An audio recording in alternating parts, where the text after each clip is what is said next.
the wrong mic. Yes, I know. The hour is 8:34. It is Tuesday, October 5th, and I hereby call to order the Personnel Committee of the Memphis City Council. Ms. Carter, would you please call the roll? Councilwoman Johnson. Here. Councilman Warren. Present. Chair Carlisle. Present. This feels like what a Personnel Committee should look like. Finally, we're here after a couple of years. Back to the way things used to be. Colleagues, we have one item on today's agenda, the appointment of Ms. Isabel Gonzalez Whitaker to the Memphis Convention Center Commission. And we have Ms. Whitaker online today for health reasons. And Ms. Whitaker, are you there? I am here. Thank you for joining us. Yeah. If I could have a motion in a second to hear this item. Second.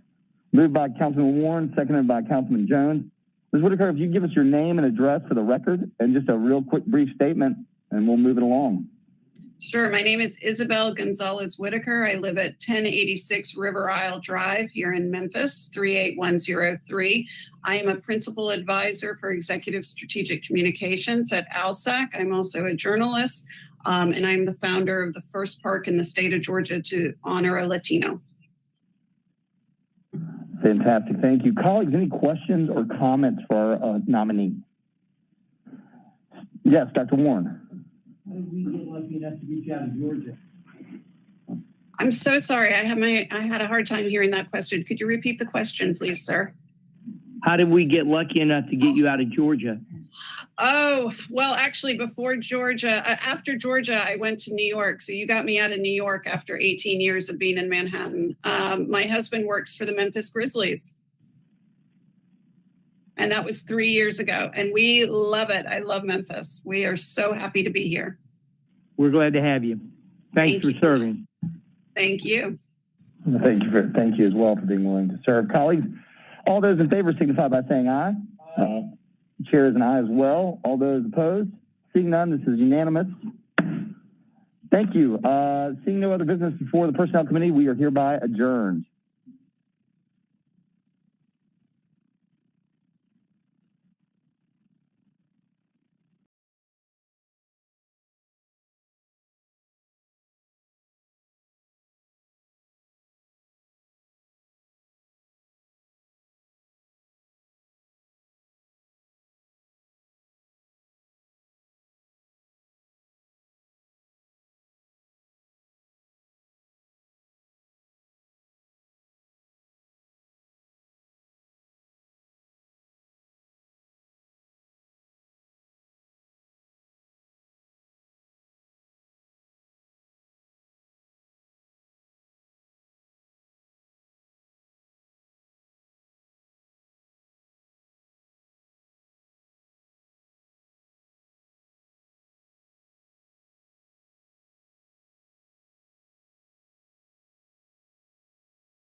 In the absence of Councilwoman Patrice Robinson, I would like to call to order the meeting of the Memphis City Council, Memphis Light, Gas, and Water Committee. Would you conduct a roll call for me, please, Ms. Terry? Members present, Councilwoman Johnson. Present. Councilman Warren. Present. And Chair Jones. Present. We have one item that's on the agenda today, and that's a TVA update. They were supposed to be in person, but the times changed, and so they're going to be conducting things online. So if there's a representative or representatives, plural, from TVA, I would like to welcome you, say good morning to you, and please introduce yourself and your team, please. Good morning, Mr. Chairman. Good morning. We are coming together now. We're populating. Life is always fun with the virtual system. Would you like me to start, Mr. Chairman?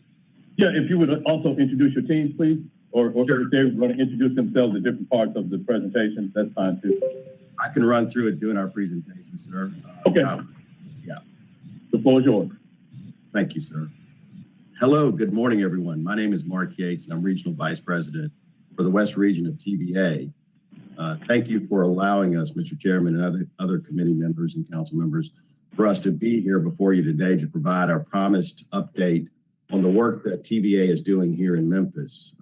Though we only have a very short presentation, we're going to cover three important issues. That's TVA performance, TVA's economic development in the Mid-South community, and the Allen Restoration Project. To ensure we can answer your questions and give you a detailed summary of the topics mentioned above, with me are Aaron Stewart, TVA's Regional Economic Development Specialist in West Tennessee, who will speak about TVA's economic development efforts. Also, Scott Turnbow, VP of Civil Projects at TVA, who will speak about the Allen Restoration Project, and Jeanette Mills, Executive Vice President of TVA's External Relations. After our presentation, we will take any question the council may have, and we've brought several subject matter experts along with us to help answer those questions, including TDEX Director Pat Flood, Senior Advisor, Bureau of Environment, TDEX Robert Wilkinson, Coal Combustion Residual Technical Manager, Republic Services Jason West, General Manager here in Memphis, and also Republic Services Heath Lockley. We hope you find this presentation helpful to understand the ongoing work TVA is doing here in Memphis. And again, thank you for your time. Now, I'll turn it over to Aaron Stewart, my colleague, TVA's Regional Economic Development Specialist for West Tennessee. Aaron? Thank you, Mark, and thank you, Mr. Chairman. Can you hear me okay? Yes, we can. All right, thank you. I think we have a short video we're going to try to play first.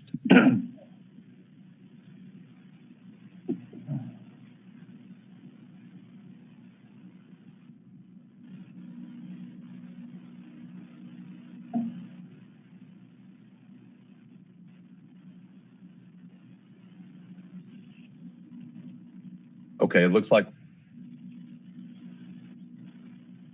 we may be having some technical difficulties. If it's okay, let's give it one more shot, please. What a great day for West Tennessee. What a great day for Memphis, Tennessee. Today, we're announcing the largest investment in American manufacturing in the history of our company. A moment like this is transformative, and it will become another historic chapter in our proud history. Louisville City will be the biggest auto manufacturing in our 118-year history. It will produce electric vehicles on a scale we couldn't have even imagined 10 years ago. A project of this magnitude could go anywhere in the world, but it chose to call Tennessee home. The next revolution in manufacturing will be an American revolution, a revolution led by Ford Motor Company, and it starts right here in the volunteer state. And will it be Build Ford Tough? You bet your ass. I love your tagline, Built Ford Tough. In a handful of months, we're going to say Built Ford Tough faster in Tennessee.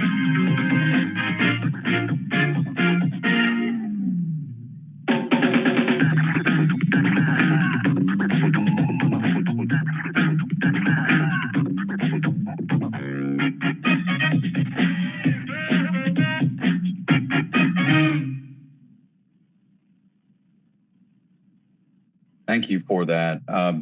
So Ford's announcement of its Blue Oval City represents a $5.6 billion investment. Welcome back to In Charge Light and Electric Vehicle for our next Let me EV. pause just for a second. We're just going to have a party today, actually. But the Blue Oval City represents a $5.6 billion investment for the TVA certified Memphis regional mega site and deliver nearly 6,000 jobs for families across West Tennessee.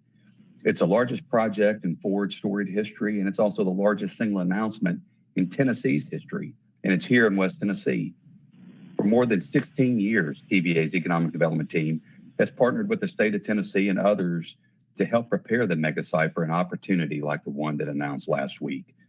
A reliable, low-cost, clean energy gives world-class companies like Ford and SK a reason to locate in the Tennessee Valley. That's true of Ford, and it's true of other automakers that are already here, like GM, Volkswagen, Toyota, Mazda, and Nissan. Ford liked TVA's current level of carbon-free energy and our path to carbon neutrality. They also like we're willing to be an innovative partner with them in groups like Oak Ridge National Lab, and our competitive rates and incentives made us stand out during their 15-state site selection review. Even before last week's announcement, TVA has helped attract more than $8 billion for the EV and battery industry, helping to create almost 4,600 jobs in the EV sector. TVA is also partnering with the Tennessee Department of Environment and Conservation, local power companies, and third parties to help build a fast charging network across Tennessee to encourage EV adoption. We've also partnered with other utilities to be a founding member of the National Electric Highway Coalition. Looking more specifically here in the MLGW's territory, over the last 10 years, we've helped create more than 47,000 jobs, create or retain 47,000 jobs and $6 billion in investment. And that's working with companies like FedEx and St. Jude, Amazon, Engineered Medical Systems, and others. Just in FY21, which ended just a few days ago for us, 6,500 jobs created and retained and $620 million in new capital investment.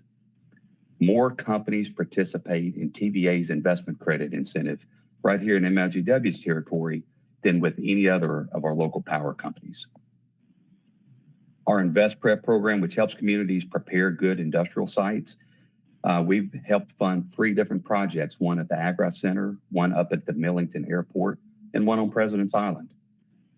Bringing good jobs and capital investments into the region is a fundamental part of TVA's mission. Top utility in economic development for 16 years, as rated by Site Selection Magazine. Over the past 5 years, we've had a record-setting economic development success, 341,000 jobs, and $45 billion in capital investment. This isn't just lip service that we're providing. The numbers and results are proof of our continued and genuine commitment of our mission of service. Mr. Chairman, again, thank you. And Mark, I'll turn it back over to you. Thank you, Aaron. Mr. Chairman, yes, reliable, low-cost, clean energy attracts world-class companies, but it also provides the community we serve the reassurances they need when it matters most. It's all about performance, not just some of the time, but all of the time. Electricity is a critical component in a modern world. And TVA is committed to Memphis and MLGW, our largest local power company customer. I read just this morning that a relationship is an experience built of moments of relating. For over 80 years, we've related to the needs experiences of this community, and we work hard every day to continue earning that privilege of serving Memphis and MLGW. We are the nation's largest public power provider and the 3rd largest electricity generator in the country. We have achieved 99.999% reliability every year since 2000, which is an important part of the quality of life for our neighbors right here in our hometown, my hometown. The winter weather vortex event this past February, winter is coming, really demonstrated how important strong system performance and reliability are to keeping our community running and our citizens safe. Temperatures in Memphis were similar to parts of Arkansas and Texas. What was significantly different was the continued safe, reliable delivery of power to Memphians that avoided rolling blackouts that crippled other areas of the country. Some of the opinion pieces during that time claimed other providers were just as reliable as TVA. However, we think our service during the recent weather speaks for itself. Severe weather requires preparation, planning, and resources, and committed people. We plan for events like February's winter storm. TVA has invested billions of dollars in our generation and transmission assets in the last decade to maintain reliability, including more than $150 million in recent planned projects in Memphis and the West Tennessee area. Because of our diverse, adaptable generation portfolio and our active management of the generation system, our delivery to MLGW was 100% reliable in February and August. Let's not forget August. And it has been that way for the last 20 years. We are able to make these investments to maintain strong system performance while holding rates both low and stable. Let's talk about rates for just a second. Comments about rates. We are among the lowest cost utilities in the nation, and our effective wholesale power rates are lower than a decade ago. We intend to hold rates steady through this decade as well. These rates mean that about 80% of the people served by large utilities across the nation pay higher rates than people using electricity from TVA. In partnership with TVA, MLGW today provides the third lowest energy cost in the nation among its peers. It's important to keep in mind that these competitive, stable rates are what support the reliable system performance I just described. Those rates are also reinvested in the community through economic development activities like the recent Ford announcement that Aaron shared and the many other endeavors we look to partner with Memphis in the future. The quality of life and prosperity of our region has a direct link to low, stable rates. It's an unmatched value that we are privileged to provide to the people of Memphis. We want to continue to not only be reliable for you with low-cost, clean energy, but also through economic development efforts like we've mentioned, and through being a good steward of the environment, which Scott Turnbow will talk about as I turn the presentation over to him to discuss the Allen Restoration Project. All right, thank you, Mark. Yeah, I appreciate the opportunity to be here with you again today, and just want to share a little bit about what's happened over the past 3 months or so since I was originally with you guys back then. You know, at that time, we said that we were going to take some time to listen and really discuss the shared responsibility for the Allen Restoration Project. So during this time, this period, the past 3 months, we've met with city council members, many of you individually, to really discuss this project and what it means to the community. We also took time to meet with the leaders, the signers of the 2015 Memorandum of Agreement for the Allen site, the owners of the property where the ash pond set on both sides of the actual plant and the ash itself. And so we met with MLGW, the city of Memphis, Shelby County, city of Shelby County, and or the Shelby County mayor, and then also the Port Commission. Along these same lines, when we were talking with Councilwoman Robinson, she asked us to do a few things. She asked us to do a little additional outreach in her areas. And so we did that. And over the past month, we had 2 virtual meetings. We wanted to do several actual physical ones. We could not do it because of the COVID one on August the 30th. Both of those meetings, you can go back and see them on tva.com/Allen, ALLEN. They were both recorded. They're both there for the public to watch. And we had those meetings, and we reached out extensively, not only in the communities where the landfill is and Councilwoman Robinson's district, but also across Memphis. We sent out 40,000 postcards, 500 door hangers. We ran about 230 ads on radio ads. We had various advertisement in media, social media, and in print, and reached out really as far and as wide as possible to really make sure that the community had a chance to hear what was happening there and ask their questions. Those questions that were asked, we are in the process of writing all those down, getting all those compiled, And we answered them online, but we're actually compiling them in written form to actually post on our website. For transparency reasons, you can see the actual questions and then how we answered them. Now, for some folks that were on that video and they may have asked a question and they didn't hear that question get asked exactly the way they wrote it, we had several questions come in that were similar, and so we would answer those and combine those together for the sake of time. But you'll get to see those as they were on our website. Once again, tva.com/Allen. Also, at this meeting, we were very fortunate to have both Pat Flood and Robert Wilkinson from the Tennessee Department of Environment and Conservation. One or both of them were in attendance to those meetings. And we also had Jason West from Public Services of the South Shelby Landfill. He was at the meeting there as well. We have them with us today in case there's questions to be asked or answered, and they're here today to do so as well. And I guess I'll kind of sum up what I've said here. You know, at the end of the day, we've said this many times over the past 3 months, really many times over the past several years as we discussed this project with folks. And that is, we all have the same goal, and the goal is to protect the Memphis aquifer and to protect the Memphis community. This plan, this project, the involvement of TDEC, the involvement of Public Services, the questions that people have asked at our over 40 meetings we've had over the past 2 years and touched over almost 1,200 people. Those questions have come in, we've heard them, and we have built them into this project to make sure that we are responsible and we do what we say we're going to do. And that is ultimately to protect the environment and the Memphis Sands aquifer. And that's really all I have for today. Jeanette?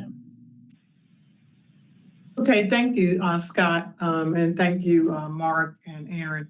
So just to close, I want to follow up with on the Allen Restoration Project. I want to also mention, in addition to meeting individually with the MOA signers, we're also getting a group meeting together at the end of this month with all the signers of the MOA to really provide them as well with an update on where the project is and really have some conversations with them. And we plan to do that going forward with those heads of those areas that Scott mentioned. Hopefully the update today just gave you a sense of kind of where we are as TVA. We want to thank you again for having us here. You know, we think it's important, right, in our service for the community in Memphis as well as Shelby County that we are transparent and that we are communicating. And hopefully this is just a first step in an example of that. We believe that we've spoken to all the people involved and taken action based on the feedback that we've received. And so, you know, as we kind of move forward together, we're looking forward to coming back quarterly as well to provide additional updates. So with that, I'd like to turn it over really to you all to ask us any questions that you may have today. Okay, thank you for the presentation. We have questions from Councilman Warren and Councilman Carlisle. Councilman Warren. Thank you. On your public meetings that you had, I think the first one was such that no one had the ability to actually ask a question. And the second public meeting you had, it was a Zoom meeting, but no one could read any of the commentary. It was probably, you know, in my mind, a really good PR exercise, but not necessarily a public meeting. And I would like for you, if possible, to go back and actually have two real public meetings. I didn't hear anybody talk about why we're not thinking about moving this completely off of the aquifer. And I didn't see any comments from anyone in the meeting about what you've done to look at possible alternatives of moving the thing completely off the aquifer and not putting in another South Memphis neighborhood. So with that, I'd just like to know why we haven't looked to see if we can move it off the aquifer and why we've decided that we're just going to keep putting in the South Memphis neighborhood when the council specifically requested you to try to see if you could get away from that. Thank you. I'm gonna go ahead and take that question. Is that okay, Jeanette? Okay, real quickly, a couple of things. The first one is at both meetings, everyone who was in attendance did have an opportunity to ask questions. They had a couple of different ways that we did it. They were all by email that they came in by, but I will say we had a video presentation. Of course, that's what you saw if you had web access. And we also had a telephone access for people who didn't have access to a web type of situation, a computer or whatever. So we had two different methods of people calling in. And in both cases, whether you were by phone or by computer, you were able to submit questions. Yes, the public might not have been able to see the actual questions as they were being asked, but as they came into the system, we do have those recorded. And as I said, we sometimes lump those together if necessary to answer them, if there were bunches of them, or otherwise, we read them right the way they came. All those questions will be made public towards the end of this week on our website, so you'll be able to see those. So that's part number one. Part two is, in terms of evaluating which landfill this material should go through, over the past 2-3 years, we've done an extensive evaluation. As I mentioned, the very first time I came to y'all's meeting, looking at a radius of 600 miles from the site, evaluating all the possibilities of taking it by rail, by barge, by truck. Taking it 600 miles is a long distance. So we looked at all that and we narrowed that down based on a criteria of environmental impact, social impact, and ultimately which one is the best solution for this product. A lot of times you can take it 300 miles away, but it becomes very, very complex in terms of how to get it from one place to the other, and the impacts are great. So we end up down with the closest landfill that meets that requirements, the requirements of being an environmentally compliant landfill with a track record of that, an ethical landfill, someone who's ethical in their business practices, and someone who's a good community partner. The one we've chosen in the South Shelby landfill in Capeville, Tennessee, this particular landfill meets that requirement. It's an industrial area. Our facility, the Allen Fossil Plant, is in an industrial area. And so we're taking it from one industrial area to another industrial area, from a 1956 vintage ash pond to a state-of-the-art engineered, highly engineered 2021 landfill. And there's the difference. And so that's where we've ended up at with this decision, and that's how we evaluated it as we went forward. So what you're saying is there's only one state-of-the-art landfill within 600 miles, and we've got to put it on top of the aquifer. That's the conclusion, is that there's no other state-of-the-art landfill or any other ethical person that you could work with other than the ones that are in Memphis and on top of the landfill. Is that correct? I'm saying that this one is the best selection for this particular project. And there's no others, none whatsoever, none anywhere that you considered other than this one right here and the one in Tupelo, also on the aquifer. Those are the only two that you could see would possibly work for you. I'm saying this is the best decision for this particular project. Okay, and my question was, that was the only one that could work for you, and you're saying it's the best. I'm asking, are there others that you considered that would be possible? We considered many in that 600-mile radius. There are others, as you know. That was what I was. The best. Thank you. That's what I wanted to know. Thank you, sir. Thank you, Mr. Turnbull. Next, we have Councilman Carlisle. Okay, thank you. Good morning, guys. So real quick, I want to start with the economic development piece. What are the terms of your agreement to provide power and energy to the mega site in West Tennessee? What are you going to sell at a kilowatt hour, and what is the length of that agreement? Hey, thank you, sir, for the question. So a lot of those details are being worked through right now. As you may know, working with the state of Tennessee, the rights of way to the mega site have already been purchased. So that's been in existence for a number of years. We're working with Ford and SK right now to figure out how to site those facilities. And like with all standard industries, there's going to be a power agreement in place. The exact terms of those are still being worked through.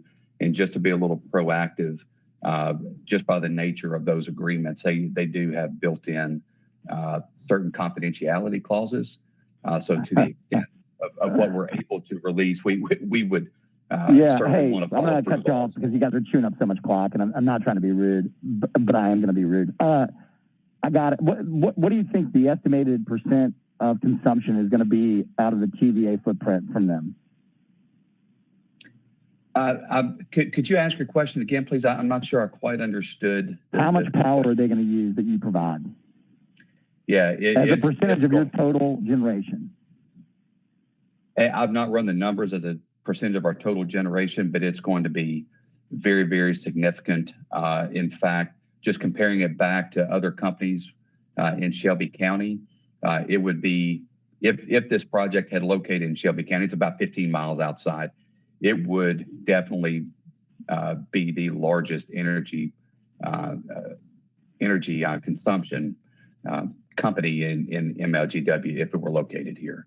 It's going to be a very significant load. Yeah, okay. So you guys are in the middle of negotiating a long-term energy agreement. You don't know how much power you think you're going to use? Well, yes, sir, I do, but out of respect to the company, because they've not authorized us to release their information, I'm not able to do so. But I don't mind saying it's very, very large. So is Shelby County, and I guess one of the things that I'll be looking for, and I will be pressing on, is the terms of that agreement based on their consumption versus the terms of our agreement based on our consumption, and making sure that we're getting due respect for the amount of energy that Shelby County and Memphis, Tennessee uses. Furthermore, on the table is a rolling 5-year agreement, and the only other option we're being provided today is a 20-year favored nations agreement, where our size is hamstrung by agreements that TVA has entered into with other smaller users. And so our ability to throw our weight around is our leverage has been taken away to some degree. And so I'm going to have very little patience about some of the other agreements, direct to user, direct to consumer agreements that you guys are entering into with large industrial users on the amount of, and price breaks on the amount of volume that they're going to use versus the amount of volume we use. So we will have more discussion on that. Mark, I love the Game of Thrones reference that winter is coming. Really appreciated that. To the removal, so nobody in this group was a part of the MOA that was signed, and I get that. Like we're still represent the city as an entity, whether we were there or not. But I have to go back to what Dr. Warren was talking about is when you say that this is the best option to go to South Memphis, it's the best option based on what TVA believes it can derive the most value / cost effective option. And so I asked this question of Republic last time, which is, what are the terms of your agreement? And it was, we're not going to share that with you. And so you're asking us to extend an extreme amount of trust and latitude that TVA is doing everything in its power, no pun intended, to cost effectively remove this coal ash, and that this is the best option for that. And I would push back and say that I find that hard to believe, or that there are not other options that would be beneficial to the community that are within some deviation, one standard deviation maybe, of the cost of what is going on, what is being proposed today to Republic, in order to put it on a barge or rail or send it somewhere else. I would think barging would probably be a more cost-effective option, but if it's not, if you're telling me it's an extra 10 million or 15 million or even 50 million, I'd still like to know what that is. And then lastly, I know that you say you are continuing having meetings with the MOA signers and you've had public engagement, but my question is, to what end? From where I'm sitting, it doesn't really seem like to me that these are good faith conversations where you guys are trying to figure out what the community wants. It more looks like you guys are trying to go through the checking boxes to give cover to continue down the path of which you guys have already selected, which is to utilize Republic to remediate, remove, and relocate coal ash to Caperville. And that's a wildly different set of goals than let's go listen to the community and see what other options are on the table. I'm not involved in this day to day, but from where I'm sitting, that's what it looks like to me. It doesn't seem like there's an actual effort to say, let's reevaluate our position in a transparent process, show everybody what we've been working on and show them the work so that everybody feels like the informed decision that you were making is what's in the best interest of that neighborhood in Memphis. I know TDEC is on, and I'm not an expert in environmental remediation, although I've done a lot of it. I do find it funny that last time you were here, I made the comment that it was a toxic material, and by law, it's technically not, but yet here we are using specialty trucks and under a memo of agreement for remediation as if they were technically hazardous waste. and I understand that that's a legal set of guidelines. I think my point is let's just call it what it is. It's high level arsenic and coal ash, and it needs to go to a safe place in a safe manner. And I'm not sure that, I think there's, I don't know, you get to like 8, 9, 10 people on the call, all with multiple degrees, more than I've got, much smarter than I am. But one of the things that I've learned through my years in development is you can't really ask questions unless you know what the hell you're talking about. And loading the room up with a bunch of people that don't really know anything about remediation and just are concerned about their neighborhood, I'm not sure is a fair advantage to them. I don't know if there's anybody that was representing the community, helping them ask questions to get to an understanding of what they really wanted. And so those are my comments. I know I had a couple questions in there. I'm really not in the mood to hear the clock get chewed up, other than to say, I'm not sure that we are getting good faith, best effort from you guys to look at the process of what an alternative means of remediation would look like.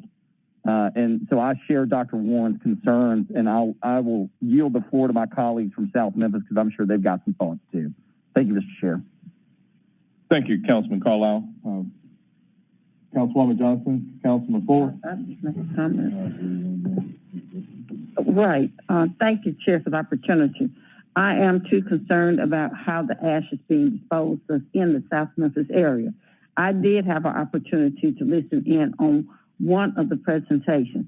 In my area, I was having technical difficulties, so I'm looking forward to go back to review the meeting on the website. But again, from what I observed, individuals, again, were not qualified to address the issue in the audience that were listening. However, they are very much concerned where the ash is being taken. And I'm not an expert either, so I am truly relying on some of your expertise, T-Dot. So keep in mind, we're still needing answers. We need to be able to answer this, not just today, but it may be 25 or 50 years. Whatever we do, will we be proud of the fact that we supported this effort and the best service was provided to the citizens of South Memphis? Thank you, Chair. Thank you. We have a few more minutes. Well, we're over time, but I'm going to make my comments. I appreciate the comments from all of my colleagues. And, as I was writing down, I know that there were environmental impacts that were addressed and considered social impacts, but we all know that there were cost implications as well. And so I just of the belief that cost was the major factor. And we all know that transporting it to someplace here within Shelby County was going to be, or is, much more cost effective and beneficial to TVA than it would be at a place, whether it's 200 miles, or if we look at some of the spirit of the ordinance that Councilman Warren introduced. And so I still would, that notwithstanding, and going back to what Councilwoman Johnson talked about, we want to know anything can happen under 2020 standards that may be different than 1954 standards. If we go out to 2050, whatever the case may be. And I knowing that it's just being transported to another location a little bit further south and east of where it is right now, to me, doesn't fare well for generations that come after us.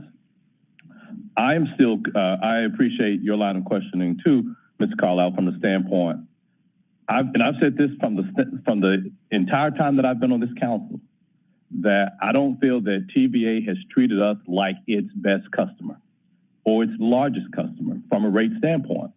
As a financial advisor, my client, my biggest client, if he or she can call me at 3 o'clock in the morning, I'm answering the call because that's my number one client.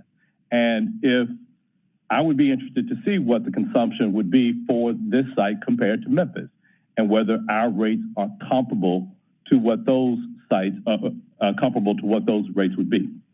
And my last comment, I applaud. I think that and let's call it what it is. It's the West Tennessee mega site.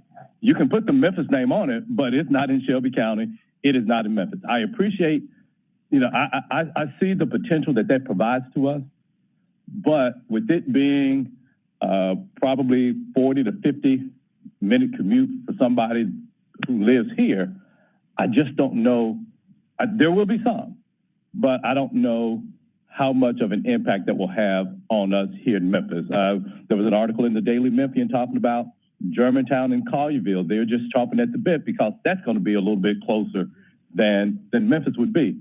However, I would like to see what would be beneficial to Memphis is something along the lines that what TVA did for the West Tennessee mega site, for the Firestone site, making an investment and a commitment to Memphis, inside of Memphis, any type of remediation, any type of infrastructure investments in that Firestone site. That will be something that Memphis can truly celebrate and will be a direct impact and, you know, a game changer for Memphis. So those, I didn't really have any questions. Those are just my thoughts and comments. If there are no other comments, I don't know if TVA wanted to have any closing remarks. Ms. Yates, Ms. Mills, Mr. Turnbow, if anybody else had any comments,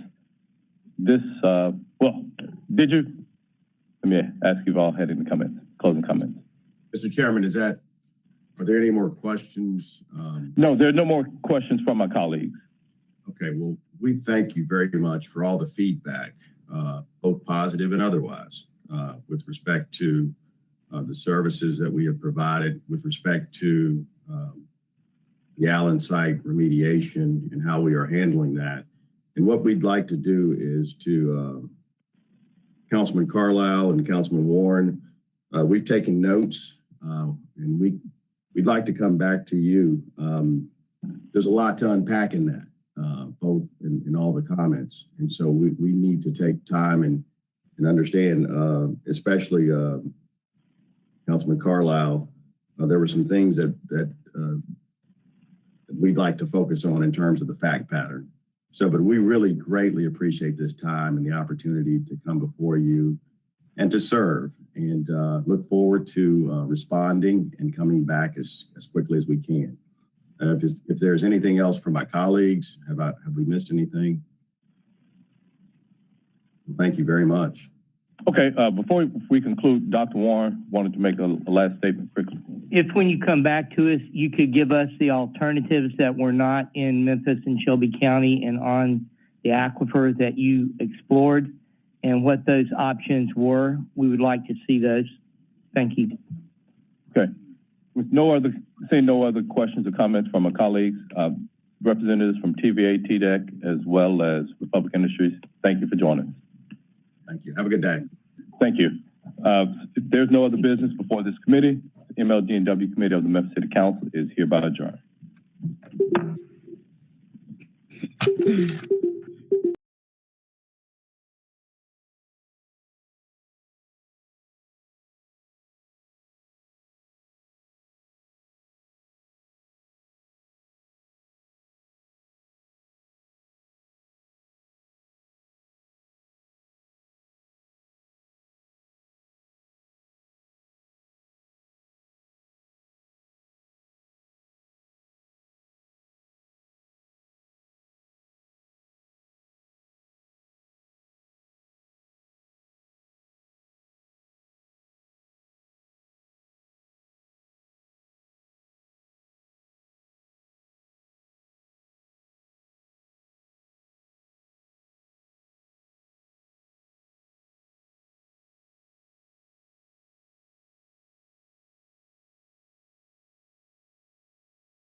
We have, Councilman Ford.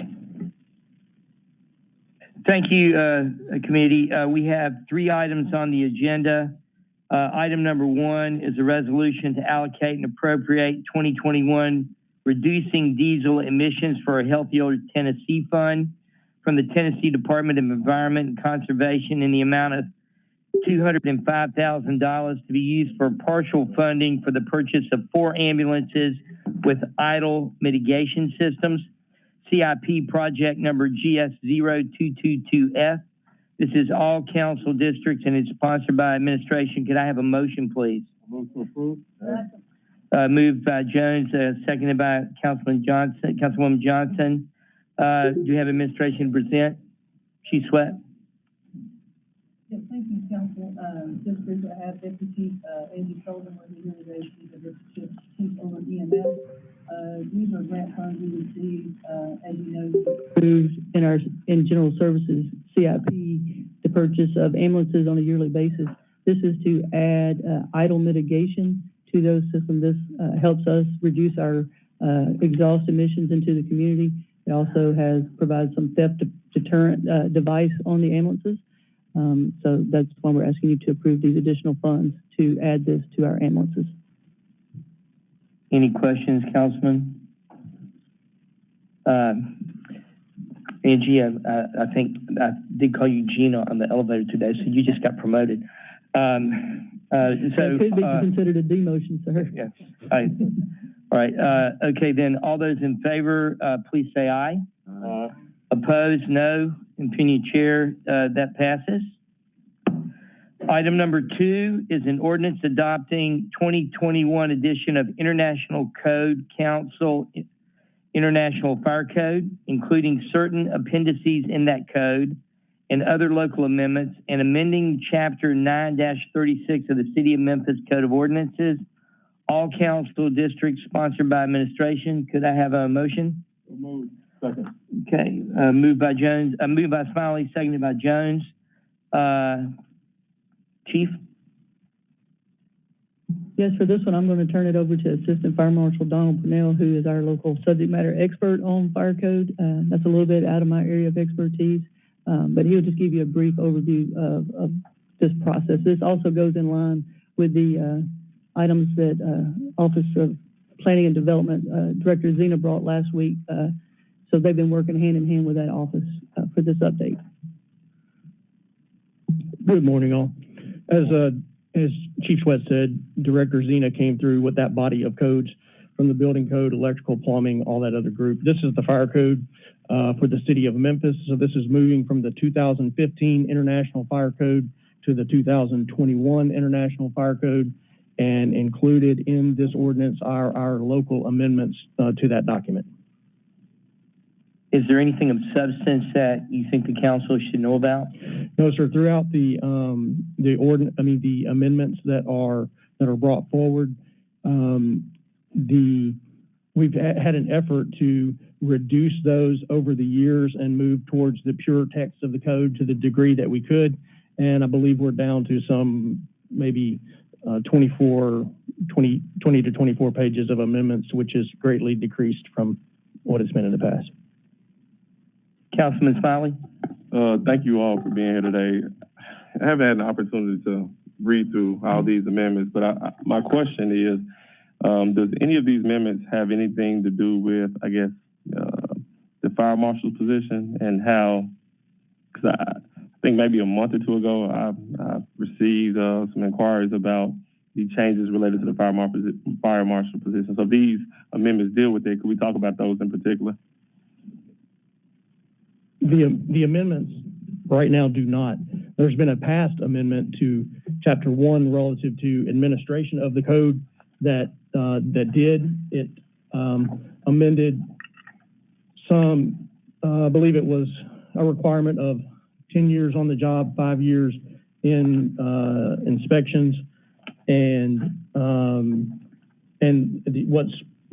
what you now have does not include an amendment to that section. It is the pure text of the code, which is behind me, But however, it states that the fire code official, which is the fire marshal, will be appointed by the, What did it previously say? It previously said something different. And has this body already ratified that amendment, or is it something that's currently before this body today?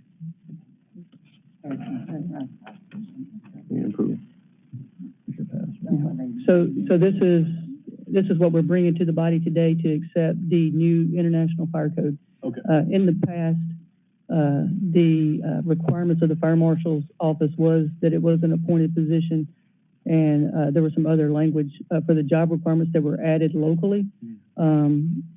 Just when we have reviewed a committee of team has reviewed all of the requirements, all of the updates in the fire code, and we believe adopting the full recommendations of the international code body. They are the subject matter experts in this field, and we're believing adopting the full code. So the change to the fire marshal's office, it would still be an appointed position with the city. Yes, sir.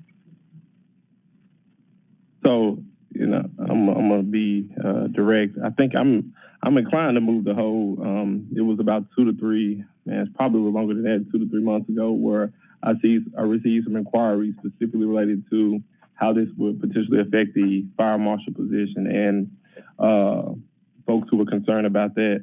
And I don't have clarity because it's been such a long time since I had those conversations. So, yeah, I think I'm going to move to hold this. If you all don't mind, I just need to do my due diligence as it relates to that and see if the concerns were still there, still present.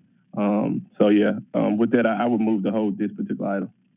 Councilman Smiley, is there a possibility that you could get those questions answered by Chief Sweat and your colleagues before the meeting tonight? And we hold it at the meeting tonight if you haven't been able to? We can send it down with no recommendation and ask, depending on whether I can get, thank you for that. I can kind of get clarity between now and downstairs. This is an ordinance, so it's going to, well, I have 3 readings. So this is the first reading? Yeah. Okay, well, I'm fine with it. I have. All right, very good. Okay. Councilwoman Johnson. Yes, thank you. Thank you for your presentation so far. My question is, again, it's a very detailed update on the codes based on, I guess, the international group of codes that you're addressing. Which one of these will directly affect a homeowner, commercial property owner, that may cost them additional fees or some type of hardship? The scope of this code has very little impact on individual homeowners. That is dealt with the International Residential Code, which Director Zena brought last week. The fire code does not, except for very few exceptions, does not address individual homes other than an address at the home, but no cost to them. Okay, what about commercial? I mentioned commercial. Yes, commercial, there's not any significant change to the codes of the past relative to cost. Okay, so why do we have to adopt it? What major changes occurred if there's nothing occurring? Yes, there's a state law that says that as an exempt jurisdiction, we have to be within 7 years of the most recent adopted edition. We're currently in the 2015. This is moving to the 2021, and in conjunction with all of those that have come through Director Zena's presentation for the Office of Planning and Development and the Building Department, all moving to the same 2021 versions of the International Fire Codes in those different areas. But you're saying that there is nothing major that will cause anybody any hardship? No, ma'am. There's the International Fire Code every 3 years publishes a new edition that just incorporates updates to the construction type, just improvements that occur, be it technology or physical construction. Okay. Thank you, Chair. That was my question. Thank you. Thank you. Thank you. So since this is an ordinance, all those in favor of moving it down for first reading, please say aye. Aye. Any opposed? Okay, ayes have it. Third ordinance now is an ordinance to amend Chapter 9-40 Code of Ordinances, City of Memphis, so to adjust for inspection inspection fee schedules to reflect changes relative to the adoption of the 2020 edition of the International Code Council International Fire Code, including certain appendices in that code and other local amendments. All council districts sponsored by administration. Chief West. I need a motion for approval. So moved. And a second. Second. All right, moving second, you go ahead, Chief West. Okay, this basically is the same fee schedule that was presented the last time this ordinance was presented, with the exception of the addition of a yearly inspection of food trucks, and that fee would be $50. That's the only change to our previous fee schedule that's presented in this ordinance. Questions, council members? Councilman Johnson? Thank you. I just want to make sure this is the only increase. Okay. Yes, ma'am. Okay. Do we ever have one for food trucks before? For fire, there has not been one for food trucks. However, as the code has evolved over the years, for instance, the 2015 edition had requirements for trucks, but there was not a permit process for it adopted at that time. So this is to allow us the opportunity to look at food trucks relative to the fire protection that's required in them. So it wouldn't apply to ones like an ice cream truck or a lemonade truck or something like that. It's only going to be ones that have grease-laden vapors that are released that require a fire protection system for that. $50 a year is the fee? Yes. Per year? Okay. Yes. All right, did y'all increase any fines or anything that may be associated with this? No, ma'am. Okay. All right. Thank you, Chair. Thank you, too, for the info. All those in favor of moving this down for first reading, please say aye. Aye. Any opposed? Ayes have it. As there's no more business, we are now adjourned. Thank you, guys.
Business Technology Committee to order.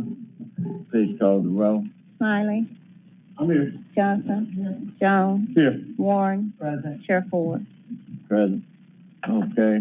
We got one item, resolution to set the minimum hourly pay rate for EDGE pilot projects, all council districts, sponsored by Councilman Jones. Yeah, we're back here again. Stolberg, I think we have you here. Get me some. Fine.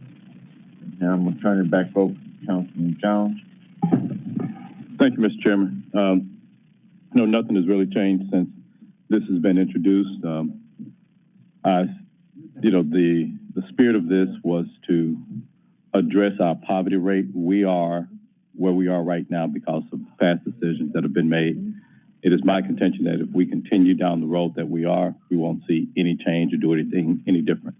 What has been discussed is that a lot of the jobs that have already been attracted here, their rate of pay is already above this. And if that's the case, this will have no effect on them. This is merely talking about those companies that receive an incentive. Not talking about those, if they're already above this, no problem. But I just think that we have to have different and greater standards and incentivize different companies based upon what they pay. And that's the spirit of this. We can talk about it ad nauseum.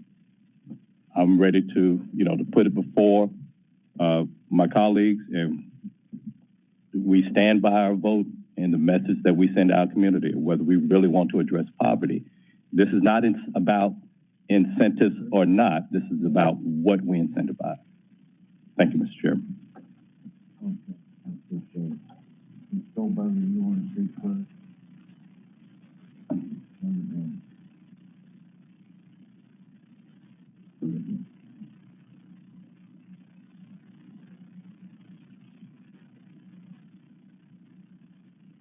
Go ahead.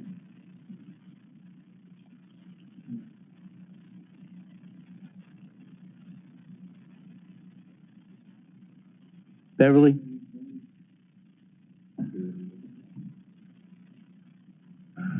Sounds like you're still muted, Ms. Robertson. Okay, there you go. Yes. Okay. Go right ahead. Oh, thank you very much, Mr. Chair. First of all, thank you for allowing me to come and talk about this because this is important. This is a very important issue. And I would say to Councilman Jones, I think that's the goal that all of us have. All of us want to reduce poverty, and all of us understand that it didn't occur overnight. It's not going to go away overnight. But I will say this. The work of the Memphis Chamber, our purpose is to relentlessly pursue prosperity for all, not for a few, but for all. And in order to do that, we must attract quality jobs. And I think if you look at the jobs that we have attracted this year, many of those jobs are indeed quality jobs. We also just launched the Center for Economic Competitiveness, which gives us the data that allows us to understand the kind of businesses with quality jobs that we need to be attracting. And we built a team to do just that. I will say to you this. When we did the announcement last week, I had the opportunity to talk to Ford leadership. And let me tell you what the Ford leadership said to me. The reason we chose the mega site is because of Memphis, Tennessee. We didn't choose the mega site just because it was located way out. We chose it because we knew that if we could get the Memphis workforce and Memphis vendors to be able to access what we are building out there, then we believe our business will be successful. And so they are high on Memphis. They are high on the fact that we have opportunities here. We have training institutions here who will be able to work in partnership. We'll have to create the proper transportation consortium to be able to make sure that those jobs get there. But I would say to you, if Ford had come and said, I want to do phase one, and phase one will include entry-level employees, but we have 3 phases of the process, and maybe those jobs were not $21 an hour, would we turn that down? And my answer to that question would be hopefully no. The other issue I would like to put on the table is I'm a small business. My husband and I have been in business for about 30 years. But I will tell you, if we came to the table and needed to expand our business and there was a $21 an hour wage, my business model does not support that. So I think in many ways, you really are damaging small businesses' ability to be able to access incentives, and particularly the small businesses that have approached the chamber about coming into the marketplace. So there are a lot of things that we tend to do that don't have the unintended consequences that we anticipate. I don't want this to be one of them. I don't. I think that there are ways that we can look at this comprehensively when we review this in June of 2022. So my thought process is that if we want to change this, then why don't we look at the whole process of incentives and not just this aspect of them? Mr. Chair, those are my comments, and Chair Townsend would like to have remarks as well. Before that, Mr. Chair, can I want to provide some comments? Go right ahead. You know, I appreciate those comments, Ms. Robertson, and a lot of people always bring up small businesses, but the last time I checked, small businesses don't go before the EDGE board. So I'm still talking about most of the ones that we see are what would be considered large employers. So this would not, we're just talking about those that receive incentives. The average small business in Memphis does not go before the EDGE board. We may, however many businesses locate here, Mr. Dolberger, how many applications do you receive a year? Approximately. So maybe mainly talking about what would be the subject of this would be the jobs pilot.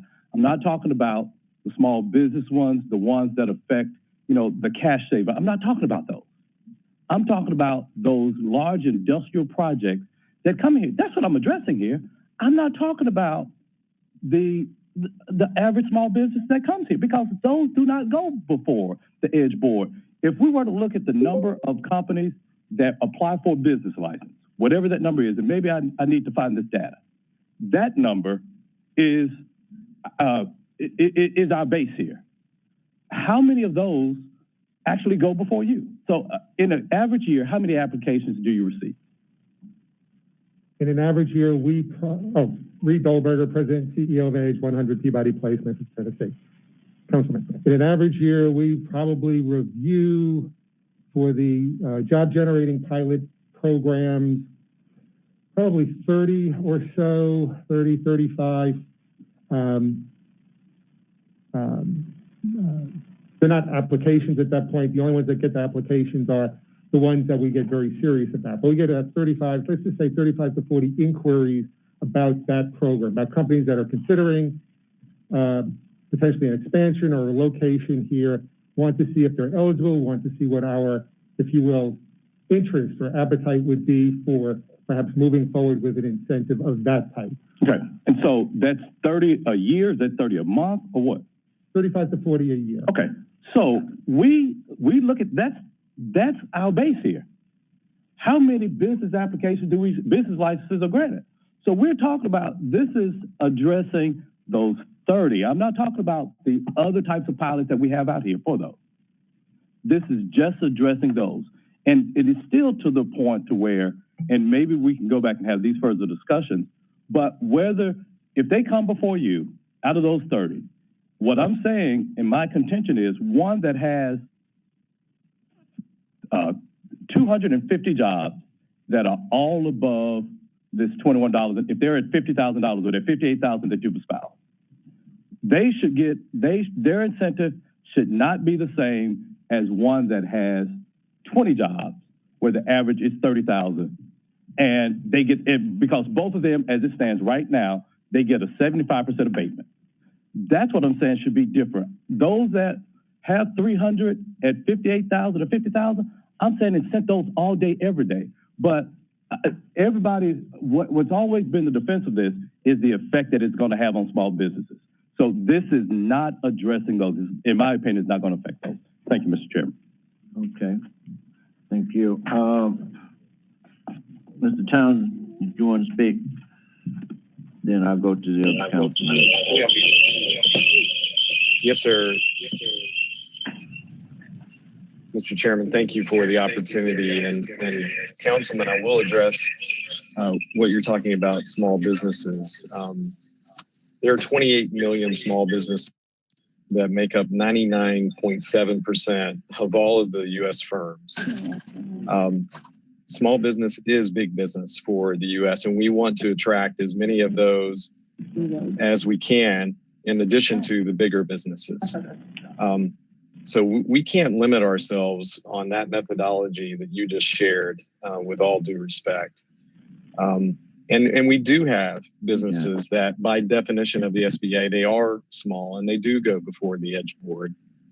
And they are opportunities that are worthy of consideration for pilots. I will tell you, everyone in the world is looking at us now, given the Ford announcement. And we want to make sure that you understand the chamber team is presenting at an international economic development conference this week in Nashville, and all eyes are on us. Everyone is talking about that deal at the Memphis Regional Mega Site. We believe that taking action now, rather than in 8 months, as prescribed per policy, would basically say to potential companies that are looking at our city and Shelby County right now, that the wage standard could change at any time. It would be a signal of instability and uncertainty, because there would be no guarantee as to when that wage standard could change again with another resolution brought forward. We're simply asking for the process to move forward as originally prescribed by policy, which would mean June 2022. The last thing we want to do is create a scenario where companies seeking proximity to the Memphis Regional Mega Site avoid Memphis and locate in other local communities, because this and other actions that are being considered would make it harder and not easier to do business in Memphis. They are trying to quantify what the cost of doing business is here.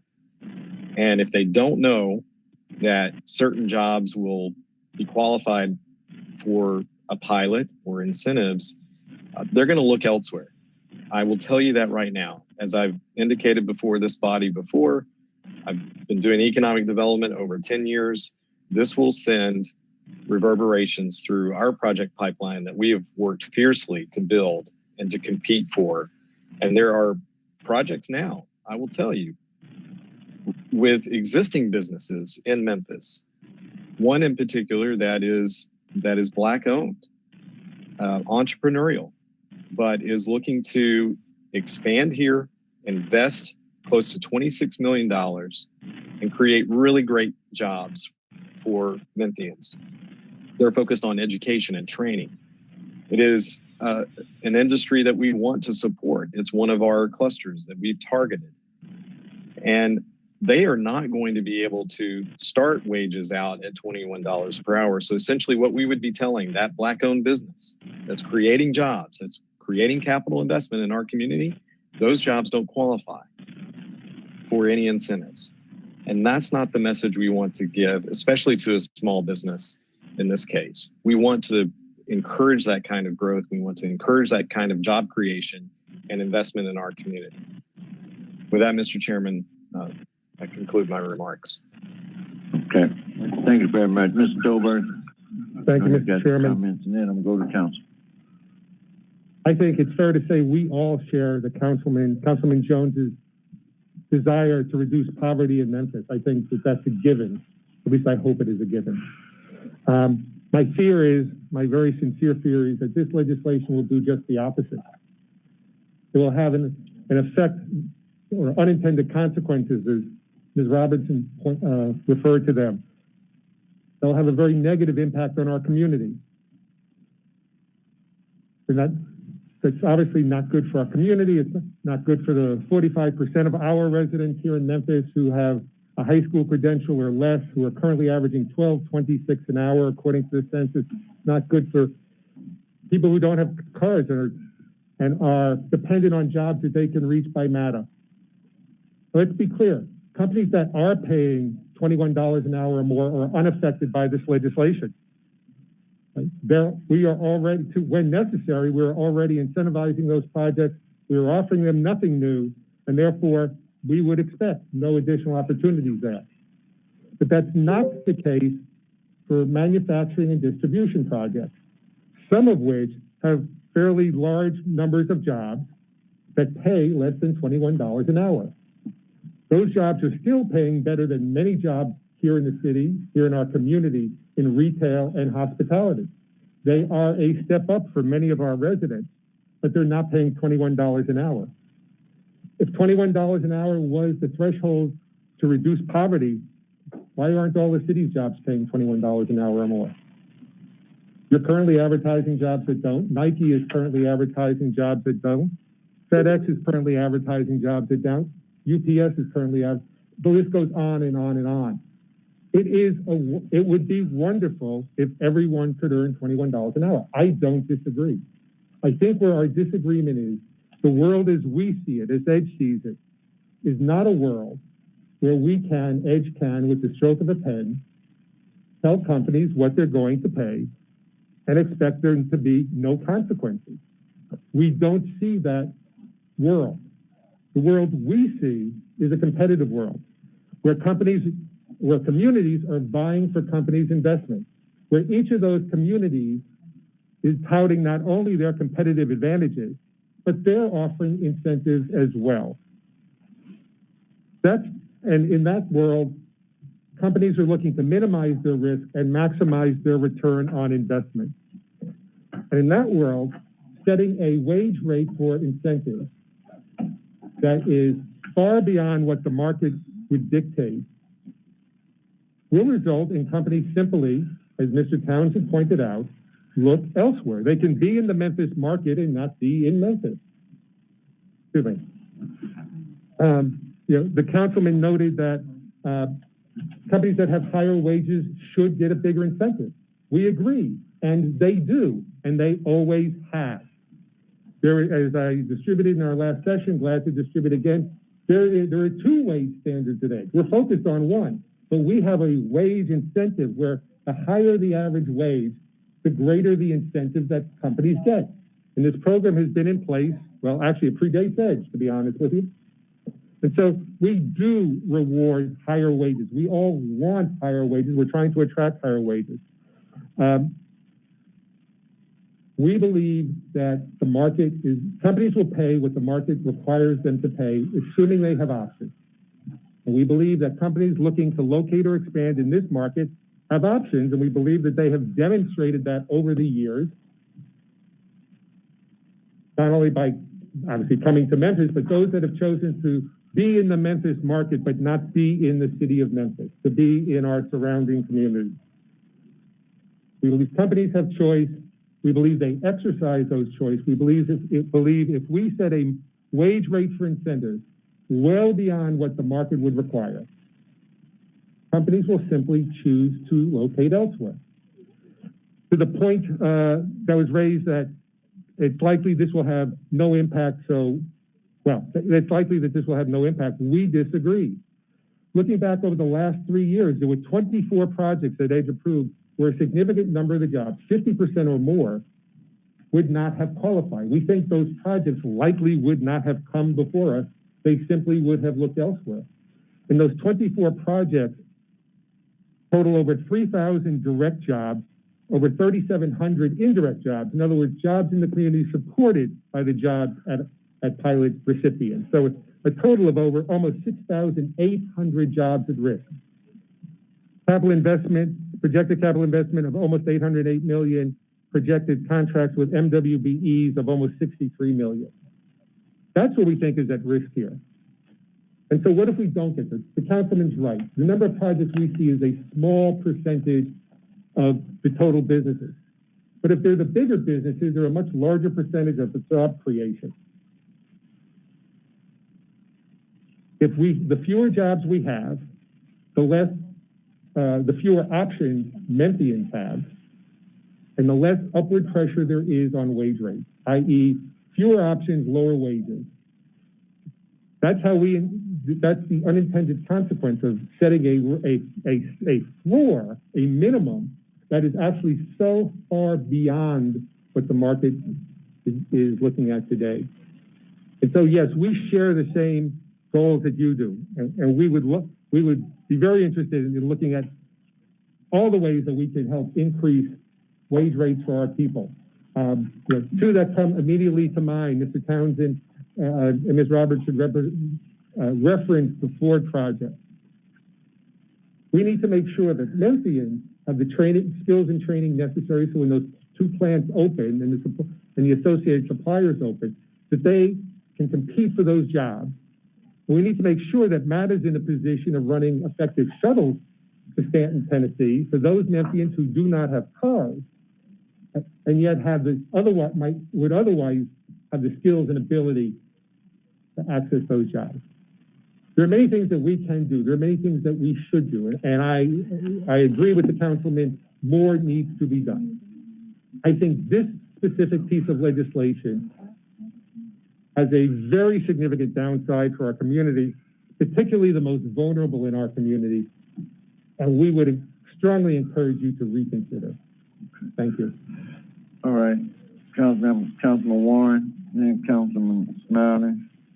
Yes, thank you, Mr. Chair. Thank you, Councilman Jones. I think my entire concern with this is when people are planning to do something, we have a contract, we have a process. And in 2022, we're going to review this and we'll review this contract then. We don't need to change the rules prematurely in the middle of a contract, even for a great reason like this. And I think the arguments Mr. Dolberger just made about, if we're artificially setting that at $21, are we cutting our nose off to spite ourselves? And I just can't back this now for the reason that we've got a contract for 2022 and we want businesses that are looking at us to know they're going to have this deal. And it's a deal that we made and we should stick by it. If we want to make a new deal and new people coming in 2022, that's a different story. And we can talk about that then.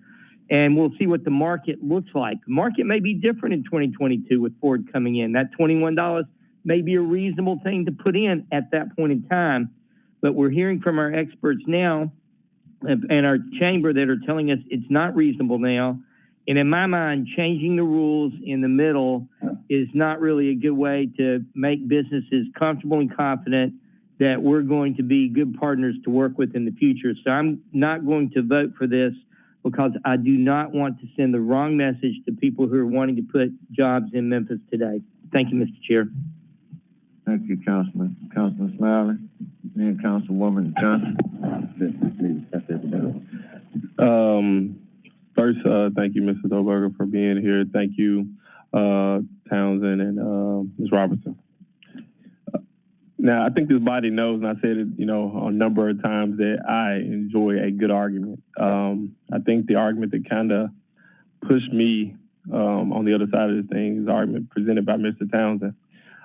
And that is, I don't think we can say that we want more jobs, we want to support Black-owned businesses when what the experts are telling us is that this particular piece of legislation could be harmful to what our ultimate goal is, supporting those type of entities. And also I try to stay consistent so people can kind of know where I usually lean. I think when this body considered the mask mandates, and we really didn't understand how COVID was going to impact the community, and people were trying to figure out how it was going to vote. And I think I stated specifically on the record, you can pull it, that for me, I really didn't understand how it was going to work.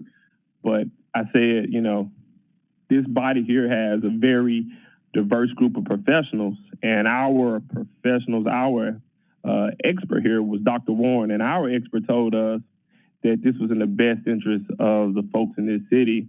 And ultimately, I voted voted the way that our expert Dr. Warren suggested. I've been in the past been a critic of the Edge for various reasons. It's probably a lot less to do with them, more so to do with the businesses coming in our community with ulterior motives. But you know, I'm just kind of hesitant or reluctant to vote for a particular piece of legislation. Although you know, I support it in theory because we want to provide jobs to the folks in this community that pays more than, you know, what I would consider a poverty wage. But it may, at this particular time, it may do us a disservice because we also want jobs to come into this community. So, Mr. Townsend, good argument, sir. I told it to Councilman Carlisle from time to time. I tell it to Councilman Jones time to time. But a good argument is a good argument. Touche. Thank you so much. Councilman Johnson. Thank you, Chair. Thank you, presenters, too, for your time this morning. My first question goes to Mr. Dugberger. You said last year y'all had approximately 30 to 40 applicants. Out of those number of applicants, did you say approximately 24 projects were actually considered? No, Councilwoman, and I apologize for throwing out a bunch of numbers and being confusing. So in response to the councilman's question, in a typical year for the job pilot, the job-related pilot, excuse me, the employment-related pilot, we get about 35 or 40 inquiries. Okay. In terms of how many of those wind up coming to the Edge board, maybe a third of those, roughly, so say 10, 12, largely in a press per year. The 24 was looking back over the last 3 years. Okay. The number of projects that would have been, we think, significantly affected had this legislation been in place. So the last year, those 10, what would you say the average salary rate was per hour? Or, yeah. Yeah, I can tell you over the last 3 years, I don't have the last year in front of me. For the projects approved over the last 3 years, the average wage was $52,981. The median wage was $43,532. Okay. So within each of those, so you have projects that have, you may have a project with jobs that pay more than $21 an hour. You have projects that pay, but the same project will also have jobs that pay less than $21 an hour. And so, you know, as we look at the projects that would be affected, likely be affected by this, they're projects that have, they're primarily manufacturing and distribution projects, and they will have a relatively significant number of their jobs that pay less than $21 an hour. When you look at those companies, the 10 or 12, and they discussed salary, how did you determine if they were offering the best rates for salary? Did they have market studies done, or what was actually presented to you to make you know, okay, they are doing the best they can, or what the market was for? Well, actually, Councilwoman, the market pretty much determines that. So they need to pay a market rate or a little bit better to get the skill, to get the talent that they need. Truthfully, oftentimes they'll come in and tell us they're going to pay, in their application, that they're going to pay a certain level. And then by the time the plant gets built, that's gone up. That's pretty common. You might, from their perspective, consider that wishful thinking. They thought that the market was here. They found that they couldn't really get the talent they wanted, so they bumped it up. But really, the market determines what people are going to pay. Okay, so in that case, there was really not a market study or anything. It's just prevailing or what's common. Look like maybe that's something that you could include to make sure you had a market study to know I'm getting the best rates for certain type of jobs in the future. I mean, because how do you know if you're getting the best? Well, again, Councilwoman, the market sets the rate. So again, if we did a market study, let's just say that you came before us and you said, we'd like to put our project in Memphis. It's going to have this many jobs, this much investment, this many MWE contracts, and we think that, and here are the jobs and what they pay, from top to bottom, individual job categories.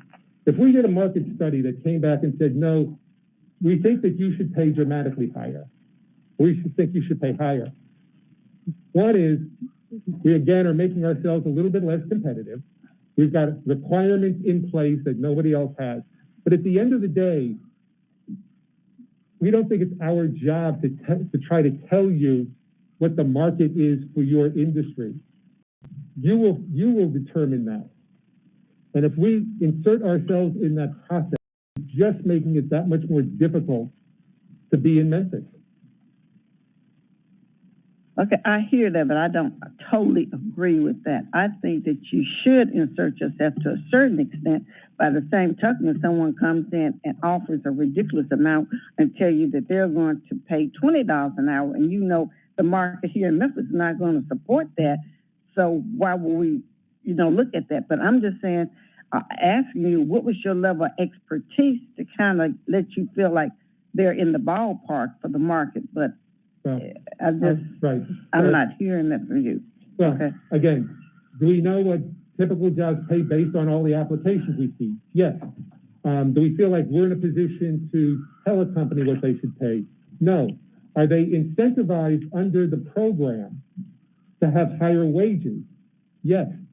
Are they penalized if they tell us they're going to have higher wages and don't meet that criteria? Yes. And so the system is set up to encourage people to be optimistic, to have higher paying jobs, but at the end of the day, also to do what they commit to do. Okay. I thank you, but I also think too, we've talked about the fact that their incentives are going to be reviewed in June. I think that's a good time to do that, because I'm concerned looking at the number of years of incentives. That's my concern. The salaries are one thing, but how long you allow incentives to take place. I also think that there needs to be some thought as far as the structure of the building that they build. A lot of times they build a building and walk away, and it's difficult to reuse that particular structure. So I would like to see that they may be given some type of incentives if the structure is built in such a way that it'll be easily absorbed back into the community if for some reason that project does not make it. Now, I have a question for Mrs. Robinson, please. Thank you, Mr. Duckburger, too. Mrs. Robinson. Yes, ma'am. What type of work did y'all have to do to get Ford here, get the Ford group here to come to the mega site? We actually worked with our partners in West Tennessee, and also with our partners at the state level. And basically, we provided a database of information to Ford, because they ask a lot of very difficult questions about the marketplace. And I'm going to defer to Ted, because he worked more closely with them directly on the project. And so it took a lot on our part to be able to provide them with what they needed to be able to make an informed decision about Memphis. Ted? Yes, Madam President, thank you. And thank you, Councilwoman, for the question. We were brought into the project in February from the state and our other economic development partners, and diligently worked it all the way through virtual meetings and on-site tours that we helped organize and host. Okay, thank you. I had a question. Have y'all discussed possible salaries for those positions there? No, ma'am. So you have no idea what salaries that your potential for the community? That's a question for the state. We've not been negotiating with the company on that. And you have to understand they're a union facility. So the union will have a role in negotiating what the wages will be. They have an understanding of the market based on our labor audit and analysis. But that's to be determined by the company. Are you aware of any other companies that would want to come into Memphis because of the Ford, and what type of salaries they would bring into the city? We are presently working with companies that are interested in the Memphis, Shelby County area as related to being potential suppliers to that plant. And they're all very preliminary discussions, and we are not aware yet of definitive wage rates that they are considering. But I can tell you that some of these that we have in our pipeline already, some of the starting production level positions are not at $21 per hour. And so there's a concern that those jobs, which we feel are high quality, that would provide great opportunities as on-ramps, they don't stay at $18 or $19 or $20 per hour. They don't stay there. They start there. And as they have that opportunity to build a career and continue advancing their skills, which is exactly what these companies want, then they will earn more and more and more. So we want to make sure that we provide a climate that is attractive to these companies, that there is stability, understanding what the wage rate is now. And then certainly as we look at it in 2022, we may recalibrate, we may recalculate, and I think that's fair and reasonable. And that provides businesses the ability to quantify and calculate the cost of doing business in Memphis and Shelby County. Okay, thank you. Thank everybody for your information that you provided. It is a difficult decision for me because I do think that we should have higher rates, but at the same time, I have to be reasonable as what actually can take place here. And definitely, I would like to see what your incentives will be next year to see if we can try to figure out other ways to incentivize and then get the best for the citizens. Thank you so much. Okay. Thank you, Chair. Councilman Smiley, you had a couple, and then I'm gonna let, then we're about 20 minutes over. Okay, so we want to try to make it brief, go to the other committee. Okay, I don't know if it was this committee or this committee last council meeting or not, but I just wanted clarification. I'm not sure if I heard this correctly. 45% of the people who live in this community have a high school diploma or fewer. Is that accurate? That's based on most recent census data. Yes, that's based on city population. Okay, thank you. Okay, Councilman Johnson. Thank you. I appreciate the opinions of everybody who's spoken, but colleagues, this is not about, what this boils down to is what we incentivize. Councilman Warren, legislation is not a contract. It's not. We pass legislation every week. We don't have to wait till a certain period of time. Ford doesn't get here to 2025. So if we look at legislation as a contract, EDGE is a public body. Colleagues, this is about what we incentivize. Not saying we don't welcome, there are going to be lower paying jobs, but I want to end our incentivizing continued poverty. Mr. Dolberger, when was EDGE started? 2011. 2011. Next year will be 2022. Next year will be 2022. So in 11 years, how many times has EDGE increased that minimum rate? The rate was constant until 2026 when the current policy was approved. 2016? I'm sorry, yes. Okay. The rate was constant until 2016 when the current policy was put in place. Okay. Given the policy in 2016, it went from 12 in it was escalated to $12 in 2016, plus of course employer subsidized healthcare. It went up to $13 in 2019 and it'll reset again in June of next year. Okay. So in 11 years, we will have had 2 increases. Colleagues, this is not about, we have no control over what the market pays, but we have control over what we incentivize. This is not dictating. And part of this, a comment was made, the market sets the rate. The market set the rate for $17 at McDonald's. As I showed you, we have no control over that, but we have control over what we incentivize. This is about what we incentivize at the end of the day. It's not saying company A, you pay this, company B, you pay this, company C, you pay that. This is about if you were paying what is considered below a living wage, you will not get an incentive. Here, point blank. Do we continue to incentivize the continued poverty of our people? So it's not, going back, it's not our job to tell them what the industry is going to do. Mr. Dolberger said that. But it is, for us, do you get an incentive or not? Mr. Dolberger, you said that the city isn't paying $21 an hour. The city isn't asking for a tax break.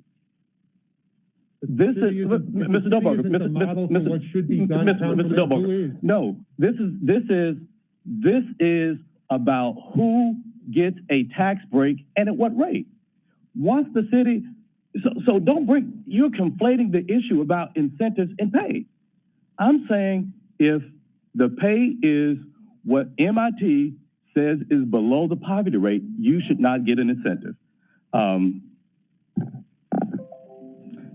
For the Ford plant, the incentives for that is not coming from the city of Memphis. It's not coming from Shelby County government. It's not coming from the Chamber of Commerce. This is in Haywood County. This is coming from the state. So, you know, we can say we've done a good job. Memphis may have played a factor in it, yes. But as far as incentives, they are not getting any incentives from us. Now, if they were coming here at that Firestone site, I say give them any incentives that they want. But let's not conflate and throw into the city's not paying $21 an hour. The city isn't asking for a tax break. It's not applicable. This is just those asking for a tax break. Where do we set that bar? And I'm saying we do not, in 11 years, 2 rates, we wait till June, and we still going to be paying or incentivizing companies less than what McDonald's is starting with? That's on us, colleagues. Can I ask Councilman Jones a quick question? Just real quick. Councilman Carl, I'm sorry. We about 25 minutes. We're going to end it in the next 5 minutes. Yes, sir. I'm going to let you go ahead, and then I'm going to go to Councilman Carlisle, and then we can talk about this a little bit later, okay? All right. Councilman Jones, I like good arguments. But my question for you, you made a statement as it relates to incentivizing poverty. But my question for you, are we incentivizing poverty, or are we creating jobs for folks who do not have / need? We are incentivizing poverty based upon the rate. Now, this is not Martavius Jones data. This is when we first had this. MIT does by county basis throughout the United States. They set what the minimum wage is for a person who has no dependents, various household levels. The minimum wage is 7 and some change. The minimum wage, 7 and some change. The living wage for someone with no dependents is $13.50 an hour. The living wage for someone who has one dependent is closer to about $22, $23 an hour. So a fundamental question is, how was it determined that we're going to set an incentive rate closer to what it is for somebody who has no dependents versus someone who has just one dependent? If we're talking about 2 dependents or 3 dependents, it's a much greater level. So there's a range between what a living wage is for someone who has no dependents and what a living wage is for somebody who has one. Where it's set right now is the presumption that most folks don't have any dependents, and therefore we're being competitive.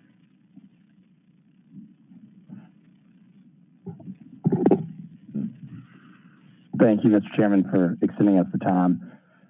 Really quickly, Mr. Goldberg, before we get out of here, thank you for your years of service to EDGE and all that you've done to create these jobs and workforces. And if we, I'm sure we'll see you again, but if we don't, I just want to say thank you for your service to the city of Memphis and all that you've given. We have gotten so far into the weeds on a lot of this stuff. I'm just going to boil it down as simply as I possibly can as it relates to this legislation. First off, as it's written, it says all pilots, not jobs pilots. But that's neither here nor there. Mr. Goldberger, in a one-word answer, will this piece of legislation hurt or harm our ability to attract, retain, and recruit businesses that will help our workforce and our economy? It will significantly harm our community. Thank you. Mr. Townsend, in your expert opinion in economic development, will this piece of legislation help or harm our ability to recruit, retain, and attract businesses for more prosperous Memphis and Shelby County? It will harm. Okay. We can sit here, it will harm, was what he, Mr. Robinson, Mrs. Robinson. Will this help or harm recruit, retain, and attracting businesses in the economic viability of Shelby County? I think it will harm. It's as simple as that. Thank you. I can sit here and we can talk about data points and MIT. We can get into the weeds if we want to. And we can spend hours and hours and hours and hours and hours talking about it. But I'm going to tell you, at the end of the day, the conclusion is going to be that this will harm. The competitive wage rate that moves is because we have attracted jobs, and it has been a slow slog out of the 2008 recession here, which is why EDGE was created. It was created in order to address shedding hundreds of thousands of jobs from our economy. And so in order to create a more competitive economy, and the reason that FedEx has moved to $24 an hour is because they're having to compete with other peers in their industry. So the more jobs we attract and incentivize, the more likely we are to drive up the wage rate. And to Councilman Jones's point, a lot of the jobs that we're talking about are supposed to be entry-level jobs in which people would eventually move on and up as they become skilled and apprenticed. And they're not intended, like the restaurant industry, they're not intended to be long-term jobs where people have families. I know that's not what happens, but that is the intent. That being said, Mr. Chairman, it is up to your discretion, but I would really like to move the previous question and have a vote on this item, but I'll leave it to the chair to determine that. We can move to the previous question and try to get a vote. I don't think we need no vote right now. Okay. I think we've had enough discussion, and what I'd like to do, just hold it. We can bring it back up. Councilman Jones, you may want to bring it back up. We can get some more insight, but I mean, we've talked. I don't think it's necessary right this minute. I think we need to wait till next year, 2022, and then deal with it that time, okay?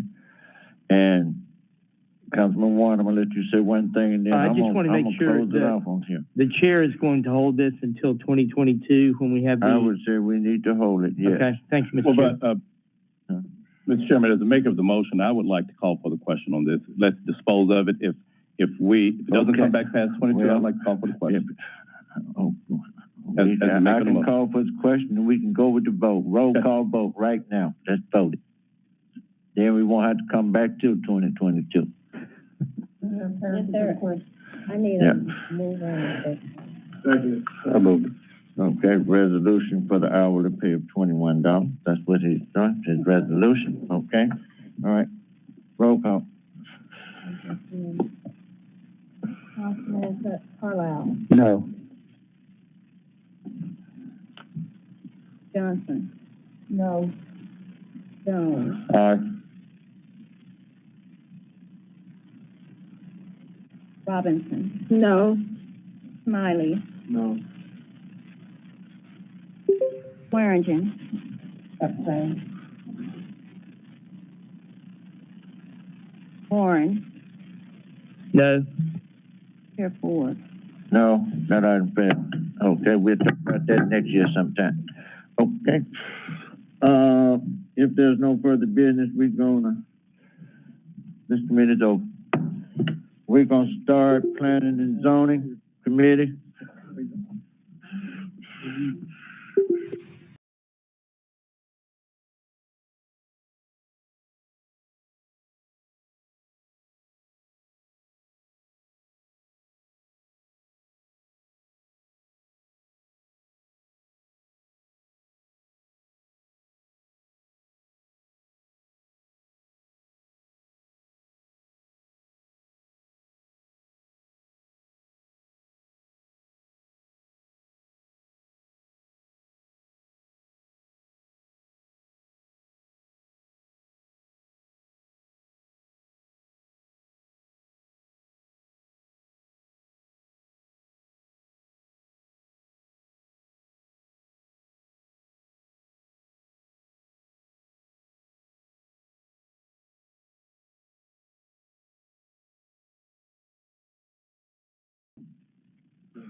Smiley.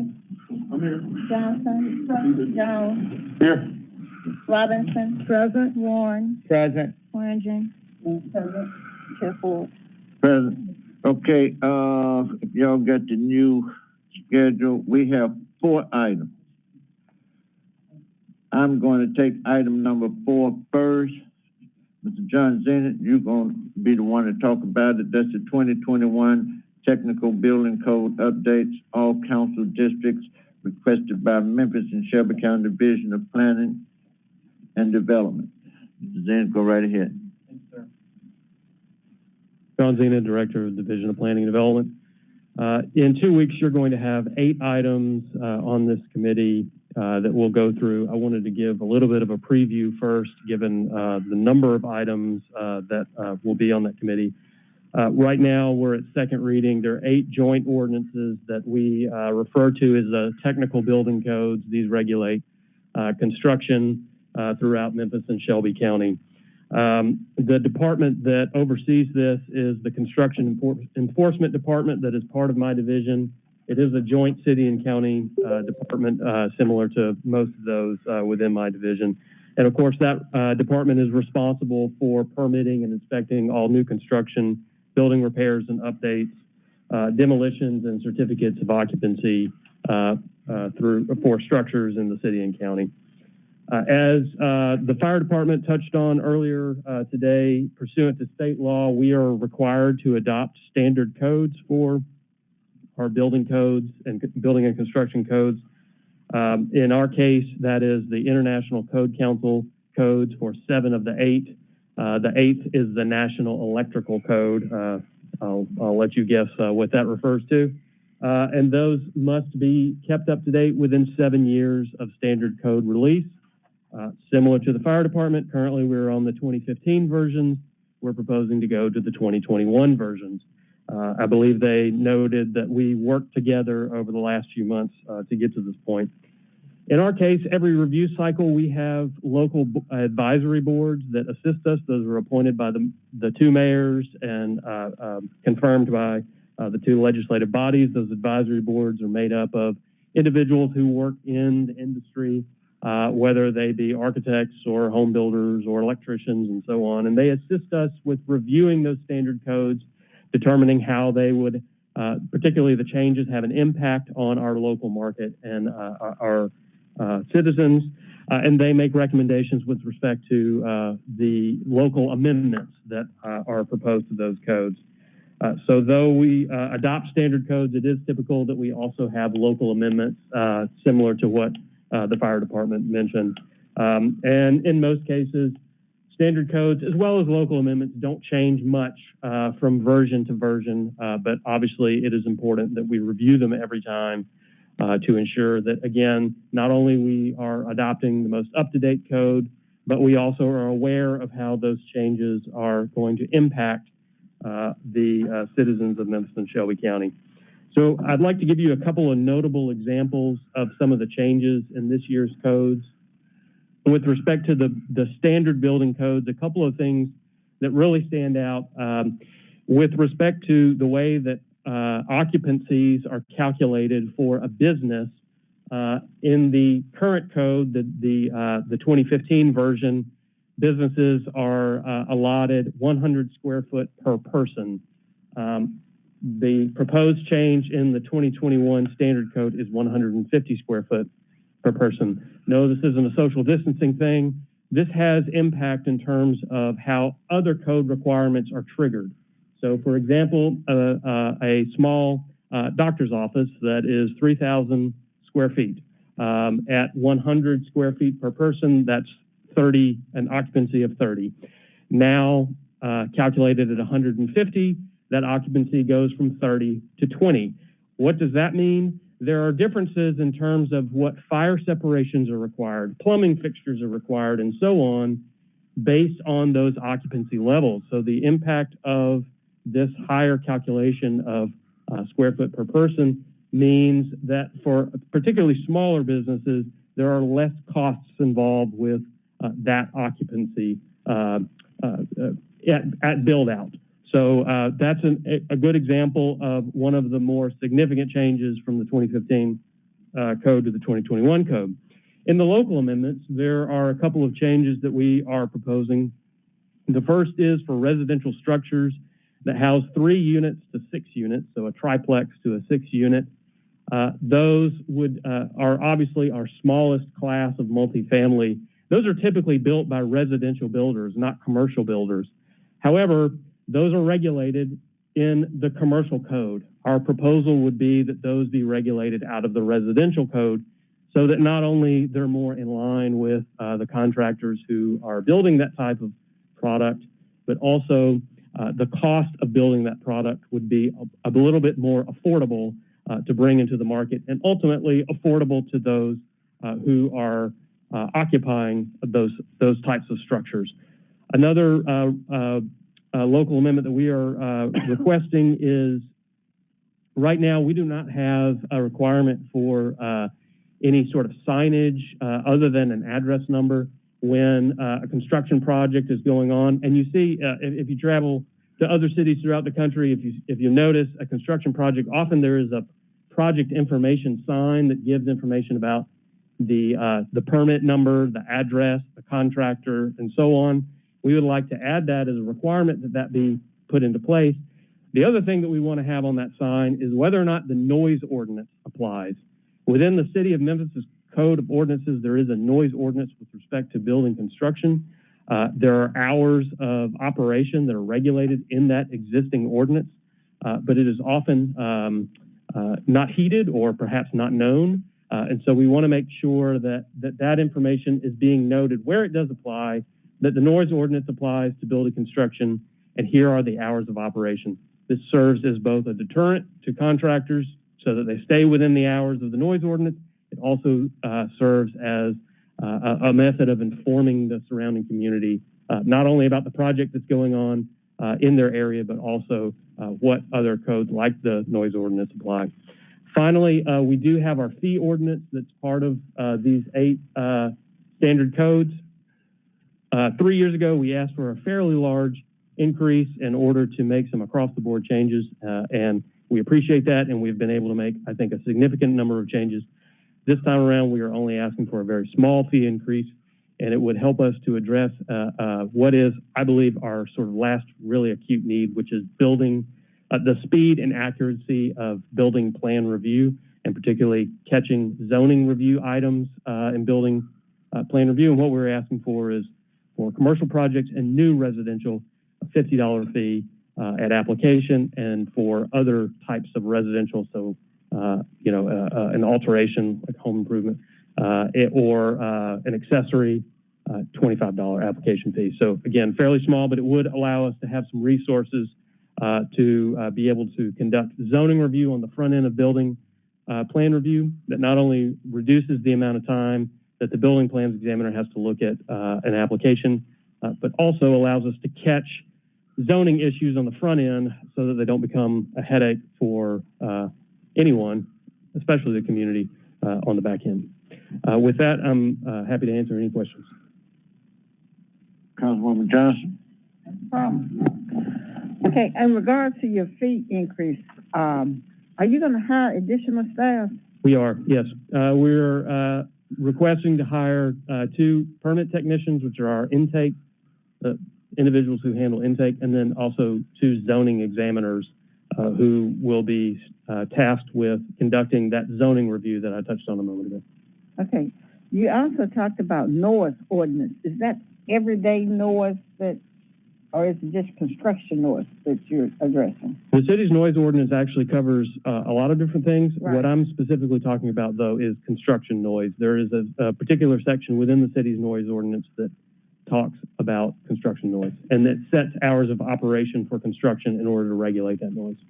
Did you do anything about your community noise? Was that addressed in any way? The noise ordinance is not part of our construction codes. Mm-hmm. The city's noise ordinance is a separate ordinance. What we are doing is requesting to impose the sign requirement on a construction project so that we are communicating about the application of the city's noise ordinance and then the hours of permissible construction as a result of the noise ordinance. So the noise ordinance is not ours, so to speak. We're just simply trying to enforce it better. Okay. Those are my questions. Thank you, Chair. Thank you. Okay. Anyone else? Okay. Good. Thank you. Thank you, sir. Okay. Now we're going to go back to item number 1. Fact 21-06 Michigan Street between East Virginia Avenue and East E.H. Crump Boulevard. Who do we have? Please state your name.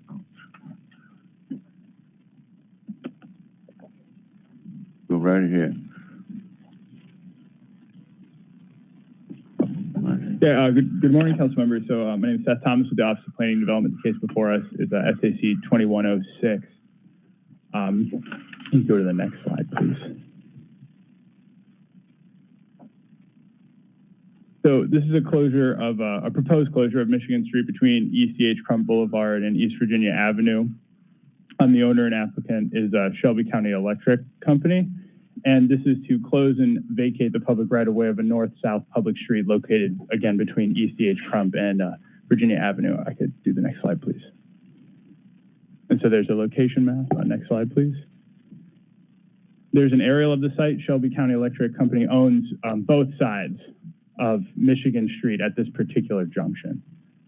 Next slide, please. And there's the land use map. The area that surrounds this property is majority industrial with a spattering of commercial uses and a couple of office uses. Next slide, please. And here's the site photos. This is the access point to the subject right-of-way from E.H. Crump. As you can see, it's sort of used as employee parking as it currently stands. And next slide, please. And this is the access point from Virginia Avenue looking south. Next slide, please. And there's the site plan. So Michigan Street is 313.65 feet wide with 60.05 feet wide on either end.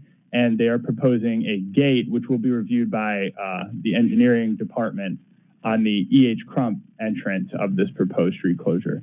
Next slide, please. And so in conclusions, the applicant is seeking to close and vacate a right-of-way Michigan Street between East Virginia Avenue and East E.H. Crump. The applicant cites vehicles traveling at excessive speeds and pedestrian safety of employees moving between the two buildings as a reason for the request, and the closure of the subject right-of-way will not have any undue or substantial effect on the existing vehicular or pedestrian flow of traffic within the surrounding area. Next slide, please. So staff is recommending approval with conditions. It was approved on consent at the Land Use Control Board, and we have 3 conditions, all of those being more in relation to engineering review. Curb, gutter, and sidewalk, and specifically applicant shall comply with all conditions of the closure within 3 years of this being approved by the City Council. And that concludes my presentation. Any questions from council? Councilwoman Johnson? I'm sorry. How you doing? My question is, if the street closures, is this going to be a street closure per se? So the city will not be responsible for any more maintenance of pavement there? No, ma'am. Okay. Thank you. That's my question. All right. Any other council member? Okay. Did you want to say there, Mr. Whitehead? Thank you, Mr. Chairman. Josh Whitehead with the division. Our applicants are here if the committee has any questions from Shelby Electric. Mr. Chair, do you need a motion for this? I need a motion and motion a second. to approve. Okay, I got a motion and a second. We're going to hear downstairs. It's item 5 on the agenda. Yeah, it'll be item 5 on the agenda. I'm trying to save time. We're running behind. Okay? Without objection. Okay, we'll see you all downstairs. Okay, 3:30. Okay. Second item. 1379 Lamar Avenue exemption, District 6, Super District 8, submitted by Planning and Zoning Committee, request for same night minutes. I think we have David Bridner representing them. I'm gonna try to move all of them down because I'm trying to catch up on our time again, okay? But you can present real quick. Okay? Go right ahead. Okay.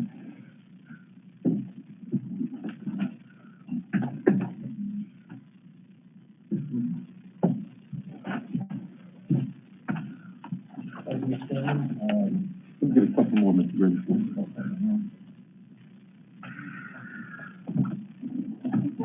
Thank you.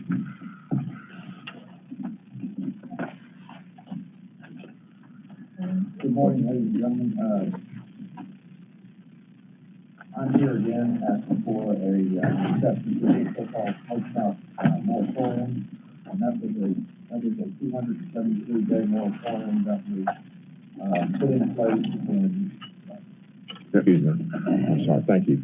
Put in place by the City Council in February of this year. The applicant or the petitioner is Mr. Alaji. He owns and operates. He owns a building that's at the address 1379 Lamar Avenue that he bought in January of 2020, and he started the permitting process. And the finality of it is that the building official told him that he had to come down here to get an exception to the moratorium in order to get his permit. So that's why we're here. The closest school is Bellevue Junior High, which is over 2,000 feet from the subject site, and IC is even farther away. Immaculate Conception High School is even farther away. So, and those are the main concerns that the council had when the moratorium was put into place in February. So we ask that you vote approval, and if you can turn to the last page of the exhibit that I handed out, you'll see the location of this shop. It's at the intersection of Lamar and Central Avenue. And as I understand it, and Mr. Whitehead can confirm, there is new legislation coming down that will further regulate smoke shops. So this will probably be one of the last exemptions or exceptions that the council will approve before the law is changed. And I would emphasize that before the moratorium, a smoke shop at this location was allowed by right. Okay. And we ask that you approve it, please. Okay, can I get a motion and a second? Motion. Okay, all right. Motion second, we can call the vote because he requests same night minutes. Please call the vote. Yes. Jones. Aye. Robinson. Aye. Warren. Nay. Brandon. Aye. And Chair Ford. Aye. Okay, we'll see y'all downstairs. Okay. Thank you. Motion passes. Okay. Third item. 7041 Stage Road Exemption, District 1, Super District 9, submitted by Planning and Zoning Committee, request same night minutes. Who do we have? Did you also? Yes, sir. Okay, Council. Okay, thank you. And I have another handout, please. Okay.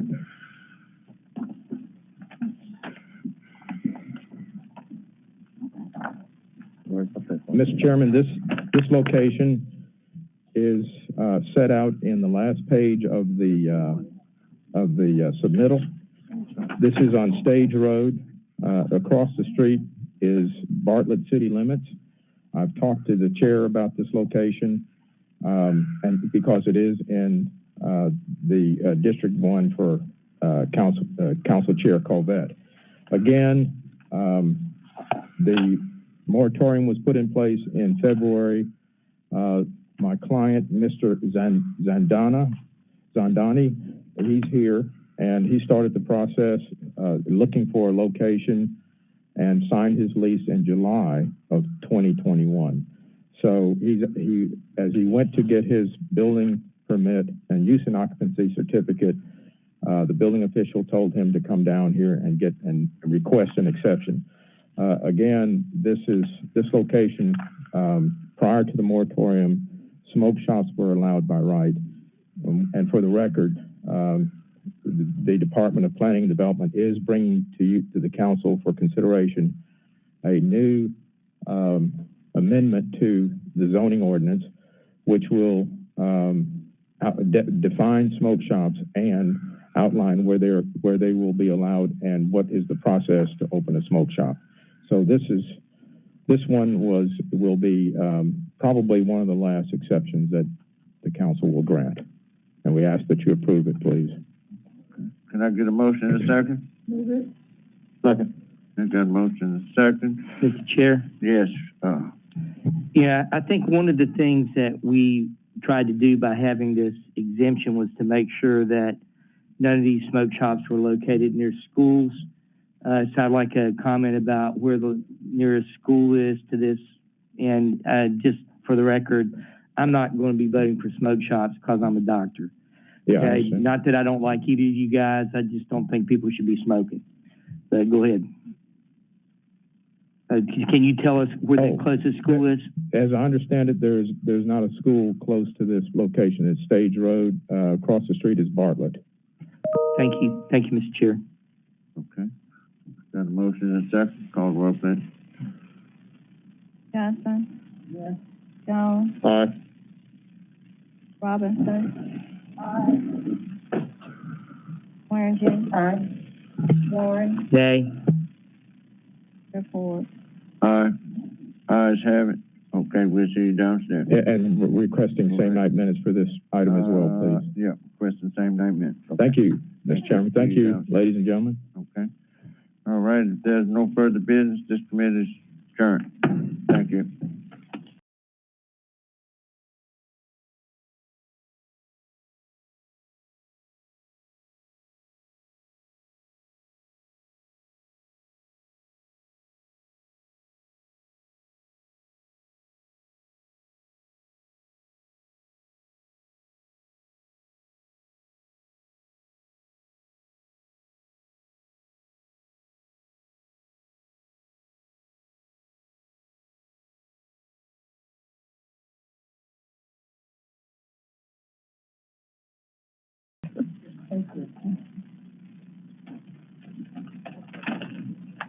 Thank you, ma'am.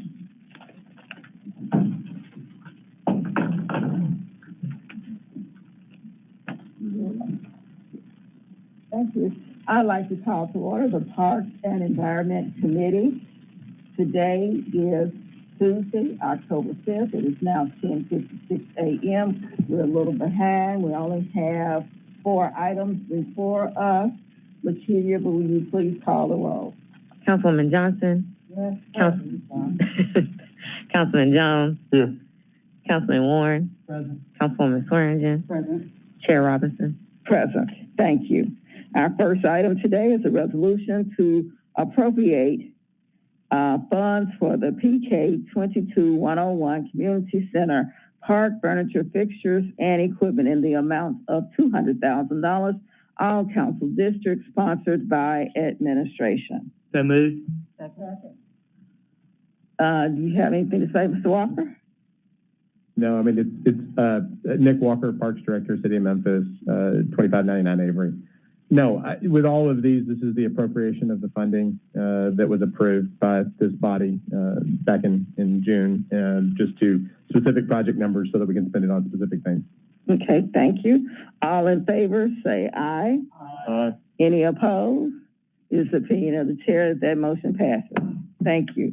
Item number 2, resolution to appropriate park cover line architect/engineering fees for PK 2210-2 in the amount of $200,000, all council districts, sponsored by administration. Can I get a? So moved. Thank you. It's been moved and properly seconded. Any questions or concerns? All in favor say aye. Aye. Any opposed? That motion passes. Thank you. Item number 3 is a resolution to appropriate funds for the miscellaneous park improvements, PK 22103, in the amount of $1.4 million. Districts 1, 2, 4, 5, 6, 7, Super District 89, sponsored by administration. Ms. Walker, will you please explain this one because there's some districts missing? So moved. Thank you. Okay, if there are some districts missing, then it was a typo, because this is where we are dividing the 1.4 evenly through districts, through the 7 districts, so that We're just missing 3. So we will make sure that's that important. and of all the ones that we could miss today, we apologize, but we will make sure that the $200,000 for Council District 3 is appropriately spent. Okay, thank you. Councilmember, yes. I'm sorry, could you make sure that the resolution reflects We'll that? get it fixed before it goes downstairs. Thank you. Okay, thank you. All in favor say aye. Aye. Any opposed? That motion passes. Thank you. Item number 4 is a resolution to appropriate construction funds for sports lighting installation, PK 22104, in the amount of $200,000. Council Districts 2, 4, Super District 8, 9, sponsored by administration. So moved. Thank you. You have Everyone know what this one is? Okay. Yes.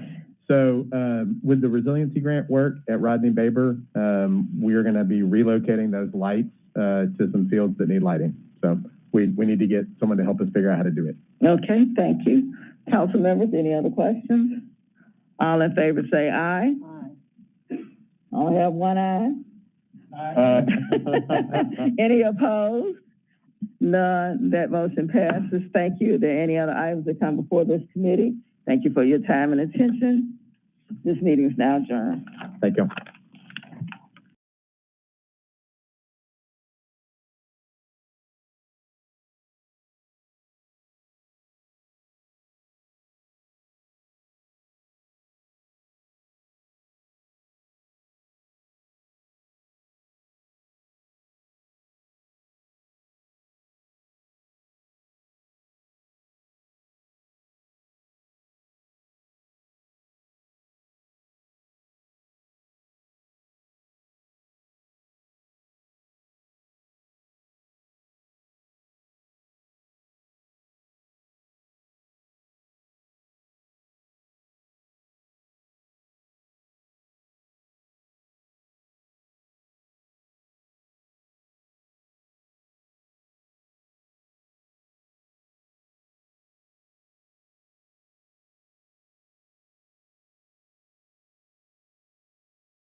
October 2020.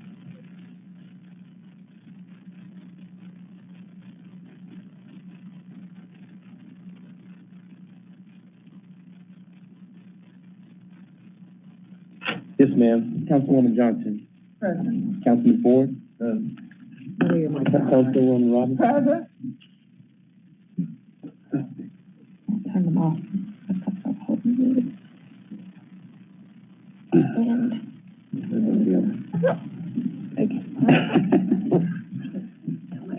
Want to start the roll call once again, please? Yes, ma'am. Let's do it again.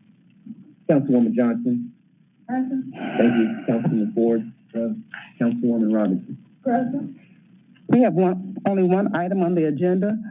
Resolution to accept, allocate, and appropriate grant funds in the amount of $33,964 for professional fees, grants, and awards from the United Way of Greater Nashville for the Memphis Public Library and Information Centers. Links to 11 SNAP outreach, all council districts sponsored by the administration.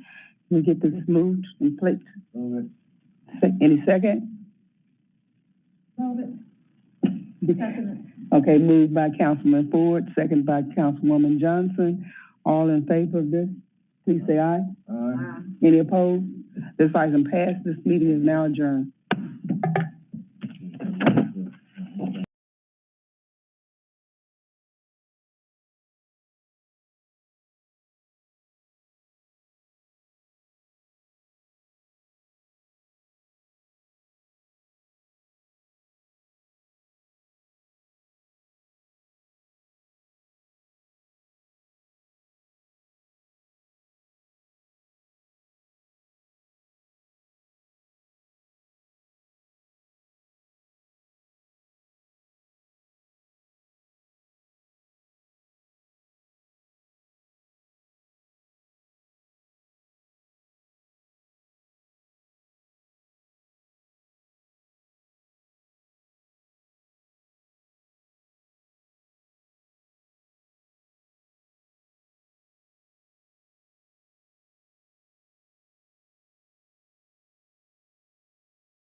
All right. So y'all are making me not keep my word. It is 11:33. I'm 2 minutes early. Here comes Director Connect. Director Connect, you will be not first on this agenda. All right. 11:33, I call the Public Works, Solid Waste, and General Service Committee to order. Ms. Keaton, can you do me the honor and calling the roll? Councilwoman Johnson. Councilman Ford. Councilman Jones. Here. Councilman Carlisle. Present. Councilwoman Robinson. Present. Councilman Warren. Present. Councilwoman Swearingen. Present. Chair Smiley. We're all here. The band's back together. All right. There are 5 items on the agenda today. I think it's the will of this body for item number 5 to proceed first. And the Honorable Attorney Alan Wade is here as well to speak on item number 5. In order to regulate the use of city streets and rights of way by public utilities, including oil and gas, pipeline companies, all kinds of districts, sponsored by myself, Councilman Smiley. Can I get a motion in a second? Move it. Second. Moved by Jones, seconded by Warren. Attorney Wade, I turn it over to you for you to articulate why this ordinance is necessary. All right, thank you. Last meeting, we dealt with wellhead protection ordinance, which protected some of our valuable assets, which are our wellheads and the sources from which we get our drinking water. This one, based on the feedback that we got, that there was some interest in making sure that we protected more of our city assets, and basically that's what this ordinance does. We presently have an ordinance on the books which is similar to this one that pertains to fiber optic providers. That was 551, which was adopted, I think, in 18. And it basically set the paradigm for how they access our city streets and rights of way. This ordinance is a parallel to that one, and it basically imposes controls, limitations, and restrictions on the use of our rights of way by private and public utilities, including oil and gas pipelines. This ordinance covers the entire city of Memphis. It pertains to every street and right-of-way within the city and provides complete coverage for any access by oil and gas pipelines. Now, I know you have seen the red map of the 1500 setback. There are gaps in that one. This one has complete coverage of our city, because in order to access any street or right-of-way, you have to go through this ordinance, which basically requires an application to be reviewed by engineering, MLG&W, and by Public Works. The reason for that is engineering, Public Works, and MLG&W have valuable assets under our streets and rights of way, and they could be potentially impacted by any oil or gas pipeline that came into the rights of way.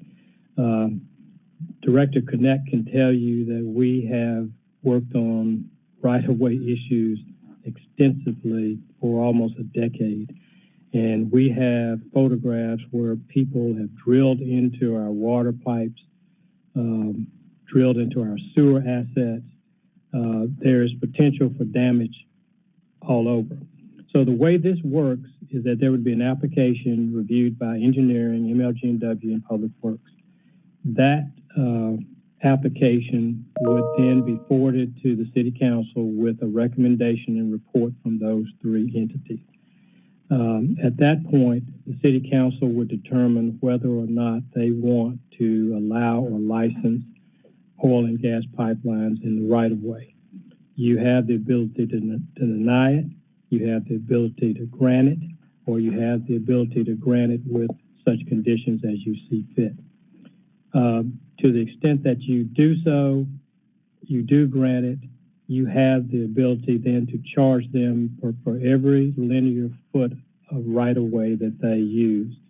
That's $5,280 feet for every mile that a pipeline would use, which helps defray some of the costs of maintaining the right-of-way. Right now, we've done studies on the right-of-way costs. You spend out of your operating budget allocable costs of $52 million a year on the right-of-way, and that is to police it, to plan it, to do all the things that's necessary. We do charge people for using it now. There's one jet fuel pipeline that has a right-of-way agreement. The MLG&W agreement does not. The 20-inch pipeline does not, because they are exempt from regulation. This document would not pertain to TVA, the state of Tennessee, or MLG&W. The reason this one, I think, covers the universe is that we have litigated it extensively, our right to control the rights of way. It's been litigated in Nashville, and the city's right to control the right of way has been sustained. As to telecoms, however, there are state statutes that give them access to the right of way, but oil and gas pipelines don't have that same state enabling legislation. That's why we're doing a separate ordinance. But this one is litigation tested, ready to go. We have done studies on how to allocate our costs to users of the right-of-way, so that's been tested. And our experts helped Nashville, which litigated the issue with AT&T and prevailed in the Court of Appeals. So the advantage of this one is that it touches every street in Memphis, every one. There's not an inch of Memphis that is not covered by this ordinance. It provides for you to be the final say of whether any oil or gas pipelines come into the city. It allows you the flexibility to allow it or not allow it or condition it as you see fit, and to be compensated to the extent that you do allow it. This ordinance also does something that the wellhead doesn't and the 1500 setback doesn't.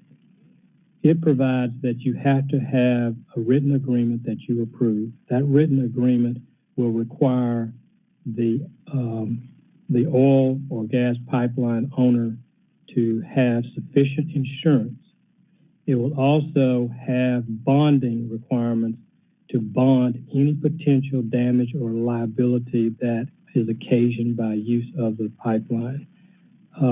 These are things that I think people have been wanting to see, but this gives us the vehicle to get that done.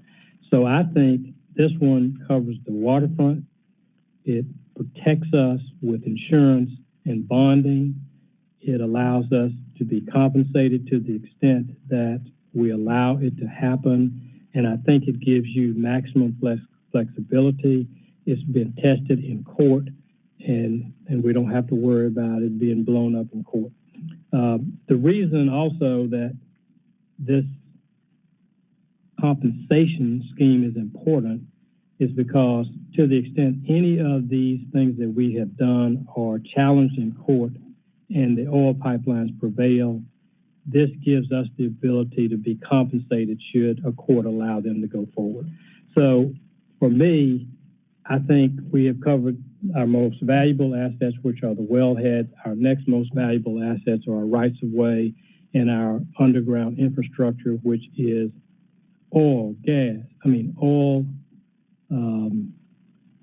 gas pipelines for MLG&W, water, stormwater under Mr. Connect, sewers, all the things that are the lifeblood of our city. Commercial enterprises and our citizens can't do anything if they can't traverse in our rights of way. Our rights of way are our lifeblood, and I think this is the next step in the progression of things that I had intended to do to protect us completely. I'll entertain any questions that you have or about the specifics, but you'll This is an ordinance that will require 3 readings, so we'll have an opportunity to have more dialogue about it in the future. But that's my recommendation. All right, we have. So first of all, I love being right when both of the council members at the end of this will have their hands up as it relates to this item. First, Councilman Carlisle, second, Dr. Warren, and we know the Honorable Cheyenne Johnson has inquiries as it relates to this as well. Go ahead, Councilman Carlisle.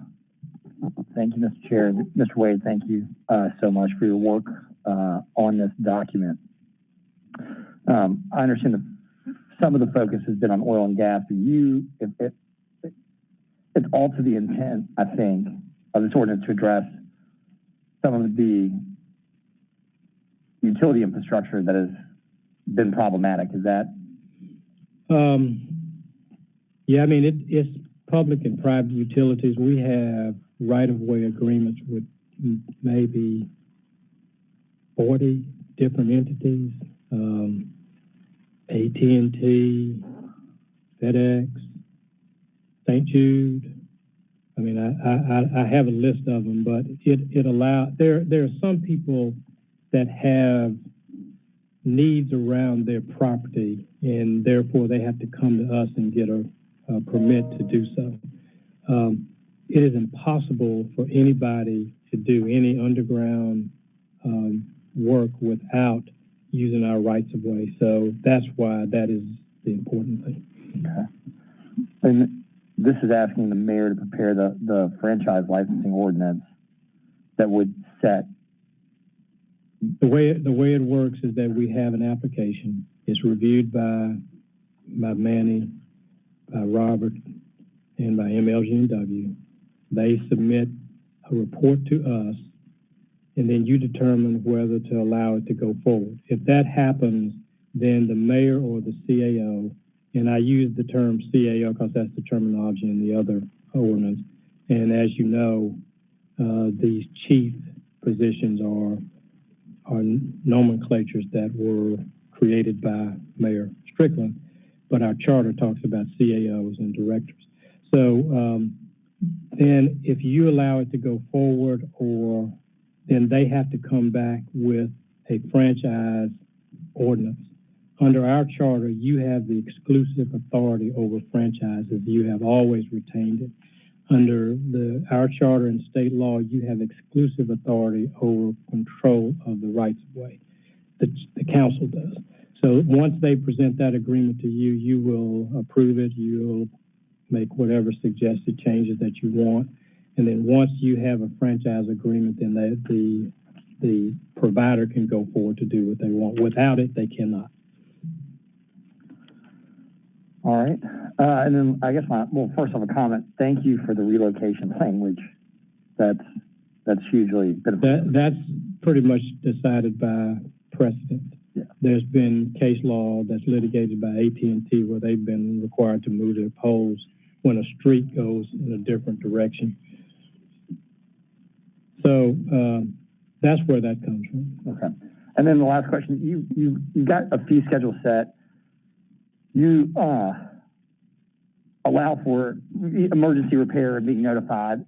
Will there be any, I guess, would it be in the right-of-way agreement that will address things like, hey, you were a bad faith actor, you didn't do what you said, any sort of monetary punishment or penalization for? Absolutely. Okay. There's provisions in this document for revocation of the franchise to the extent you don't do what you say you're going to do. But remember, we have limitations on where we can find people, but we can find them for every day that they don't do it. This ordinance also controls how you will maintain safety during construction, meaning that you have to have signage, you have to have things that Manny allows to make sure that we don't drive down the street in the middle of the night and run into a ditch, okay? So, I mean, this one covers the waterfront. We negotiated extensively with AT&T and all the telecoms, and let me tell you, you hadn't seen anything until you go into their arena. So I'm pretty confident that this one covers everything that you can think of.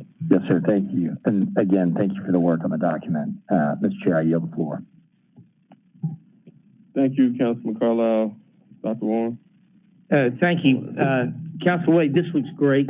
I'm wanting to read it and have you take me through it a little bit. I've just a question or two. One, does this cover any infrastructure that's abandoned and who has to pay for it? And when you talk about bonding, are people going to bond for damages and so it won't go to city coffers that we have to pay for it? Yes. This document does deal with abandoned facilities.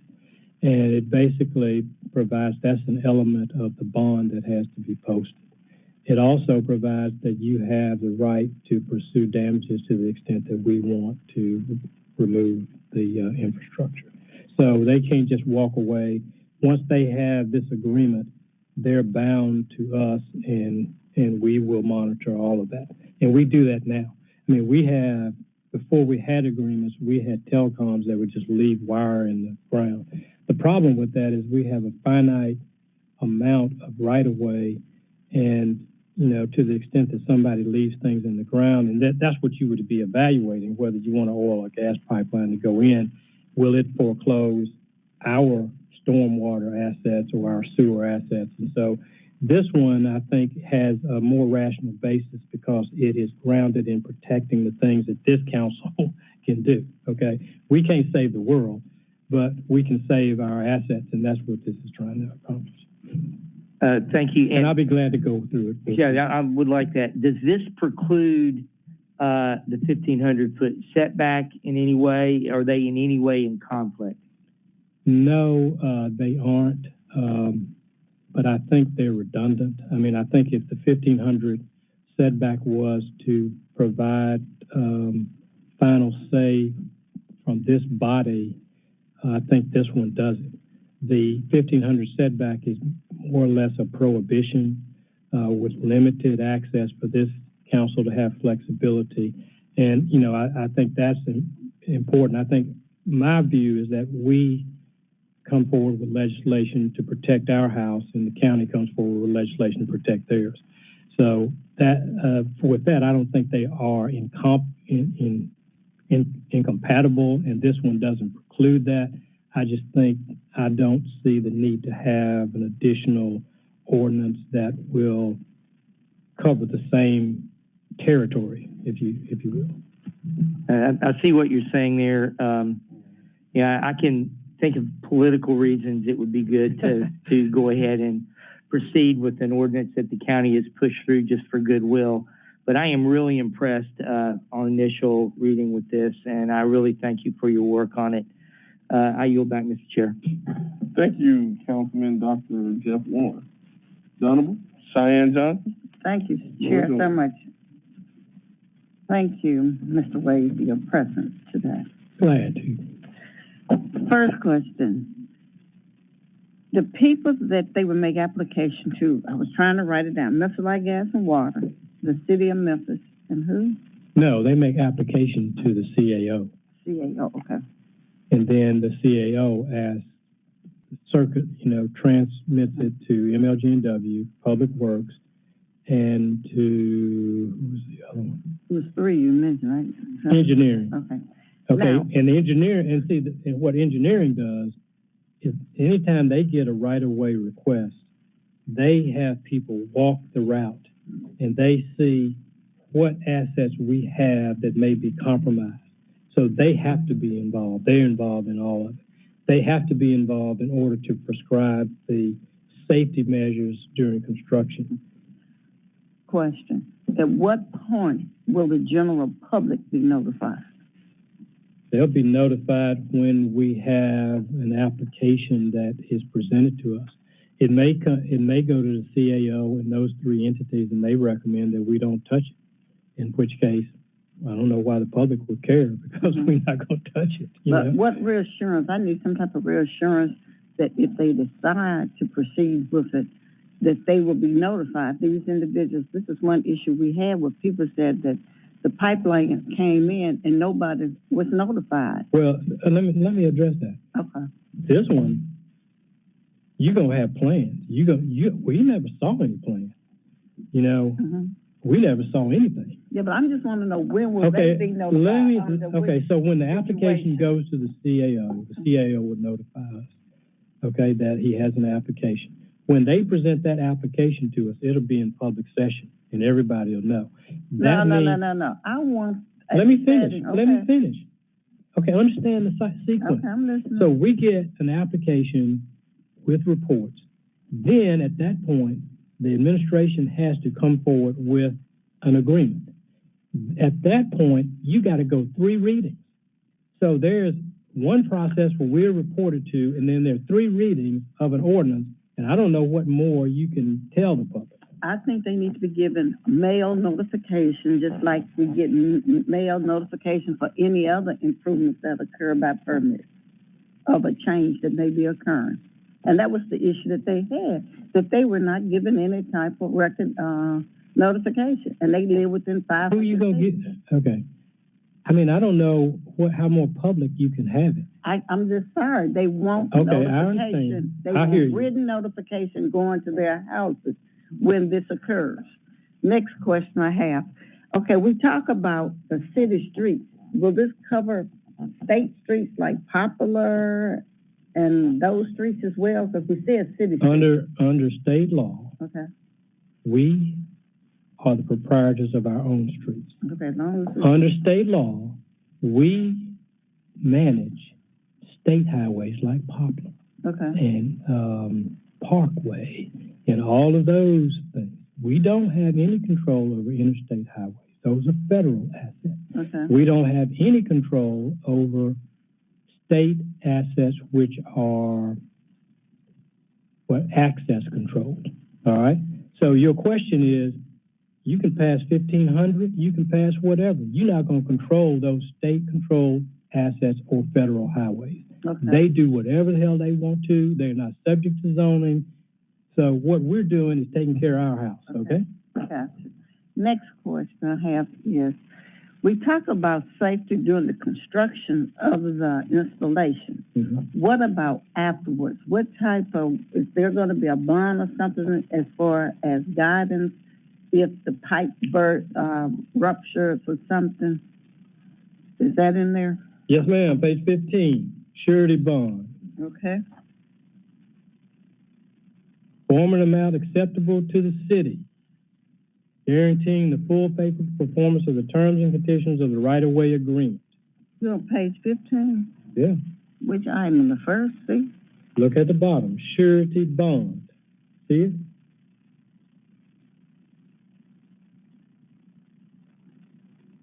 You see it? Does anybody else see it? Oh, okay. Which one? Okay, it's on 16 on ours, I'm sorry. Yeah, surety bond D. Yeah. Okay, now it's that something. Now, the next question I have, when will this be placed on the website for the public? Whenever we do first reading, it'll be published after first reading, always. So is this going down today for first reading? It's up to you.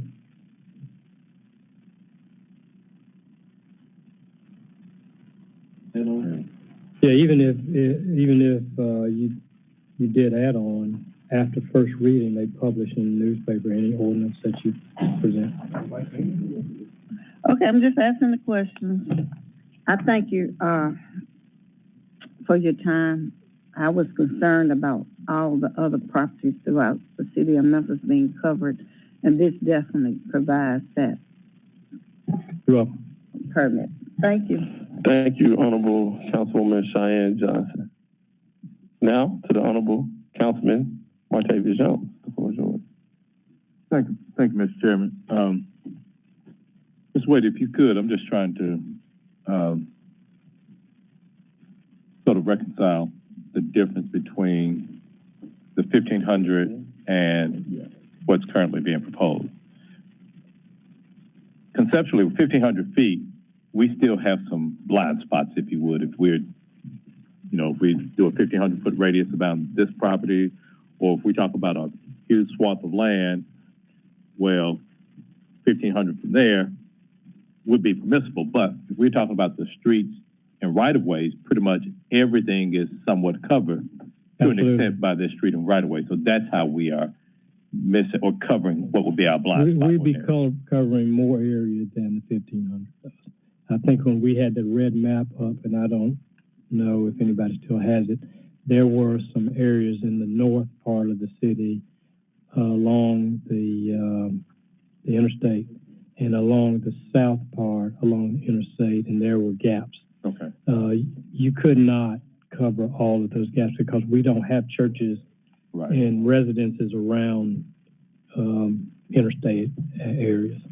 This one would, if you're going to use the interstate, if they wanted to use it, they still got to take it from Valero through city streets to get there. Gotcha. So, and I have been advised by the Plains people that it was going to be virtually impossible for them to go forward without having litigation to access our rights of way. So I'm just telling you, they can't go anywhere if we don't let them. Okay.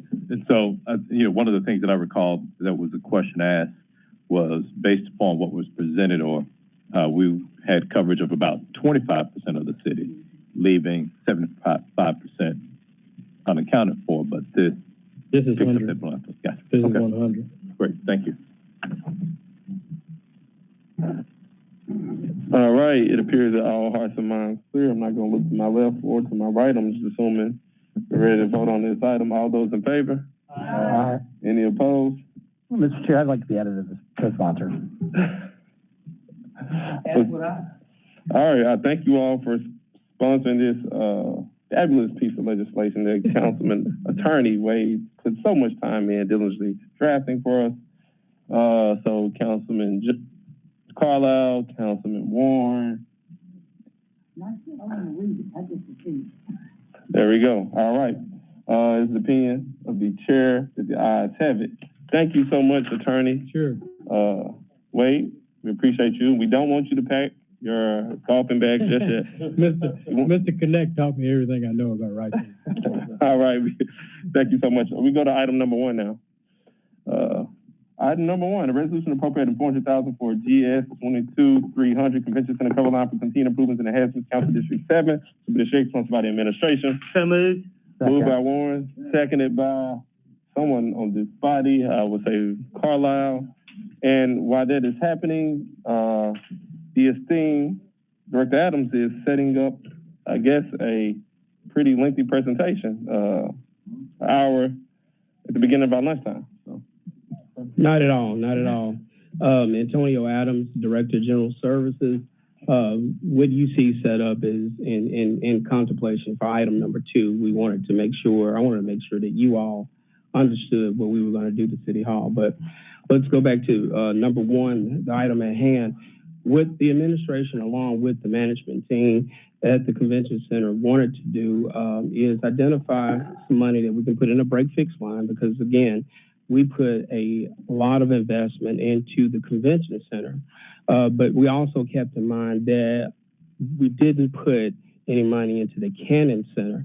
So there are occurrences where we may have some break fixes over there, and we wanted to allow that money to create a line to whereas the administration would work with the management group at the convention center to actually address those fixes as they occur. So we're just asking for $400,000 to put in this particular line. And if there is need, we will, in a project that needs to be created, we'll make sure that we report back to the council.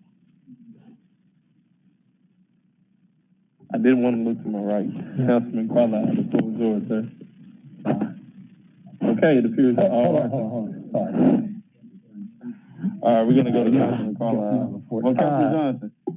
I just had a quick question. Is this intended to be a recurring allocation? No, sir. This is just for this particular year. If there needs to be, then we will address moving forward. But the one thing that we wanted to do is not leave that investment without an opportunity, because again, it's our property.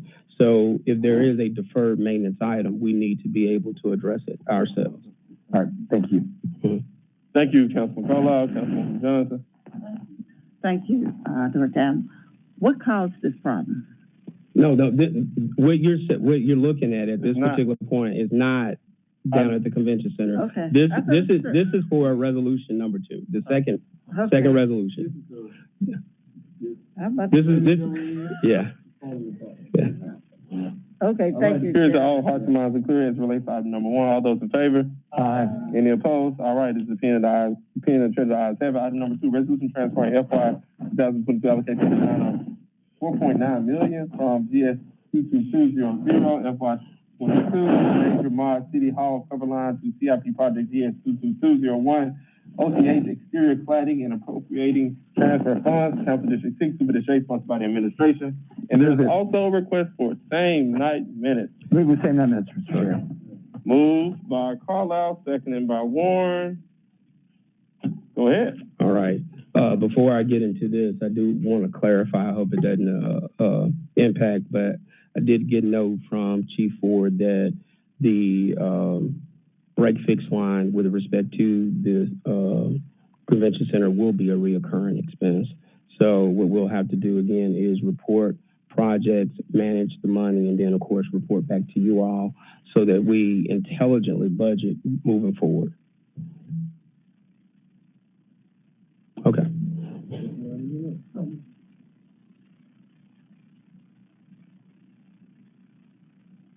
Okay, so Director Adams, can we just come back next meeting and we can talk about it? Yes, sir. We'll leave some time to talk about this. Not a problem. Recurring expense. Not a problem. Okay, let's talk about the building of City Hall and why it's falling apart and why we need to fix it. Well, of course, you all have known and seen for some time that we've had fencing around the building to create a fall zone because we've had the marble to fall off. We've done studies, and what you have with me, accompanying me, is Kevin Getman and Mr. Robert Hardwick from the Pickering firm that worked with us over the last couple of years to find a solution. In addition to the marble falling, we've had water infiltration into the building, so the water has kind of found its way inside of the building as well. So we traced this back and understood that we just have a cladding issue. So I brought this to council during budget. You all approved the allocation, and now what we're trying to do is create request money to be appropriated so that we can move forward with the project. What you have here on the easels is just an explanation of the product that we'll select, some of the process, and then we'll move forward. I did send a one-pager to Ms. Hyman, just going over the process itself. And if you need I'll just kind of give an overview of the process itself.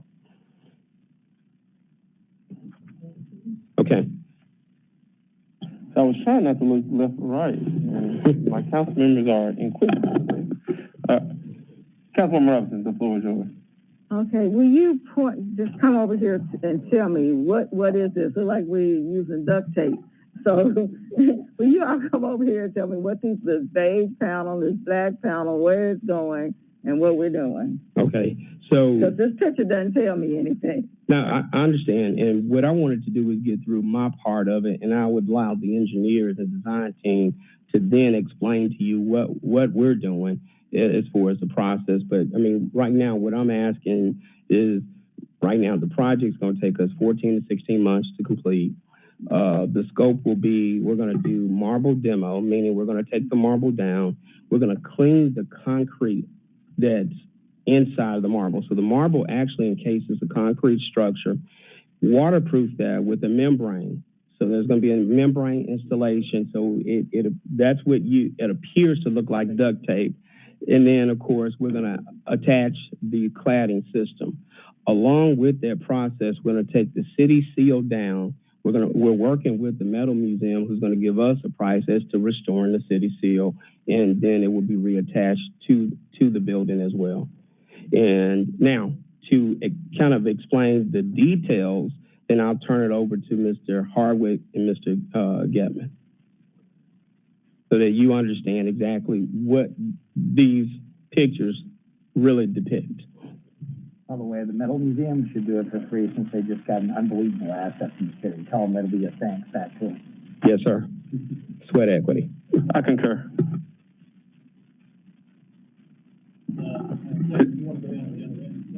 Before you all present, could you please state your name, what you all do, and your address for the record? Thank you.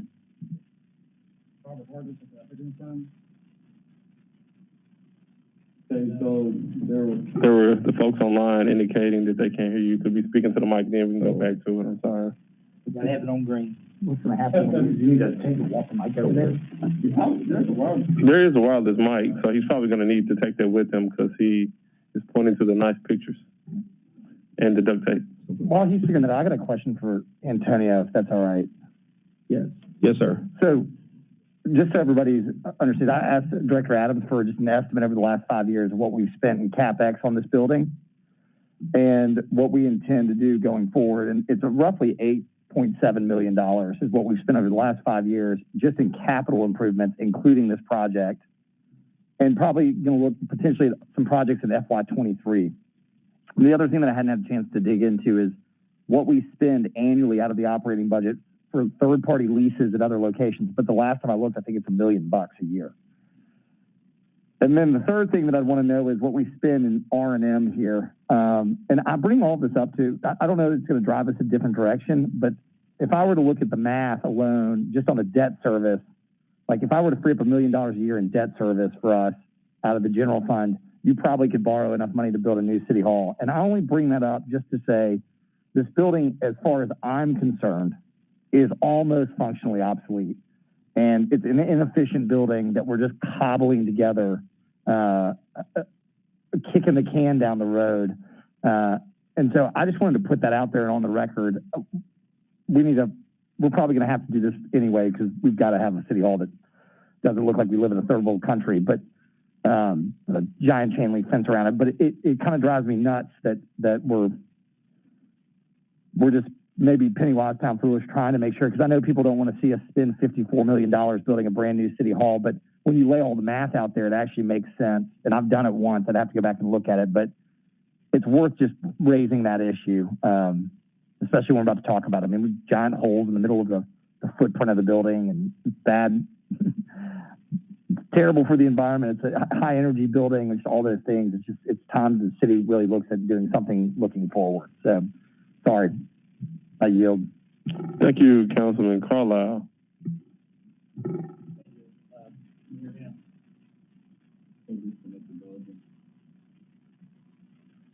I bet if you stand behind him and hold that mic and you can point to the thing behind him, that'll work.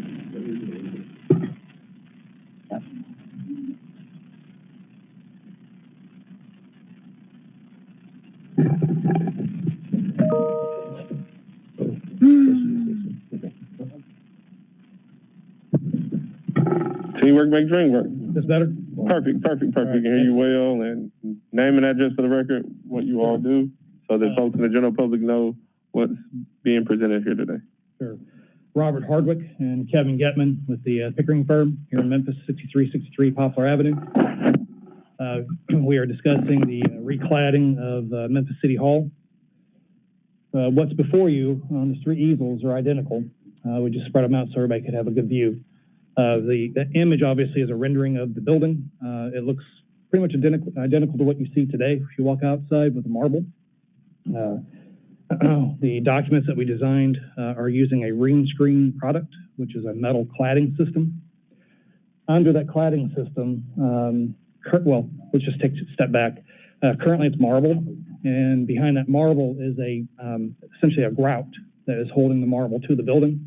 And under that grout is a cast-in-place concrete structure. And what we're proposing is the marble to be removed, the grout to be removed down to the concrete surface prepared, and then a waterproof membrane spray applied to the entirety of the concrete structure. And then once that's done, the roll that was classified as a duct tape is actually a flexible flashing that will be applied around all the openings, the windows and such. And then once that's done, the rain screen product, the metal cladding product, will be applied to the exterior face to replicate the same look of the building as it is today. The two colors that you see at the top, again, replicate the color patterns of the building, with the black where black is, and then the off-white where the white marble is. that the actual thickness, or is that just color? That's the actual thickness of the panel. Okay. And the panels themselves have breaks in them. They fold it on the edges to strengthen it. And they have a maximum size allocation, which we are well under that for this building. Now, the intent is the first floor, the ground floor, the vertical white marble that you see on the outside of the building will remain in place. It's in good shape because it is recessed, so it has been protected from the weather, and it is not falling off the building. That's everything from the second floor up, and then the columns that engage the ground will be removed as far as the marble, then they will be reclad.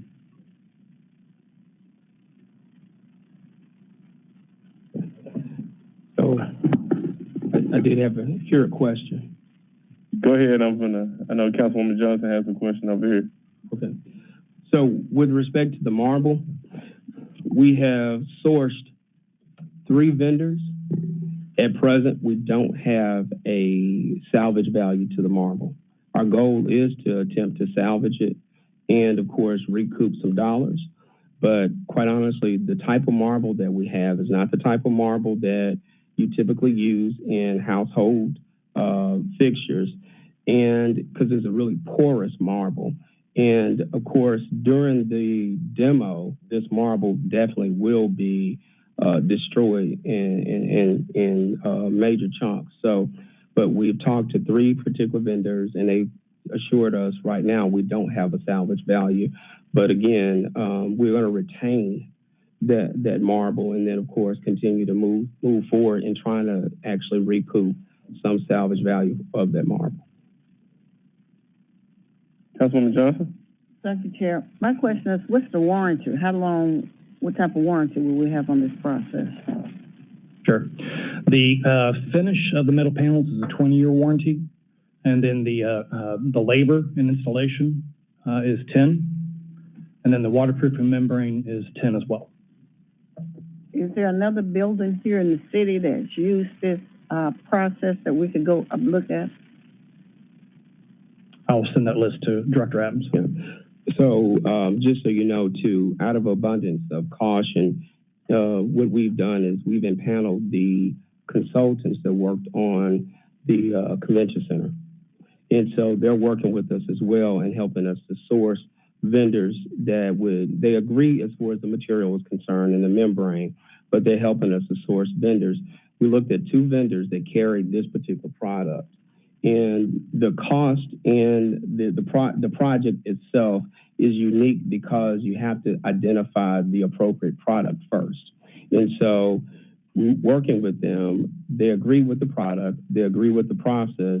Now we're trying to find the vendor to actually work with us, and we'll negotiate with them. We are working with purchasing and legal to find the appropriate procurement method in which we will then enter into some agreement with this particular vendor.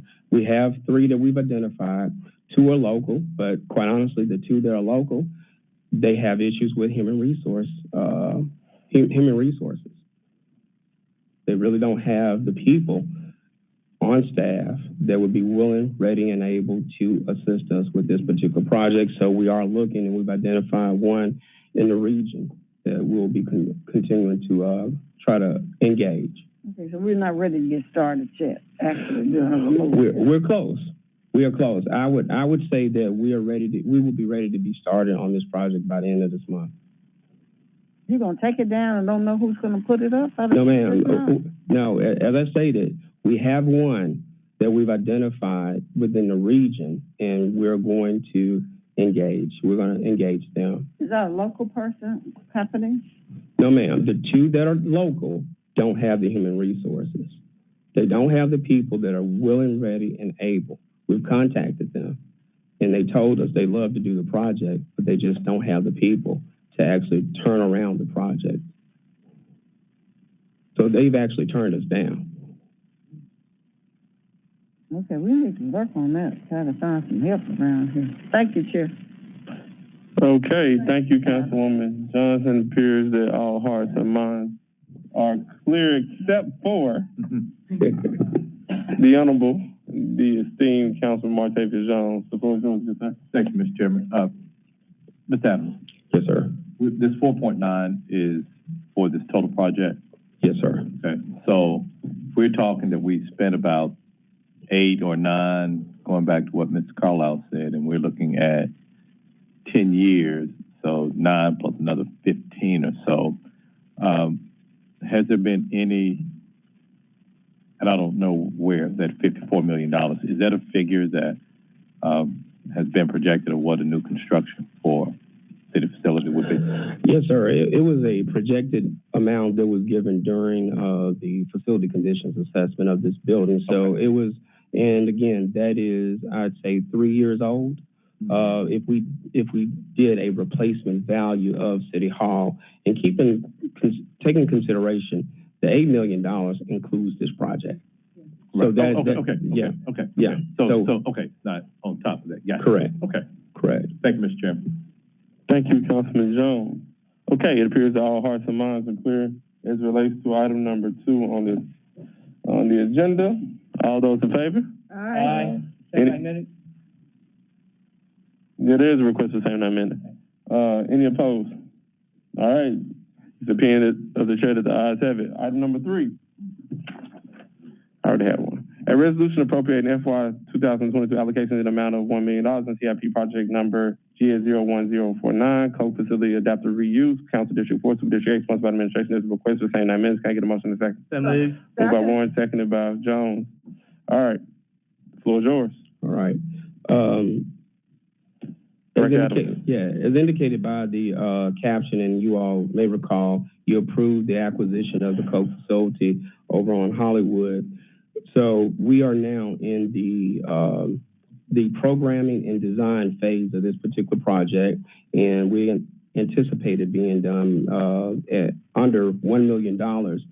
What we would do is relocate those functions that were going to be a part of the second and third phases of the City of Memphis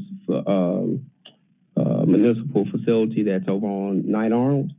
We would relocate them here. It was projected or estimated that we would save $20 million in relocating here as opposed to building ground up there.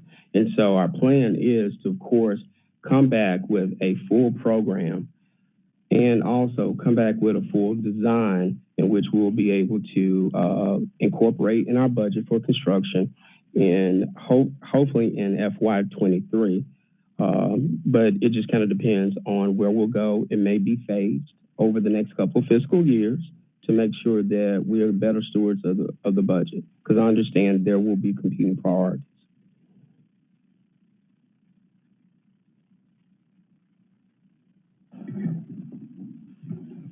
All minds are clear.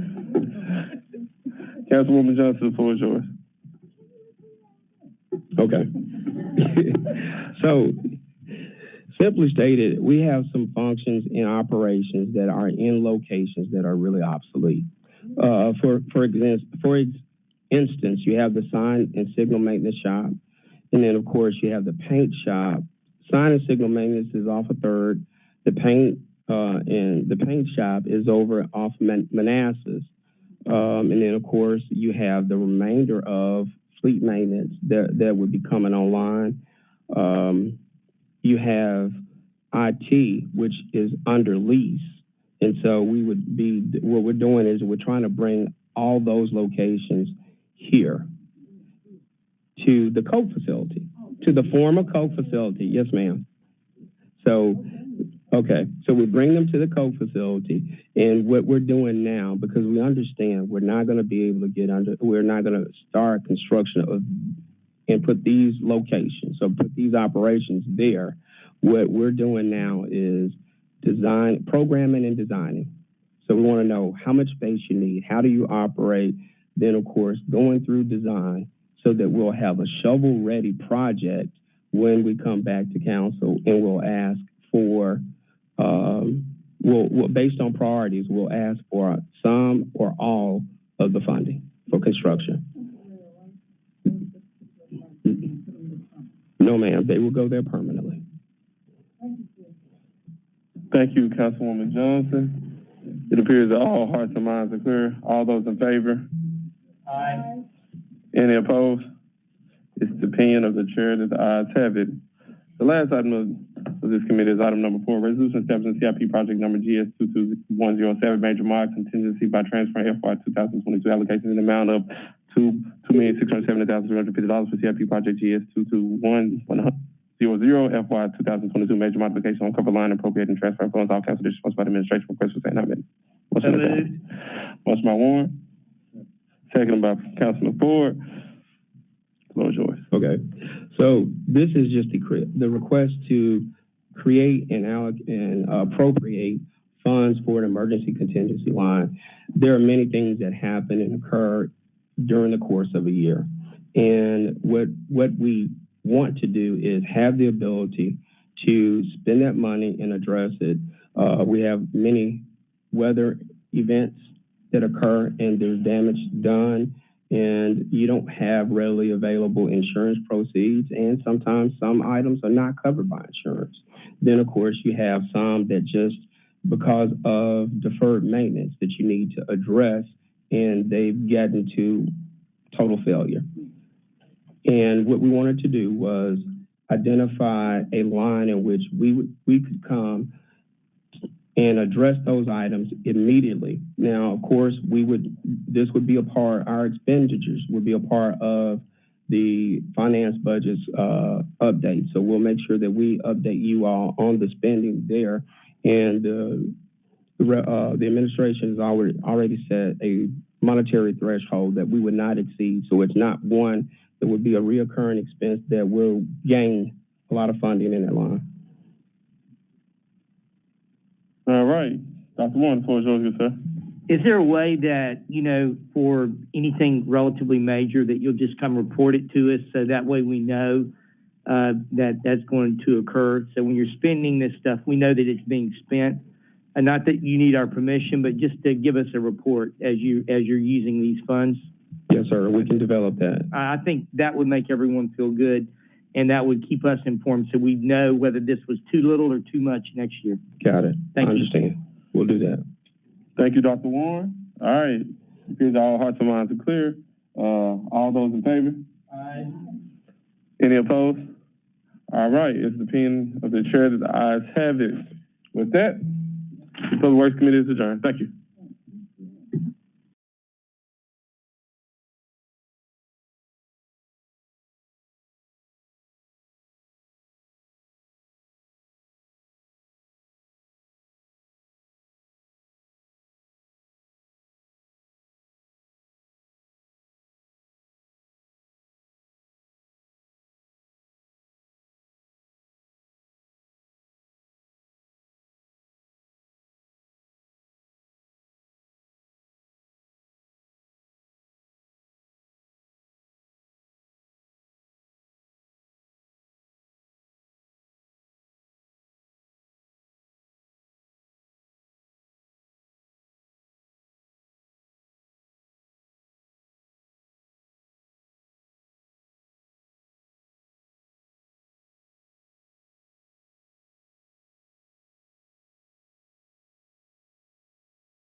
Good afternoon, everybody.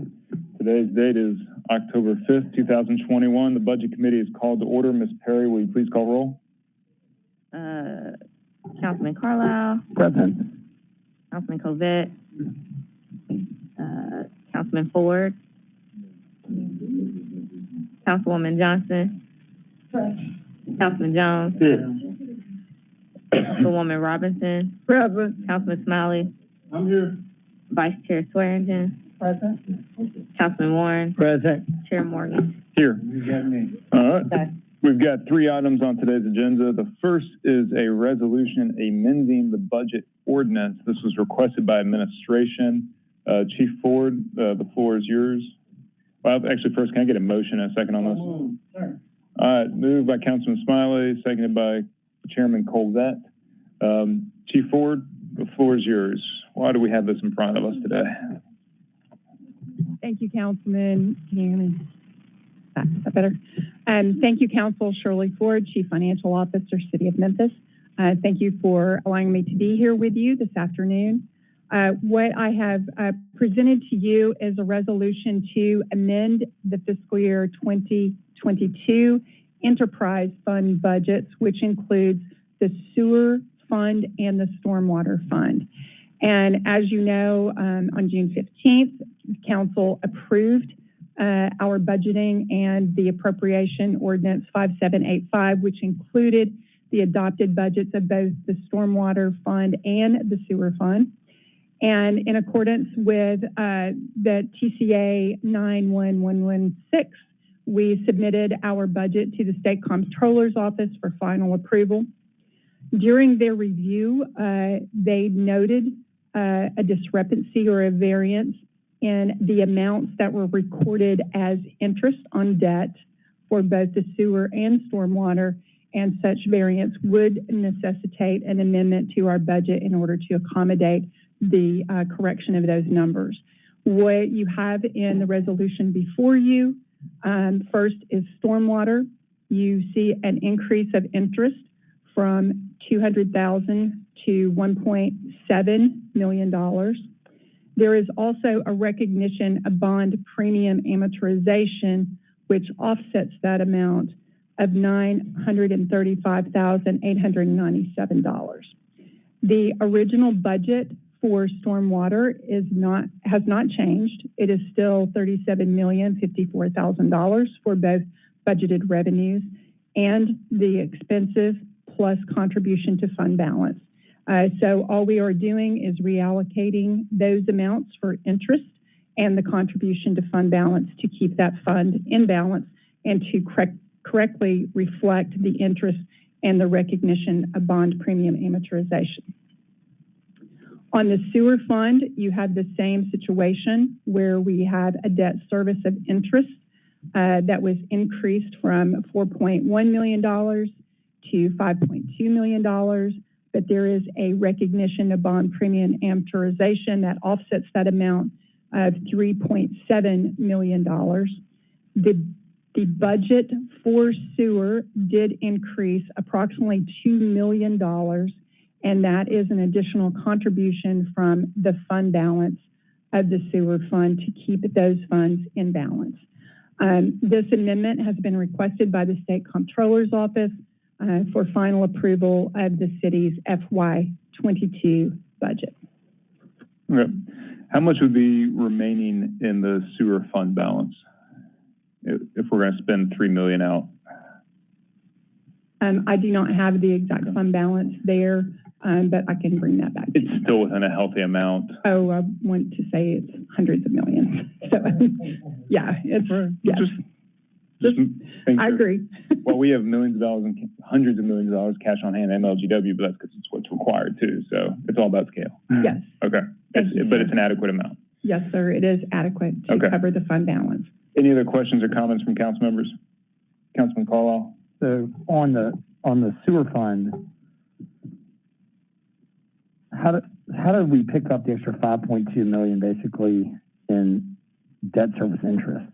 That couldn't be off of the 2 million. Oh, that's a good question. Thank you for that question, sir. We actually issued as you know, when we start budgeting, we start in March. We actually issued sewer revenue bonds, and we just neglected to pick up the new interest expense for the form. So the debt service report that we sent to the state had the corrected amounts, but we had not gone back and amended those interest expense amounts and the recognition of the premium in our original budget submission. Got it. All right. Thank you, Mr. Chair. Thank you, sir. Councilman Jones? Thank you, and good afternoon. Welcome, Ms. Ford. Thank you, sir. So explain to me again how, what we presented to the state and from an interest standpoint, and I'm looking at the stormwater at 200,000, but we have to increase that 6 times, over 8 times that to 1.7. And the same thing for the sewer going, as far as doubling that. Is there something that we left out or just didn't calculate things correctly? Thank you, sir, for that question. Yes, the left side of the resolution is the original submission on the budget ordinance, and the middle is the adjustment, and the right side then is your amended amounts. Yes, we picked up the wrong amount of interest in our original budgeting for the budget submission. We did have the correct amount in our debt scheduling services, and so we had to go back and correct it. Okay. Yes, sir. Thank you. Yes, sir. Any other council members? All right. Seeing none, all those in favor signify by saying aye. Aye. All those opposed? Seeing the chair, the ayes have it, and there's a request for same night minutes, so this will be on our agenda this evening. All right. Going on, we'll go to agenda item number 2, ARPA initiatives, guidelines for council disbursements. And Chief Ford, I'm going to call you back up since you have further final guidance on ARPA expenditures from the federal government. Why don't we start there? Or is not final? No, sir, we do not have final guidance. I was under the, what was it you said right before we started committee? I thought you had an update. I thought the word final was used. No, sir, we do not have final ruling yet. Do we have any update? We do not. You can take a seat. Next sir. to Chief McGowan. I apologize. I misheard. Okay, so this is a discussion that was requested by Councilman Robinson, just in regards to, okay, you know, we have had presentations from council members. We have over $40 million in requests as made. Everybody can kind of take a deep breath and consider this. And we have guidelines from the federal government, those bounds that we have to stay within. And if there's anything in general from the council that we want to discuss in terms of guidelines, we do this typically every year in regards to the council grant program and the budgeting process, where, you know, for example, some of those guidelines that we have set out is that we didn't want to be more than 30% or 50% of that entity's annual budget. We didn't want to necessarily fund a nonprofit that was just beginning, that they had to demonstrate that they had raised money over a period of years before we were getting involved. And then there were certain requirements in terms of paperwork that they had to turn in. And as we've gone through this ARPA process, that has not been really part of the conversation. We've been following the federal guidelines, but those are still broad. And is there anything as a body before we start cutting into this $40 million that we want to consider? So I will put that to the body as an open topic for conversation as requested. Councilman Carlisle. I'm happy to dive into this, but I think it would be better served, instead of kind of shooting from the hip, to have somebody or a group of individuals maybe put a guiding principles document together, and that way we've got something to start from. I've expressed twice, maybe 3 times now, one time, 2 times, always a lady, what I think some of our guiding principles should be going through this process, and to memorialize that may be helpful. But I don't know that having an open discussion, just kind of free flowing, is going to be productive. I think we'll do a lot of talking. I'm not sure it'll get us anywhere we want to be. So I don't know. Like, the simplest thing to do is if somebody wants to take a first crack at what that document may look like, that would be great. But if we're going to have some sort of guiding principles, that's probably the best way to do it. If not, we're probably going to end up in some sort of Rochambeau trying to split dollars up. Are you volunteering to propose a guiding document for us all? He is.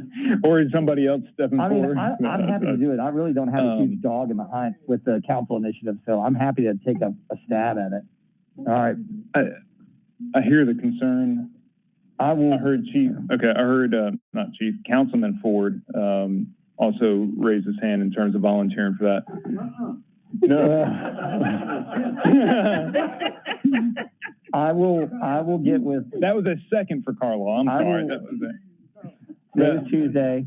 I will get, by the end of this week, we'll have something out to your teams to review and make notes on, and then hopefully between now and the next October meeting, we can have something that can be presented and discussed out for public consumption, and we'll try and get it generated. If you have anything that is critically important as a guiding principle, such as housing for the elderly or utility assistance or blight, please just have it sent over and we'll try and get it into a document. And if anybody wants to help, that'd be awesome too. Thank you for your service to this body, Councilman Carlisle. We appreciate you, good sir. Okay. Question. Councilman Johnson. Thank you, Chair. My question is, whatever Carlisle develops and creates, is that what we're going to live by? That's up to the will of, so this is the trouble, as a legislative body. If I asked you, so with these over $40 million in recommendations, and I asked for what is Councilwoman Johnson's recommendation of how to spend $20 million, and you gave it forward, and then we asked each other council member, Smiley, myself, Swearingen, and Carlisle, you're going to get 13 different versions. And then we can vote on those. And then, I think, so hold on just a moment. So as a body, what we're talking about in terms of these guiding principles, is there any restrictions on the types of funding that we're providing or guidelines of all these organizations that, although it might fit within the federal guidelines, maybe it doesn't fit within the principles of what this body wants to do with the ARPA funding? Maybe we want it to be one-time expenses, as Councilman Jones has recommended. Maybe we want it to be to entities that have a long track record in the community. Maybe we want it to be to entities that are only, nonprofits, things like that. I think that is what this guideline discussion was for. The overall talk about ARPA allocations, eventually I think somebody is going to have to put together a proposal that will include $20 million from this $40 million and try to find at least 7 council votes. And that's what's going to rule the day and be passed. And that can be amended. It can be one line item out of it. It can be the whole thing. It can be completely substituted. We can have 3 competing presentations for the $20 million. No individual council member has the authority to say that another council member can't make a motion or present. And so we're going to hear it, we're going to deliberate it on, and we're going to take votes. And at some point, we have to allocate the money and report it to the federal government of how we spend it. And I think we're coming up pretty close to that deadline. I wouldn't say there's a rush to do it today. We now have everything in front of us. I want council members to have a time to digest it. And honestly, as we get to this next item, no one has told me yet that there might be additional allocations. If there are, I think at some point in the next hour, we've got to cut it off and try to move forward as a body with what's in front of us. Chair? Councilman Johnson? Thank you. I believe, what you said has precedence, but at the same time, I think everybody who submitted a recommendation, they're going to hold strong to what they believe. I don't see them necessarily wanting to give it up just because of some guidelines that somebody may come in. So I would like to propose that maybe we could, I have 2 options that I would like to propose to be considered. One, go with a 50% cut across the board. Everybody gets what they want at 50%. And then the other option would be take 20 million, divide it by 13, and then let everybody apply those funds to those particular projects that they would like the money to be used. Just some recommendations rather than just to go on. Well, back up to answer your question about like these guiding principles. she asked a question. You already saddled me with doing it, so I figured I'd respond with what I intend to do. Okay. If we were a board of trustees, either for profit or nonprofit, and we had a $20 million bucket of money, we would come together with a facilitator and have a retreat, and we would sit down and we would figure out what is important to the majority of this body, like what are the things in which we deem are the priorities, and that would set the tone for how we would allocate and appropriate that $20 million. This is a unique circumstance in that we are not a board of trustees, so to speak. We are elected officials. And yes, there are 13 different ideas on how that should be done, and it takes 7 to rule the day. So I certainly don't want to waste my time doing all of that work, and I'm happy not to do it. But I think, again, if we could probably come together and say, these are the things that are critically important that we do, and establish what those are, I think it may avoid arbitrarily cutting. And I already know what my colleague, Councilman Ford, is going to say divided by 13. He's going to say divided by 7. Exactly. Divided by 7? So there are 7 districts. Yes, sir. Divided by There are 13 council members, but there's 7 districts represented, and that makes a difference. Well, what if we just divide it by 2 and have each of the 3 super districts decide the 3 of those guys? Because there are 2 super districts, right?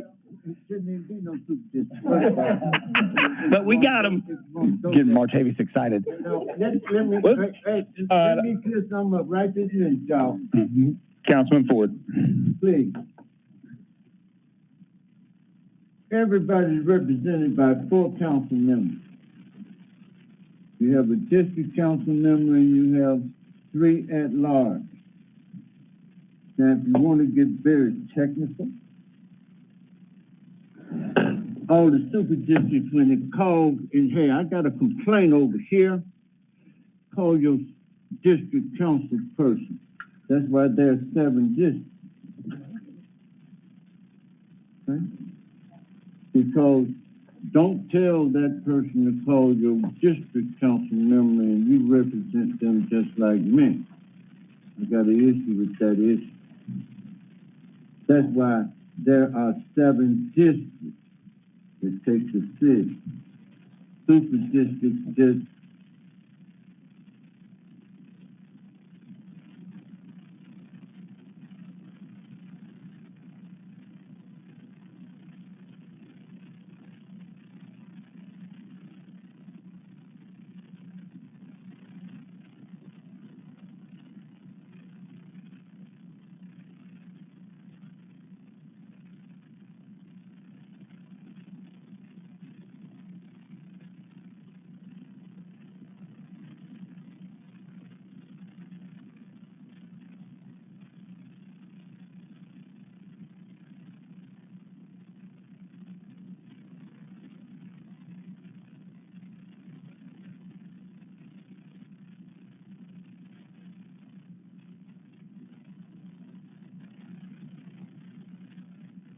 but there's nothing wrong with you going and hey, you.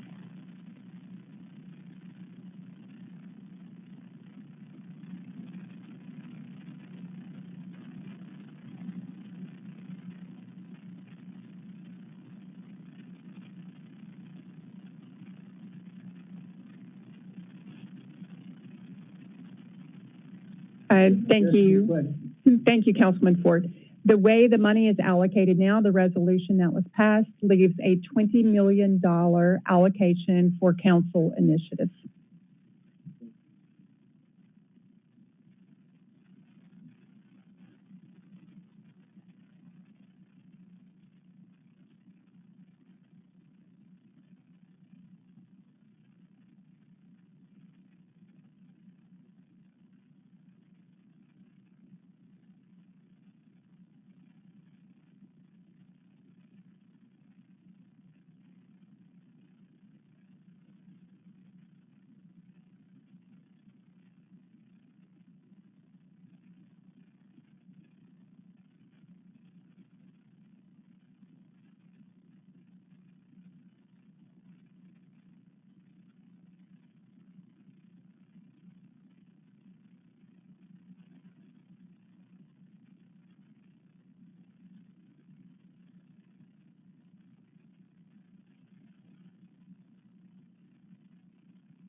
except for 50% division. Well, hold on, there's not a motion on the floor. We're having a discussion. We got members in the queue, so if you want to get in the queue and.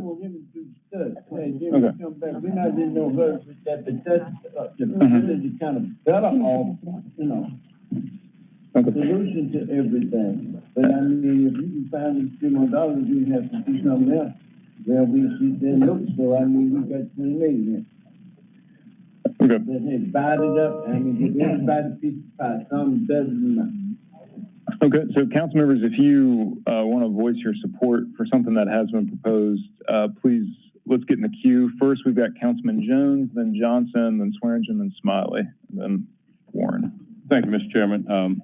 No, I agree with the comments of Councilman Carlisle, but we should have had that retreat when we were talking about 160, because we've gotten to the point to where we accepted 20 versus, and we took a subservient position as the one of equal to the administration. But we railroaded through basically 140 of this, and now we are fighting fighting about a pie this big now, when we are the ones that control the budget. So I'm totally against just happening. And here's the other thing: we just approved a budget amendment. So what was already approved can be amended by us if there's the will to do so. And we can damn well take it from anywhere we want to if we have 7 votes to do it. So there's still some priorities that, you know, if there's the will, we can say we want to spend all 40 and nothing has to be sacrificed. And we take it back to the administration to basically say, bring something back to it.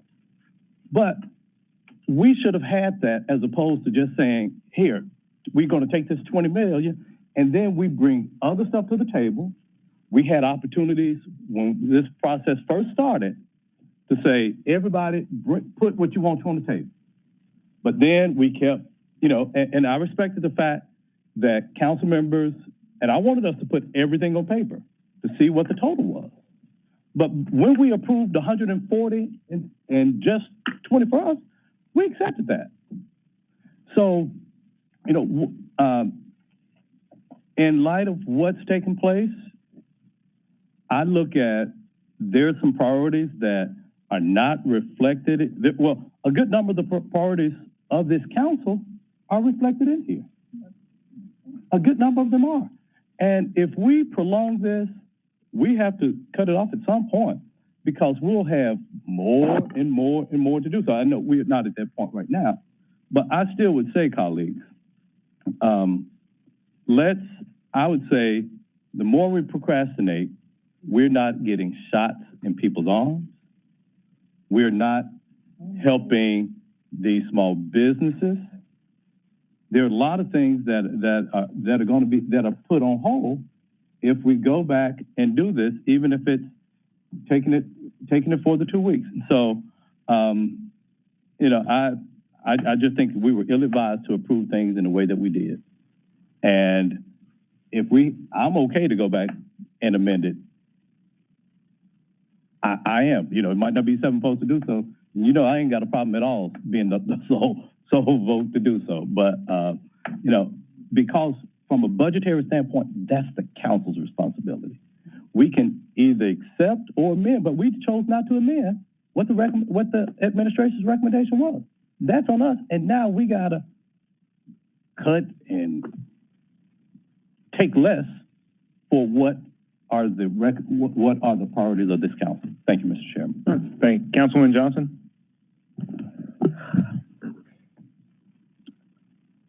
Chair, I heard everything Councilman Jones said, and that's absolutely true. But we did make the decision to go ahead and work with the 20 million. So under those considerations, trying to move forward, not to delay it any longer for the reason you said, because the shots are not being put in the arms, the small businesses are not getting any funding. And also because I don't think any one person presented anything that they did not think was a sincere project to make this city better. I think we should just go with half, since it's 50% difference basically. So I move that we cut the funds in half and assign half of the funds to every project that was presented to this body. Second. Right. Right, yeah. Okay, so we have a motion and a second that we would essentially cut the $40 million in request in half, and then that would be the council's initiatives. On that motion, Councilman Carlisle. Thank you, Mr. Chair. Here's the problem with that, is it's arbitrary. It doesn't weigh the merits of each individual project. For instance, and no offense to Councilman Jones, I disagree with some of his proposals, but they are arbitrary in nature. So $5 million is an arbitrary number. $3 million from the Memphis Arts Commission is an arbitrary number. $250 for the Orpheum is arbitrary. Whereas other council members have dug in, gone and done their homework, brought back very specific project-based needs with very specific price tags after doing a significant amount of research. So by arbitrarily going in and cutting in half is not the right way to do it. I mean, again, whether I like him or not, I mean, Councilman Jones put $11 million worth of stuff up there. So just by throwing it out there, by cutting in half, he's getting $6 million of $20 million with arbitrary things. I don't think, while that may be the easiest way to get to 20 million, appropriating 20 million, I don't think that's the most responsible way to treat this money. I think that these things each need to be weighted on our merits. And what I will say is I do agree with both of you that while they are important to those council members, they may not be what is important as a leading priority of this body. To say that small businesses are not getting help is not true. There are billions of dollars out there in small business assistance right now. And so that's not accurate. To talk about like, welcome to Memphis, like that's not accurate. Now, it doesn't mean that the council doesn't want to help, but does the council want to spend $6 million of $20 million on those projects when we're talking about looking at building at grocery stores or homelessness or housing assistance for the elderly? So I really don't buy into this arbitrary cutting nature. I think the onus has to be, and it always has been, at least for me when I brought something to this body, is that council member has to defend and make a pitch and bring the data and argue and debate why this body should appropriate that kind of money, not just, hey, I threw a number out there, give me 50% and let's just go forward. So I am very much against an arbitrary cut just across the board. I don't think it takes the merits of each and one of these proposals into account. And again, no offense to Councilwoman Robinson, like I don't think that we should be funding Baptist Hospital with $1.5 million. I don't think an organization of that size and nature has proven that the burden is on them for $1.5 million just because they don't want to tap their cash on hand or go get a line of credit. So they want you to give $1.5 million to them instead of working on blight or homelessness. And I have serious problems with that. So I am adamantly opposed to a cut across the board. I'm much more open if you want to do 7 districts and working with individuals, fine. We're still going to end up in the same boat, which is trying to figure out how to, and I'm fine with it. Maybe that's an easier way to take a bite of the elephant and we can come to work together in smaller groups. But arbitrary cuts to me it's a reckless way to budget and appropriate. So with that, I'll yield the floor. Okay. Thank you. Okay, we're going to stay on the motion. Councilman Swearingen, do you have anything to say on the motion that's been made? Okay, Councilman Smiley on the motion. So I'm going to do my best to be brief. I don't think I'm alone. I may be. I doubt it. There are a couple other potential allocations by some of the members of this body, including myself, that if we were to go ahead without allowing the other council members to introduce the additional allocations, the other issues that are deemed important by each council member will be excluded. So, if we're going to entertain the motion to cut the funding in half, I think it's only fair for the additional allocations by council also be considered as a part of the document we have in front of us that shows roughly $40 million being considered by this body. So I'm not sure if I can make a motion within a motion, but depends on the motion.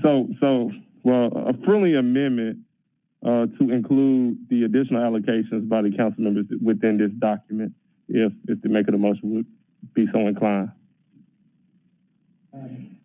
Is it appropriate to object to an amendment at this point? That's a open-ended motion where we don't even know what the other allocations are. And honestly, I could turn over this piece of paper and write down something for $10 million.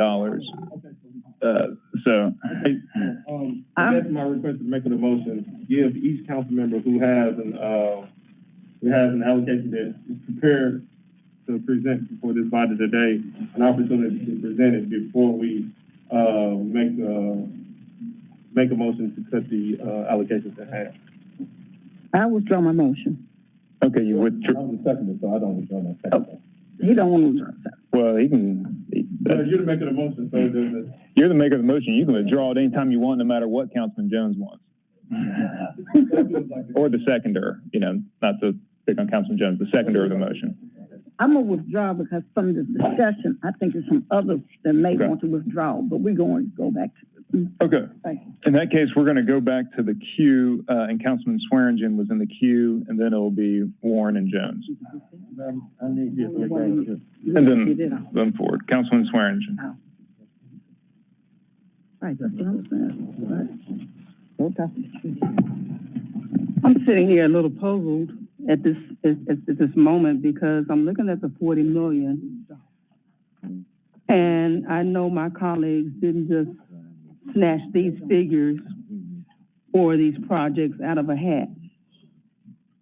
They made these propositions because they know the importance of it, how vital these items are to our constituency and the city of Memphis. And I really don't feel that any of them should be overlooked because they are equally as important. I wish we could come up with the 40 million. And I agree with Councilman Jones. We can come up with the 40 million. I mean, if we're going to spend millions and millions of dollars on broadband, why can't we come up with additional funding for the people of the city of Memphis?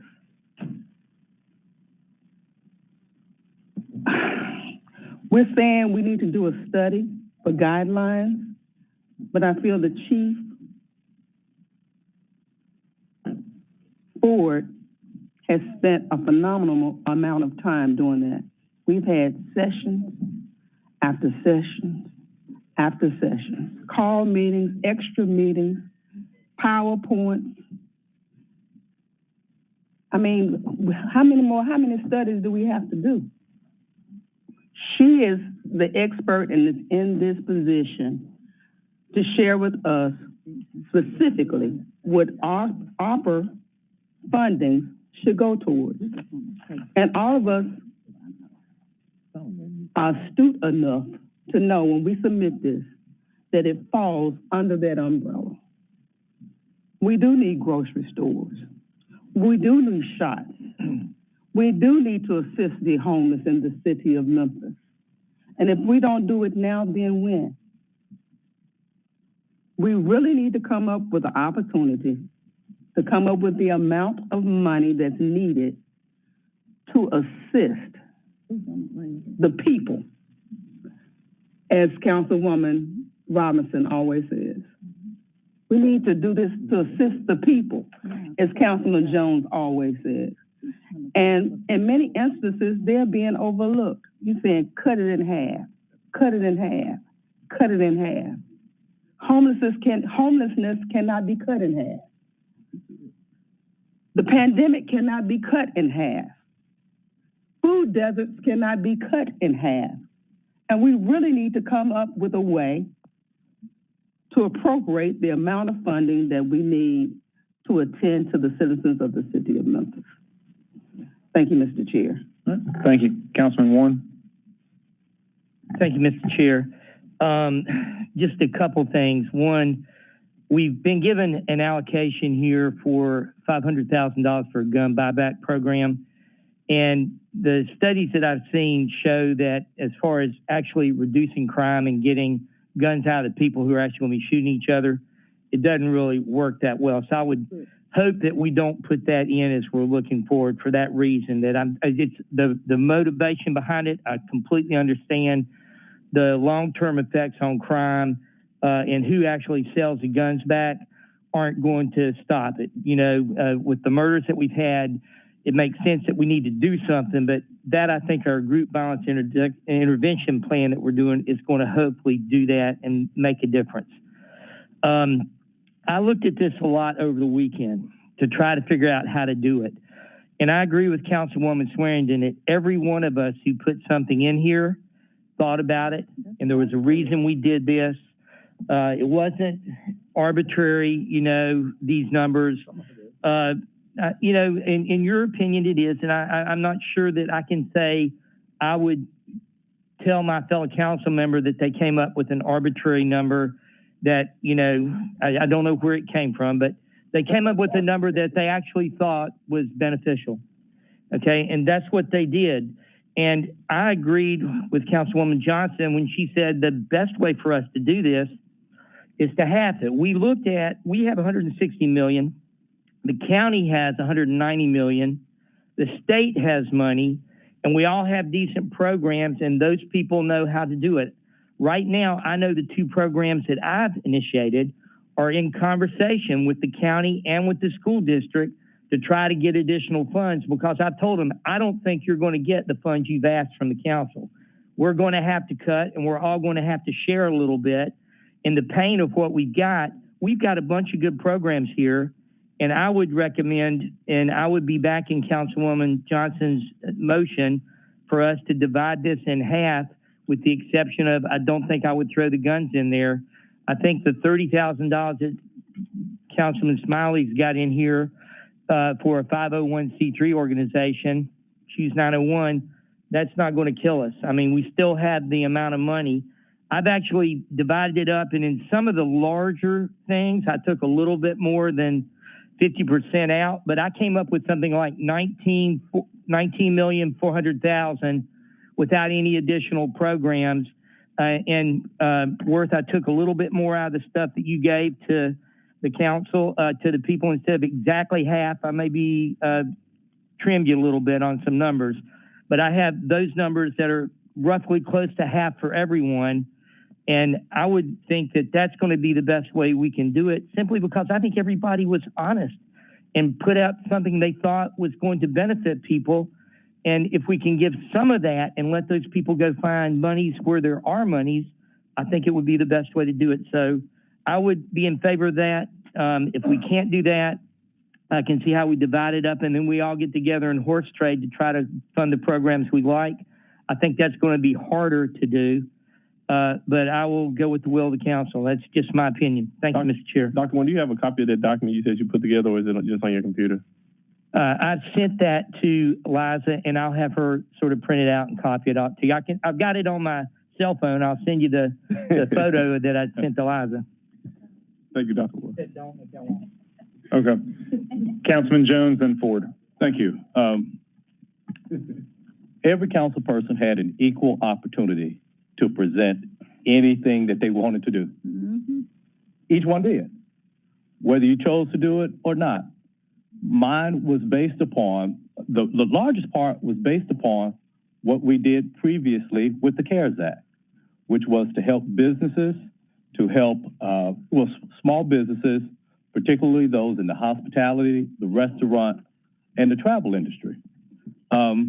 Did I go to each one of these and say, okay, well, 10% of each one of your budgets, or if that was a deficit? No, I didn't. But the thing, as I have said from the beginning, was let's help those organizations that bring people to Memphis.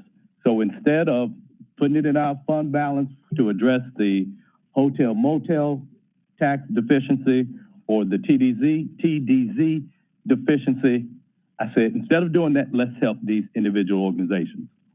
But, you know, to help speed things along, colleagues, you know, Ann Richards said you can get a lot done in politics if you don't have to take the credit for it.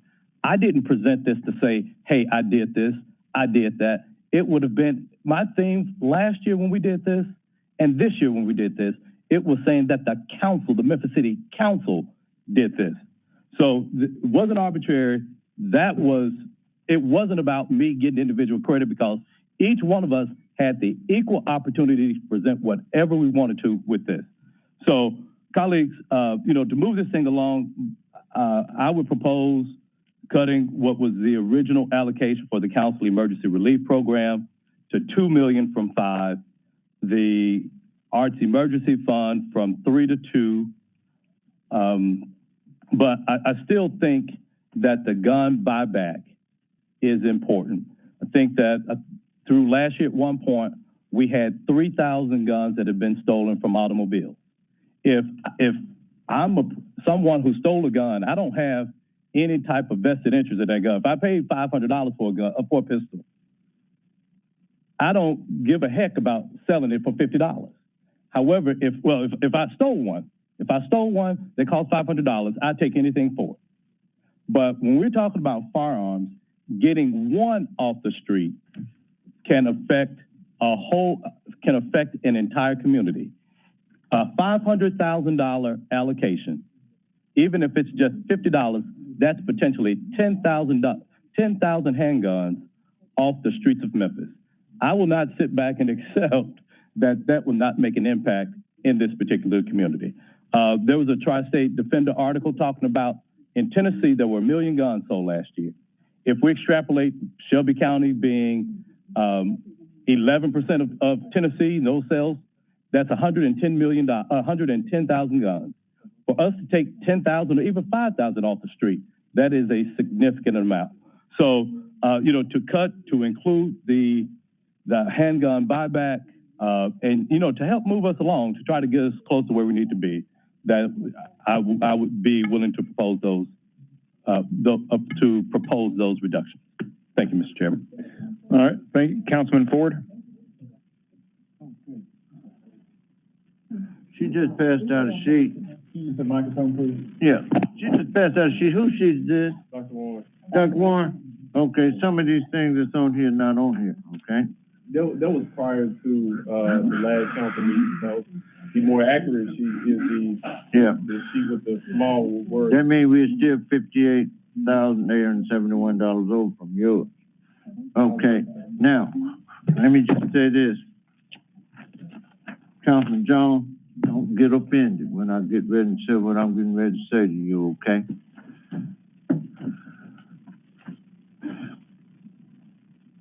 You want to cut some money, you want to bring some guns back in here. I don't have a problem with that. But some of these things that you got, you brought quite a bit to the table. You brought quite a bit to the table. Civil Rights Museum, Orpheum, Sun Studio, Stacks, main thing. And I don't like that at all. Southern Heritage Classic. I wouldn't give him a dime. So if we're going to cut, take him out the picture, period. Okay? Stacks can come out. Orpheum can come out. Sun Studio, they need to go down there to Graceland. Take them out. Now you can put your guns in if you want. Let me just say, hey, Ms. Ford, I need to ask you something. Habitat, Age in Place program. Councilwoman Robinson, you got that. What are you trying to do with that money? And the reason why I'm asking, there's $5 million to help the elderly. Habitat should be part of that program. So please do not duplicate any money around here right this minute. That's why I'm asking, what are your plans? Because it looks as if that's going to be duplicated. Okay? So there's a few other things on here being duplicated. Okay? Everybody got their pet peeves. But if any council, before you answer that question, there's 13 council members. That don't mean one council member have the whole sheet. For people that's not really should not get a dime.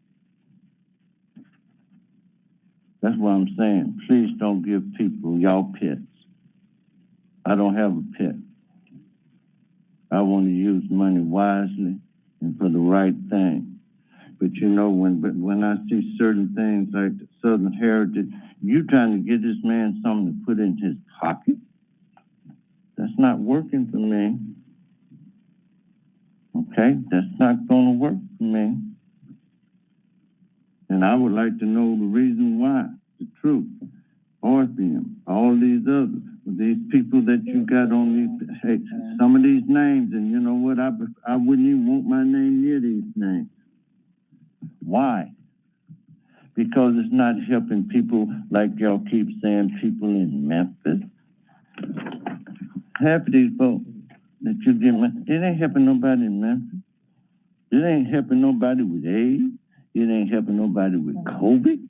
It ain't helping nobody that's struggling. These are just putting money in people's pockets. If you cut all of them, everybody that really needs the money, we'll be back at that 20 million. That's what we need to try to do. You know, then, like I said, I just want to know why y'all put these names on here. You know, I'm through because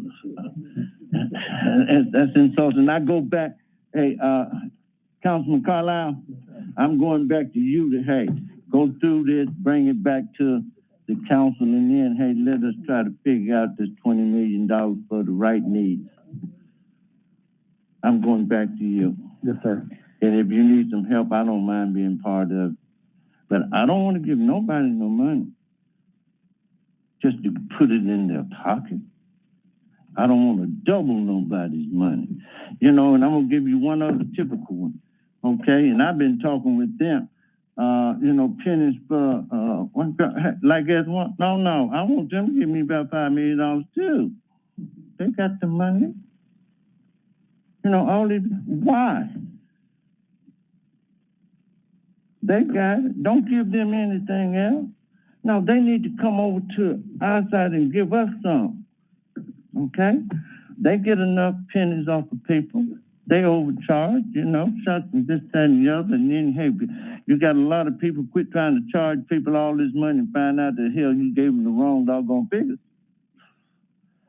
I got somebody at my place, like Gas and Water and Shucking, brought back memories to me. Like Gas and Water wanted me to pay a bill for $16,000. Hell, knew it wasn't my bill. Finally, they paid me my money back. Said, we made a mistake. But, you know, you almost tried to put me in jail for your mistake. Okay? I got an employee, they did the same doggone thing, and she's having hell trying to get her money, and they talking about cut lights off. And I made a call myself. I said, if you do, you're going to be looking at me again.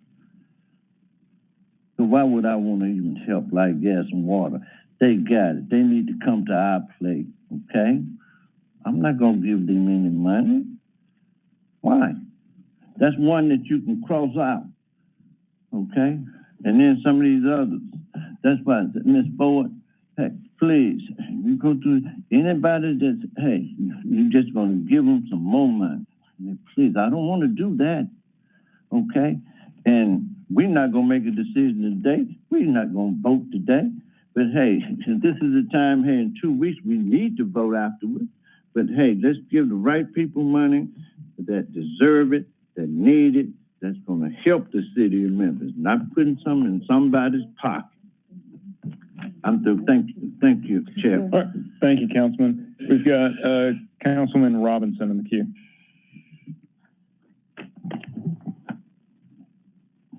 Good afternoon, colleagues. I know that this is stressful to all of us, but I just wanted to say that we need to make sure that the dollars we use for the opera are used for people. And it has been my contention all the time that we should have done larger buckets where we had a greater impact on our community.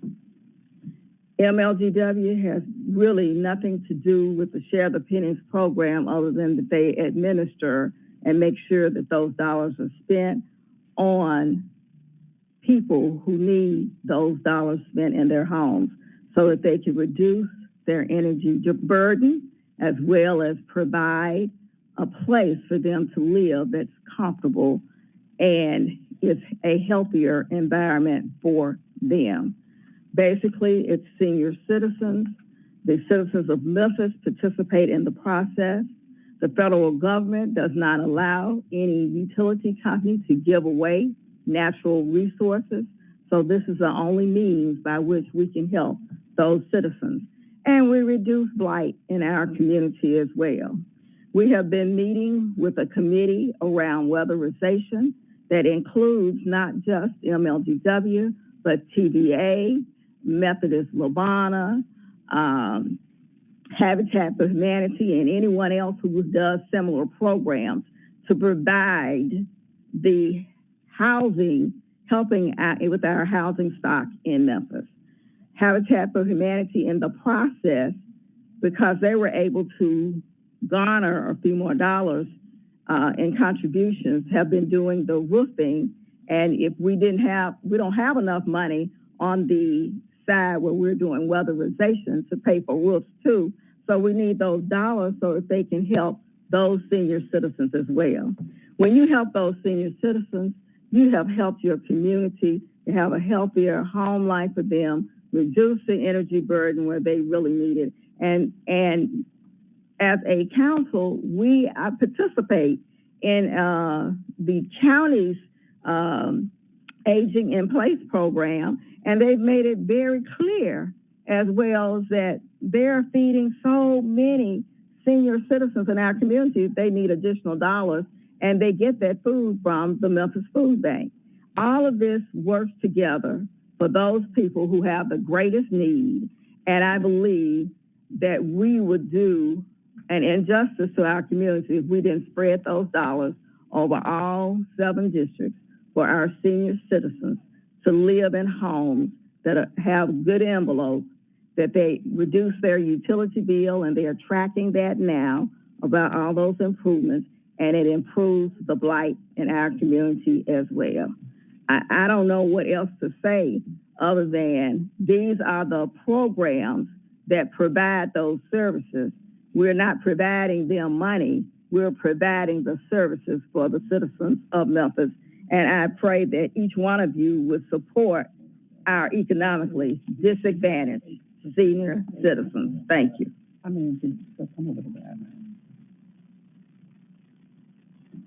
Okay, thank you. Board volunteers. All right. Thank you, Councilwoman Robinson.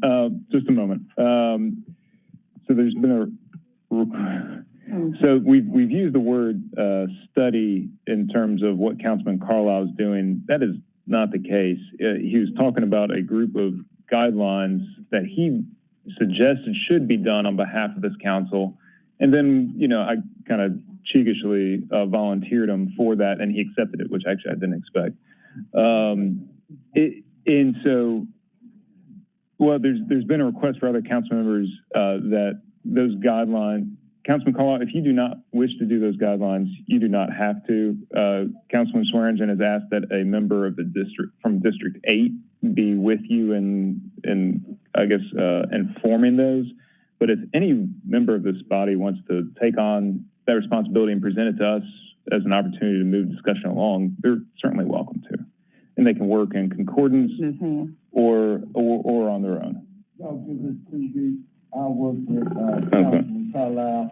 Then I need to talk to Ms. Ford. And both of y'all, we want to go over this list thoroughly. I don't want to double anything. And I got to piggyback on you, Ms. Robinson. You talking about pennies? Hey, elderly, I'm the one, we got $5 million. I don't want to give another penny, say light, gas, and water. You said it ain't got nothing to do with it, but if they giving it, it got a lot to do with light, gas, and water. And I don't like light, gas, and water, okay? Right now. So please, they don't need no penny. They're already taking everybody's penny because when you go pay your bill, they don't want to give you nothing back. So that's my penny. crazy.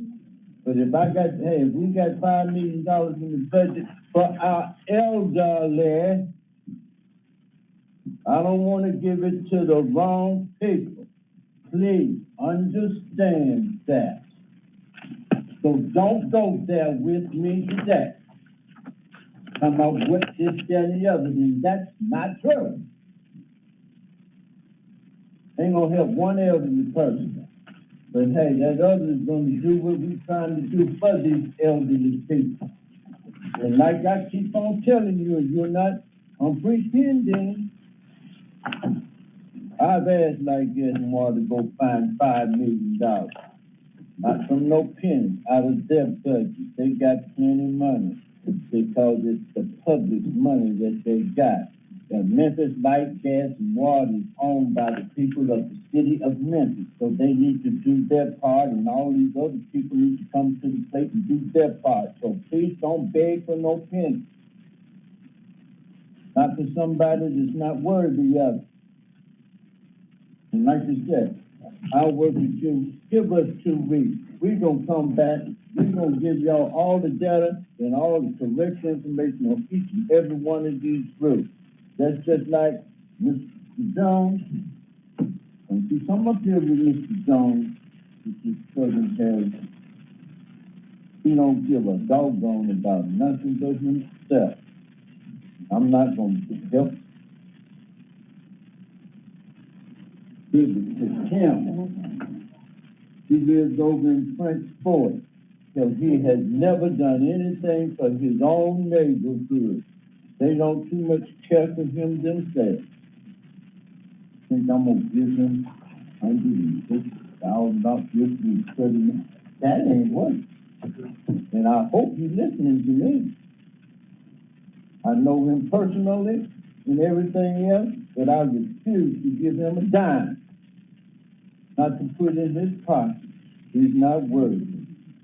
I don't want nobody to get a dime that's not worthy. That's why I said, please give us those 2 weeks. Let us come back, and we will be able to present something I think that'll make everybody happy. I'm going to put myself in the queue, then go to Carlisle and Smiley, and I agree with the 2 weeks' time. And I agree with something Carlisle was saying earlier about, I understand that a lot of members have put forward these requests with passion and with good intent. And intent matters because obviously you don't want somebody putting something forward with bad intent or for political favoritism or cronyism or nepotism or whatever it might be. So intent matters. But when it comes to allocating the dollars and cents of the Memphis city government taxpayers, whether it flows through ARPA or is traditionally through our budget, just as you have one council member that's passionate about something, you're going to have another council member that's passionate against that entity. And we've seen that today. So I think each council member can take into their own judgment about how they, come to arrive at a vote. But for me, it's more of a let's use the word judgment again. It's more about a measured judgment on the merits of what is being proposed and how it's going to affect those that it's serving versus that money and that opportunity of how else it can be used, and trying to use it as best we can for the people we're serving within the roles of the city of Memphis government. And I think other council members agree with that. And when you talk about it from that point of view, the passion in which a council member presents something isn't really a large consideration. It's more about the people we're serving than the 13 of us up here on the dais and our passions for something. So that is where I'm coming from and how I'll be making decisions. And so I agree that just a 50% cut is not my preference, because I do not feel that some of these institutions or organizations are as deserving as others, or it's the best use of the ARPA funds. Okay, Councilman Carlisle, then Smiley. Thank you, Mr. Chair. Good debate today. A lot of energy towards this. We're actually a lot closer than we realize. I mean, there's 2 members on here that are 19.01 million of this 40 million. 2 people are 50% of the proposed dollars. So we will get together over the next couple of weeks. And, I don't really have a dog in this hunt, except for to make sure that everybody walks away feeling like they did something productive and that we look like the sophisticated body that we can be, and that the dollars go in to help people. So I'm hoping we can all come together and reasonably compromise. I think we can. And I started adding up members. Most members are within a $1.5 to $3 million kind of allocation number anyway. So again, we'll spend the next week or so trying to get together some guiding principles and maybe see if we can't figure out where the capital stack comes from on some of these larger projects. But we don't want to let the administration get away with us spending all of our time talking about this bucket of money while they're out there running the city now, do we? We can compromise. We can make this work. So I appreciate the debate. Mr. Chairman, I move, hopefully without objection, to hold this for 2 weeks. Okay. I withdraw. I'd love to hear this. I'll yield the floor. Well, actually, we don't have a motion on the floor in terms of anything to hold. The motions that have been made have been withdrawn, and now I'm going to go to Councilman Smiley in the queue. Thank you, Councilman Carlisle.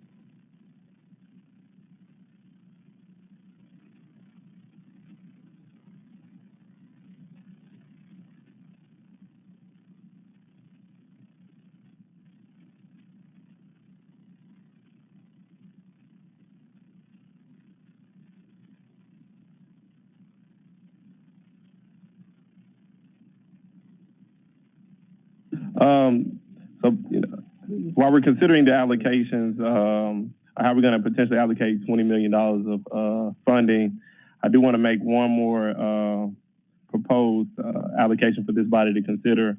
It's to an organization that essentially serves as ambassadors to the city. To quote one of my mentors, the great Carl Johnson Sr., who served as the president of the school board, he says one of the problems in the city of Memphis is that we're suffering from a brain drain. And when I asked him about what he means by that, he simply said, we have too many young people who leave this community and get a lot of great knowledge and education, but refuse or simply do not come back to the city of Memphis. And that's problematic. We're talking about building a better city. You cannot build a better city if our young people, our talented few who leave, don't come back. And what Choose 901 represents an organization that not only serves as ambassadors for this community, but they also go out beyond the city to recruit and to bring those Memphians into the city. But in addition to bringing Memphians back to the city, they recruit other talent. So I'm going to read the resolution to the record, and I hope this body considers this. And I know there's a representative from Choose 901 that want to briefly touch on for about 2 minutes the type of work that they do for those of you who do not know about the organization and why this is in guidance with the guidelines that we have from the federal government as it relates to they have suffered financial impact as it relates to COVID-19. Whereas on September 14, 2021, I do not need to read all of that. Now, therefore, be it resolved that the Memphis City Council does hereby allocate $30,000 to Choose 901, which operates as a campaign of city leadership, a 501c3 organization that aims to recruit and develop the next generation of leaders in Memphis.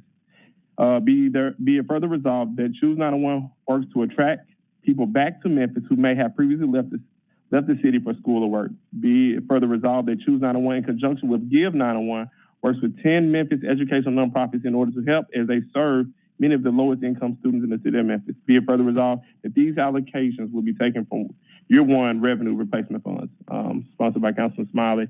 If there is someone who works with, if there's someone from the Choose 901 organization, could you please state your name, your organization, and your address, and give us a brief 2 to 3 minute presentation. So, go ahead. Hold on just a second. Is there any questions about Choose 901 from council members or colleagues before we get into a presentation of if you say no, we're going to get this great presentation. I know we're ready for it. Is there any questions? I'll tell you, I think most people are familiar with Choose 901. There's one question I have for them, and how is this related to COVID? Okay. Because this seems like a generational problem. So, well, I think they can speak to that, but, from my perspective, it relates to them. They lost funding due to COVID-19. Ms. Keaton, what's the young lady's name that's here to present? Ms. Pitts, Are you with us? I am, yes. All right, the floor is yours. And Councilman Morgan had a great question. He's so inclined because he wants this presentation. Excellent. Well, I just want to say thank you so much for this opportunity to come and speak with you today about the work that Choose 901 and city leadership as a whole does. And I will address that question. I'd like to give just a brief statement of what it is we do and how we do it and how we're serving Memphis. And then I can address how COVID has affected us significantly in our abilities to do our work. But city leadership has been a 501c3 nonprofit since 2010, so over 10 years. And the work that we do is entirely recruiting people to come to Memphis, to live in Memphis, to invest in Memphis, to start businesses in Memphis and raise their families in Memphis, and to develop the next generation of leaders and innovators for our city. Specifically, our mission is to recruit, develop, and catalyze those leaders for our city. And we do that through 4 essential programs: Teach 901, Serve 901, Choose 901, and Give 901. So we exist to maximize the leadership capital and the potential of Memphis. And we strongly believe that better leaders make a better city and a better future for our city. And for this reason, we strive to recruit very talented people to come to Memphis, to stay in Memphis if they're already here. We develop the potential leaders that are here and build collaborations between businesses, nonprofits, schools, teachers, entrepreneurs, all for the benefit of our city. And specifically with regard to recruiting, which is a very important part of our program, under our recruiting program with Teach 901 and Serve 901 and Choose 901, we are attracting and retaining talent. That brain drain that was mentioned earlier, we are ensuring that we get the best talent and we make sure that they stay here. And these programs are marketing Memphis locally and nationally, highlighting various vocational opportunities and educational opportunities that exist here in Memphis and how to invest in and enjoy our city. And then, very importantly, a huge part of our mission is recognizing and developing the potential leaders that are already here, growing up in our city today, in our education system, recognizing that there is a gap in education equity that exists for our lowest income students compared to middle class and higher income students. So we have built a network of nonprofits, businesses, ordinary Memphians who are working together to create significant educational opportunities and professional development opportunities for these young people. And we do that by recruiting, training, retaining excellent teachers and placing them in our inner city schools and making sure that they stay there and continue to affect lives. Yes. Yeah, we're running short on time. If you can get to the question about that COVID has created an impact on the organization. She said that at the very beginning. She talked about it at the very beginning. The presentation was so amazing. We got lost in the work that they did. I'm sorry. There's a council member that's speaking to me at the beginning, and I missed that. Okay. But you're absolutely. Yeah, I was trying to. That was the one question I wanted to hear the answer to. What was the answer essentially? Cissy, you want to briefly touch on it? Sure, absolutely. So with COVID, we suffered some big losses in our program service revenue alone. We lost over $100,000. And in other revenue that we rely on to fund these programs, we suffered losses of $30,000 in direct revenue and over $300,000 in funding from foundations and businesses and individuals that we rely on to do our programs.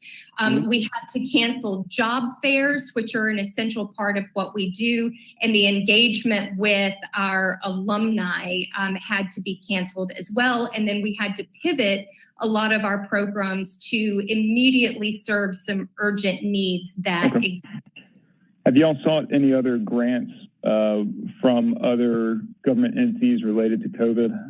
CARES Act, State of Tennessee, any of the funds that are out there related to COVID? Or is this the first ask? We did receive PPP funding. So yes, we did receive PPP funding in 2020 and 2021. In 2020, we received $200,000 in PPP funding, and $170,000 of that was forgiven. Okay. Thank you very much. Any other questions or comments from council members? And I also just want to, Councilman Smiley. I also just want to know, this body, the folks who make this city council body move or run smoothly, have been, been directly involved with Choose 901. So I think their work has impacted this body in a positive way. Their work has impacted the city of Memphis in a positive way. And if we turn them down, what does it say to the rest of the folks in the city of Memphis? With that, so I hope this body, is inclined to support this organization, especially in light of the great work that they do in this community. Thank you. And thank you, Ms. Fitz, for showing up at the last minute. Thank you so much. Thank you. It is 2:27. We're really kind of coming up on it. And I'm going to end this committee as close on time as I can. So I've got Councilman Jones, and then Councilman Johnson says quickly, and then I'm cutting it off. Thank you, Mr. Chairman. Colleagues, Mr. Chairman, I'd like to present this resolution to allocate $500,000. And we can, from Council Initiatives, American Rescue Plan Act, ARPA funding for a gun buyback program. It talks about here the number of gun-related violent incidents, talks about the number of guns that have been stolen from automobiles. And I think that, this is just but one thing that we can do to address this issue. It's not going to solve everything, but I'm of the opinion that taking one gun off the street can definitely save a life, especially if it's in the hands of someone whose intent is to do something ill in our community. So I'm open to amendments, suggestions on this, but for us not to do this as one strategy, and as I mentioned earlier, someone who steals a gun, they don't have any financial interest in it. And so if they can get a quick $50 off of it, I think that they would. And I would just read therefore be resolved that the City Council allocate ARPA funding designated for council initiatives in the amount of $500,000 for a gun buyback program. And I so move. Okay. That was moved by Councilman Jones, second by Councilman Robinson. I'd be interested to hear other council members' thoughts. I tend to concur with Councilman Warren on this, that essentially the person stole the gun because it does have value to them, not because it has no value. So I think that's a false premise of gun buyback programs. They stole the gun because it either has a street value for being a stolen gun that is no longer tracked or traceable to that individual, or they intend to use it in the process of a crime, so in that way it has a value to them. Also, I think it's wrong for us to think that all guns that exist in the city of Memphis are guns that exist on the street. Many of them are locked up, they're in closets, they're in safes, they're in the hands of responsible gun owners, or they've been inherited by somebody who doesn't necessarily have an interest in the gun, but they just have it and don't know what to do with it. And from the studies that I've seen on the gun buyback programs, those are the folks that get targeted or take advantage of this. It's not the guns in the street, it's the gun in the closet that somebody just doesn't care about. Now, there is a danger inherent to that you want people to have their guns protected safely and locked up, and you don't want them to sell it just to anybody. But they're also incentivized not to do that because of some of the gun laws and tracing and tracking and so forth. So I don't know about 500,000 for a gun buyback program in terms of the city of Memphis funding it. If other entities want to do it, we've done that in the past. Councilman Full did a gun buyback program in my first year at least, and it was sponsored by, I believe, First Tennessee Bank and maybe Kroger as well that were giving out the gift certificates. But I'll go to other council members. Carlisle? Yeah, thank you, Mr. Chair. I was curious about this, and since we're want to be data driven, I asked Ms. Crichton to look it up. So I remember anecdotally reading some stories from our police department saying that they don't do a lot, but the two main thoughts in the research as to why gun buyback programs are less effective policy. One, they collect the wrong type of gun from wrong demographic of people. A, guns traded are typically older, lower caliber, and not functional. B, most gun-related crimes are committed with handguns, while most trade-ins are not. C, participants in gun buyback programs are disproportionately older and at much lower risk to commit violent crime. 2, does not collect enough total guns to change access to guns. A, there is an estimated 400 million guns in circulation, with 8 to 11 million being added each year. According to the Violence Prevention Research Program at UC Davis, gun buyback programs would take an estimated 1 to 2% of guns out of a community. The National Bureau of Economic Research from July 2021 studied 339 gun buyback programs across 277 U.S. cities from 1991 to 2015 and found no statistically significant evidence that gun buyback programs have deterred gun crime, firearm-related homicides, or suicides in the immediate or long term. This is the most up-to-date and comprehensive study to be published.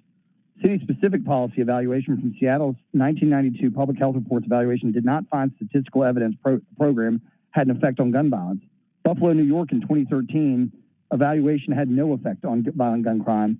And Milwaukee from 1994 to 1996 injury prevention evaluation found guns recovered in buyback programs were not the guns most likely used in homicides or suicides. That is just the hard truth of it. It's a nice thing to want to do because it sounds good, but at the end of the day, the data tells the story. There's no raw benefit for our community to do it. With that, I yield back. All right. Thank you. Councilman Smiley. All right. So what I wanted to know is, I think you would have to answer this, Chair, whether we need to make a motion and then take a vote on whether the additional proposals that need to be included in the funding. Because if so, I would need to go back and move. I was going to motion to hold everything. Okay. And I think that, and then we'll try to figure it out as a body. Some people have brought resolutions forward, others haven't. So some people feel left out while others were kind of rushing the altar. But it's, I guess not the altar, to the dais. I was feeling really unappreciated for a minute, but it's okay. But the metaphors don't always work that I come up with. So I think for the sake of the body and our colleagues, so we're not all trying to cram in resolutions to get voted on right now. All these things have been proposed, including the 30,901, including the 500,000 for the gun buyback is on the table.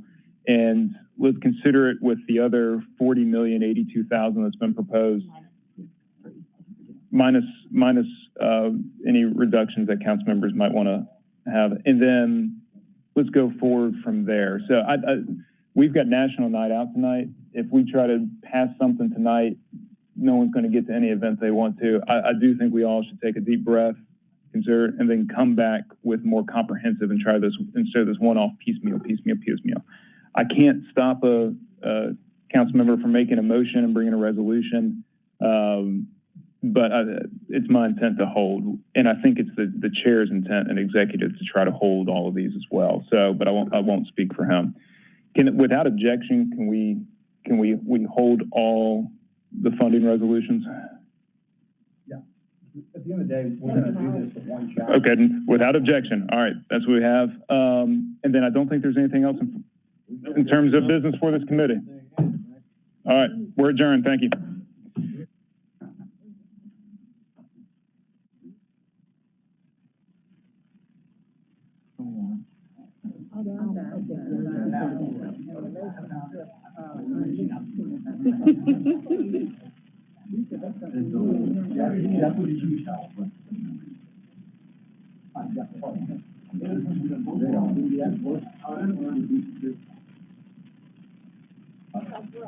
Right now, we have 4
Oh, that's one approach. So if we just say, we take that, if that's not gonna be the silver bullet to this whole thing.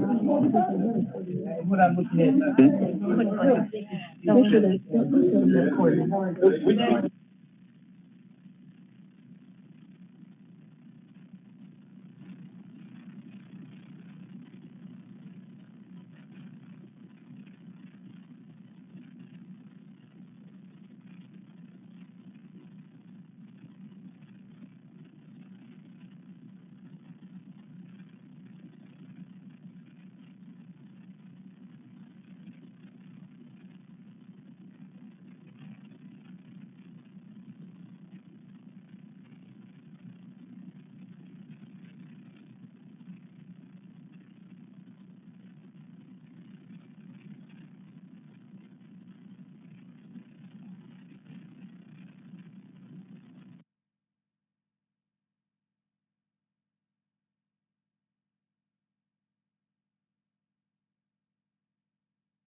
All right, everybody.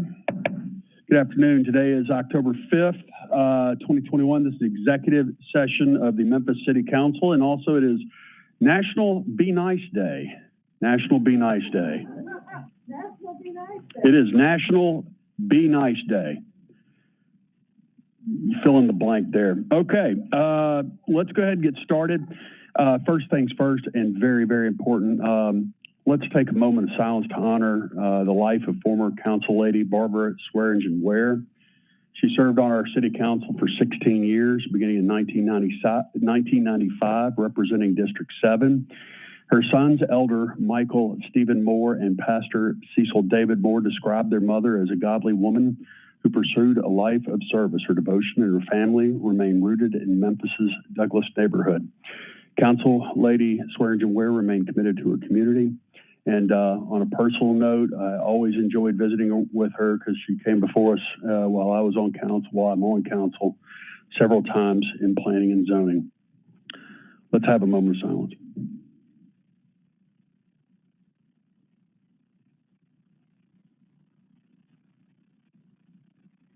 To say that our thoughts and prayers are with the family is simply an understatement. Evangelist Ware is a part of the council family, and especially dear to her niece, Vice Chair Lady Jamita Swearingen. Ms. Hyman, call the roll. Councilman Canale, Councilman Carlisle, Councilwoman Easter Thomas, Councilman Ford, Councilwoman Johnson, Councilman Jones, Councilwoman Logan, Councilman Morgan, Councilwoman Robinson, Present. Councilman Smiley, Vice Chairwoman Swearingen, and Councilman Warren, and Chairman Colvett. I am present. Chair observes a quorum. As we get into our business, remember this is October, so October is National Breast Cancer Awareness Month, and as I hope all our council members know, that is a very, very important part of my life. So I would ask that in 2 weeks when we come to council, gentlemen, ladies, please wear your pink on your lapels and ties. Ladies, please join as we will be recognizing probably the Susan Komen Foundation. It will be the Breast Cancer Consortium that I'm. The Breast Cancer Consortium will be with us.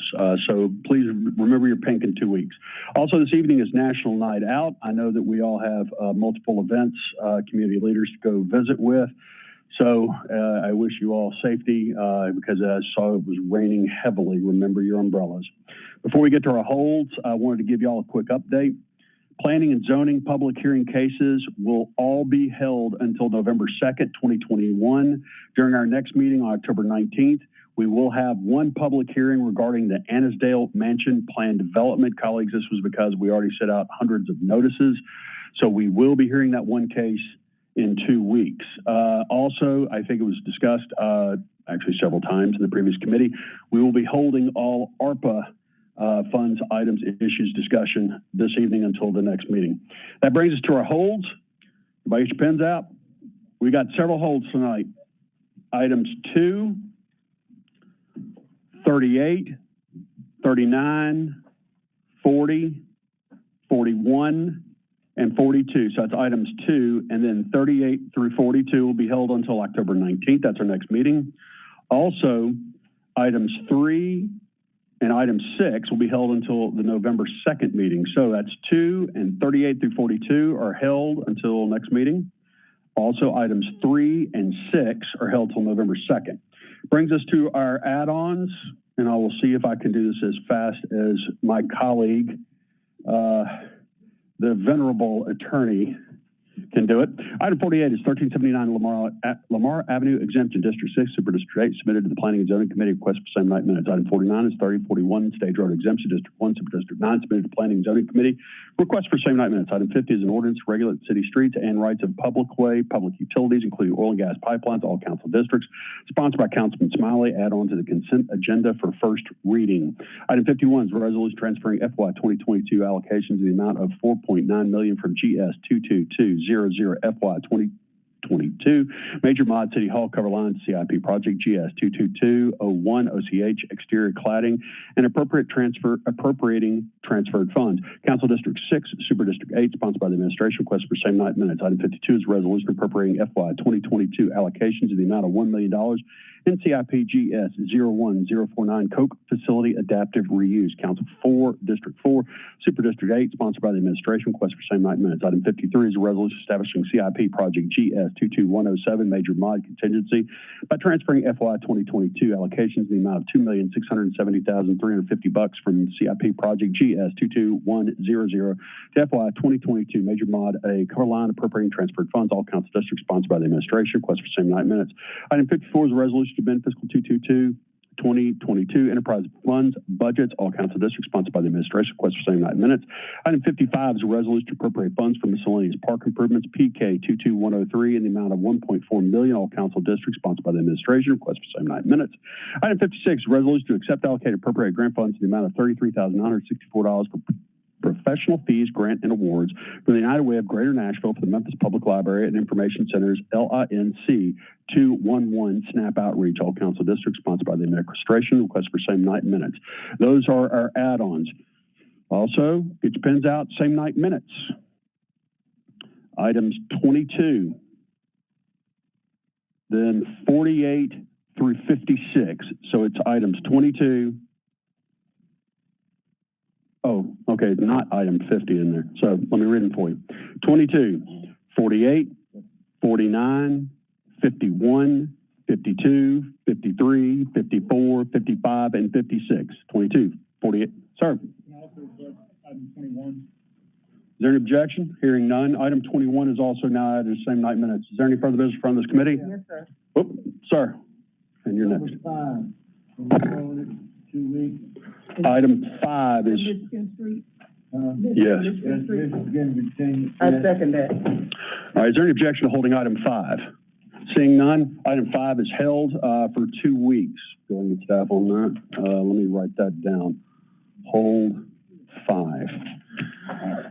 There being no further business from this committee, we stand adjourned. See y'all in 44 minutes.